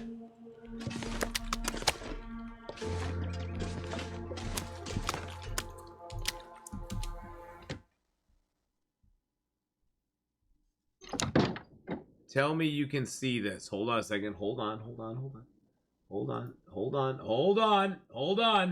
Here we go. Here we go, boys and girls. Tell me you can see this. Bam. 18 of 20 notes. 13 of 13 Polaroids. 165 of 165 Karens. 55 of 31 buffers. Mark Wars, you're still 2 notes. You're 2 notes and a few surveyed locations short, buddy. I'm sorry, you still have some work ahead of you. I'm sorry. You still have some work ahead of you there, my man. Mark Wars is like, shut up. Shut up. Good job, man. Good job. That's crazy. You got all the Karens. You got just the buffers left. That is absolutely that seriously is nuts, man. That is like dedication. I don't know if I could ever have that kind of dedication. To stay in a place that long and just go for buffer memories. I mean, if I did that, I think the audience would riot.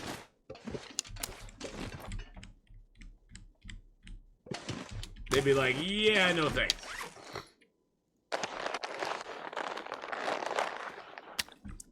Drop that. Let's A to Z it. Fresh.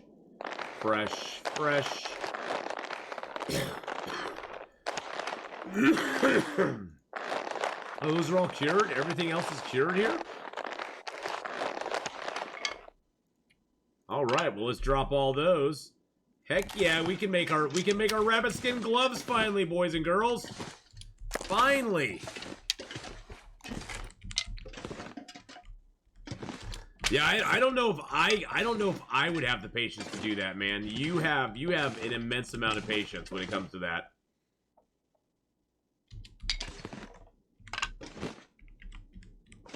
Oh, the Winding River Cairn is the best. It'll always be the best. It's a tribute of a loving father to his son who's no longer with him. I mean, how can you top that? There's nothing that can top that. And as a father, it makes me kind of get a little choked up just thinking about it too.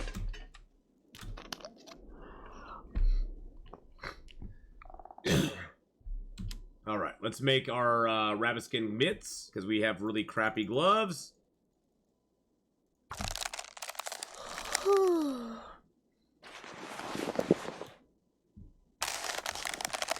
There we go. Beautiful. Bye-bye, crud. Hello, beautiful. Hello, beautiful.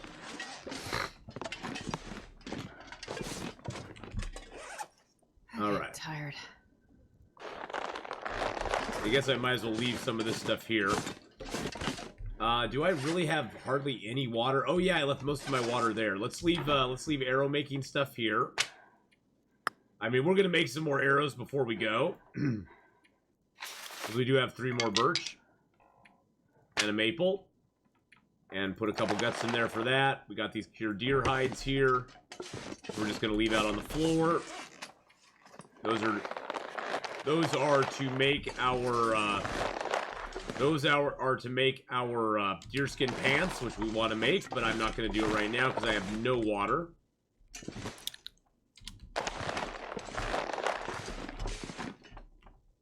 Oh, there's a rabbit hide in the way. There's a rabbit pelt in the way. I do need to get some more rabbit pelts. So I think we're going to have to go on a mission. Have to go on a mission.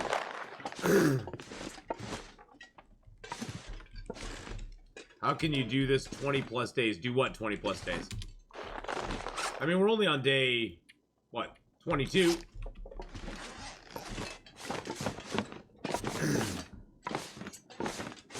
Ah, we got water here. Look at us being all smart and leaving ourselves water.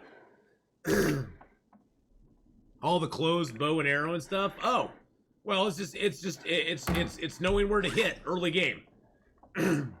Early game, I spawned in Pleasant Valley. There's lots of deer carcasses. I hit every deer carcass I can early game. I hit every rabbit I can early game.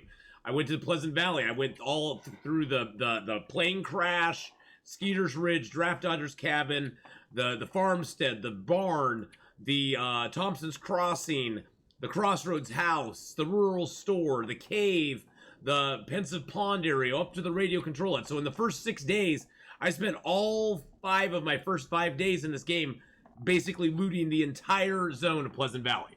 And I found so much good stuff there. And then I went to Carter Hydro, and I didn't find a heavy hammer there. I went on into the Forestry Lookout, which is where I found my heavy hammer. I had a feeling it would be there. And then we went and did a forge run on day 11 or 12. We got all of our stuff forged, and by that time, we found a hacksaw on like day, 3? I think the hacksaw was at the barn.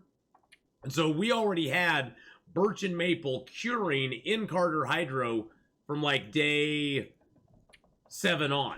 So we came back from our forge run, and we already had stuff in Carter Hydro to make bows and arrows. We already had hides and guts cured and ready to go.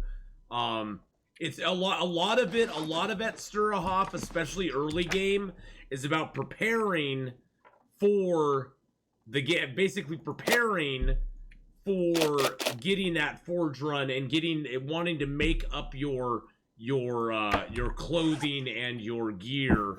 A lot of it is all about prepping for that. And if you can find that hacksaw early game, that gives you a huge leg up. A huge leg up on the prep work, because now you have we got mending to do.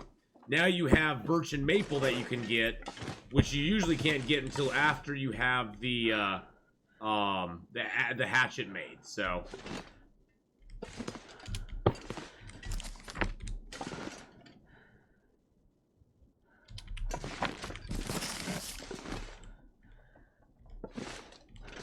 problem is you never, well, it depends zone to zone. And really, honestly, if you play on Pilgrim or Voyager, or even Stalker a bunch, the birch and maple tends to spawn in the same places all the time. Now, if you're really desperate, here's the biggest clue I'll give you. Here's the biggest help I'll give you, Sturhoff. If you're looking for birch, always go to the ravine. There is always, always, always birch in the ravine. You'll get 3 to 4 birch in the ravine every single game, period. If you're looking for maple, there's a high probability that the Winding River will have maple in it. And you'll get maple almost every single time you go there. So those are 2 places you can go very early game, and as long as you have the ability to cut them down, you can get birch and maple in both of those zones.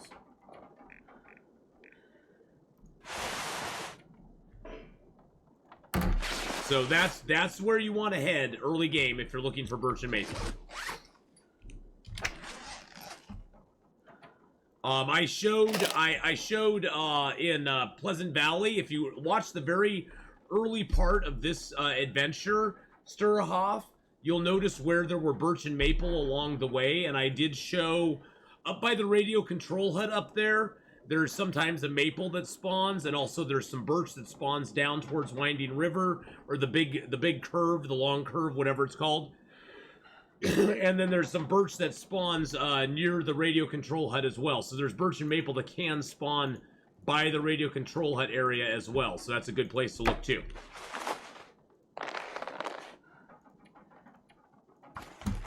But a lot of it just hides. You just got to be very vigilant in where you look. Well, we aren't doing bad. We're up to a 16-degree warmth bonus, and we only have 2 pieces of clothing on us that are that great. We'll get another degree with deerskin pants. We'll get a lot more degree with a rabbit skin hat, but we don't have the rabbit skins for that yet. We're pretty tired though, so let's eat some cattails. Well, I want to go play Long Dark now. Dang it. I know, I'm sorry. Well, I'm gonna stop playing Long Dark in a second, BK, if that'll help. Gaming Granny, how's it going? We're gonna be actually switching up games here, boys and girls. We've been streaming Long Dark for a little over 4 hours now. I've had a lot of fun. We're on day 22. We'll be picking this character back up tomorrow and continuing along with the adventure. And then I will be, and so I will be doing that. Right now, though, we're going to switch gears. We're going to play a game called Plague's Tale Innocence. I guess if you have a problem with rats, you don't want to watch it. But we're going to play some Plague's Tale Innocence, which I've never played before. I just downloaded it today for the very first time. I've heard good stuff about it, though. My friend at work says it's a really fun, like, sneaky game, and he really likes it. So we're gonna give it a shot and see what we think.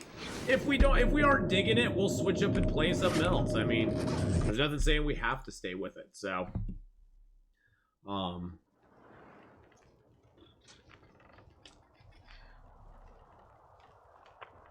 listen to that bear. There's a bear.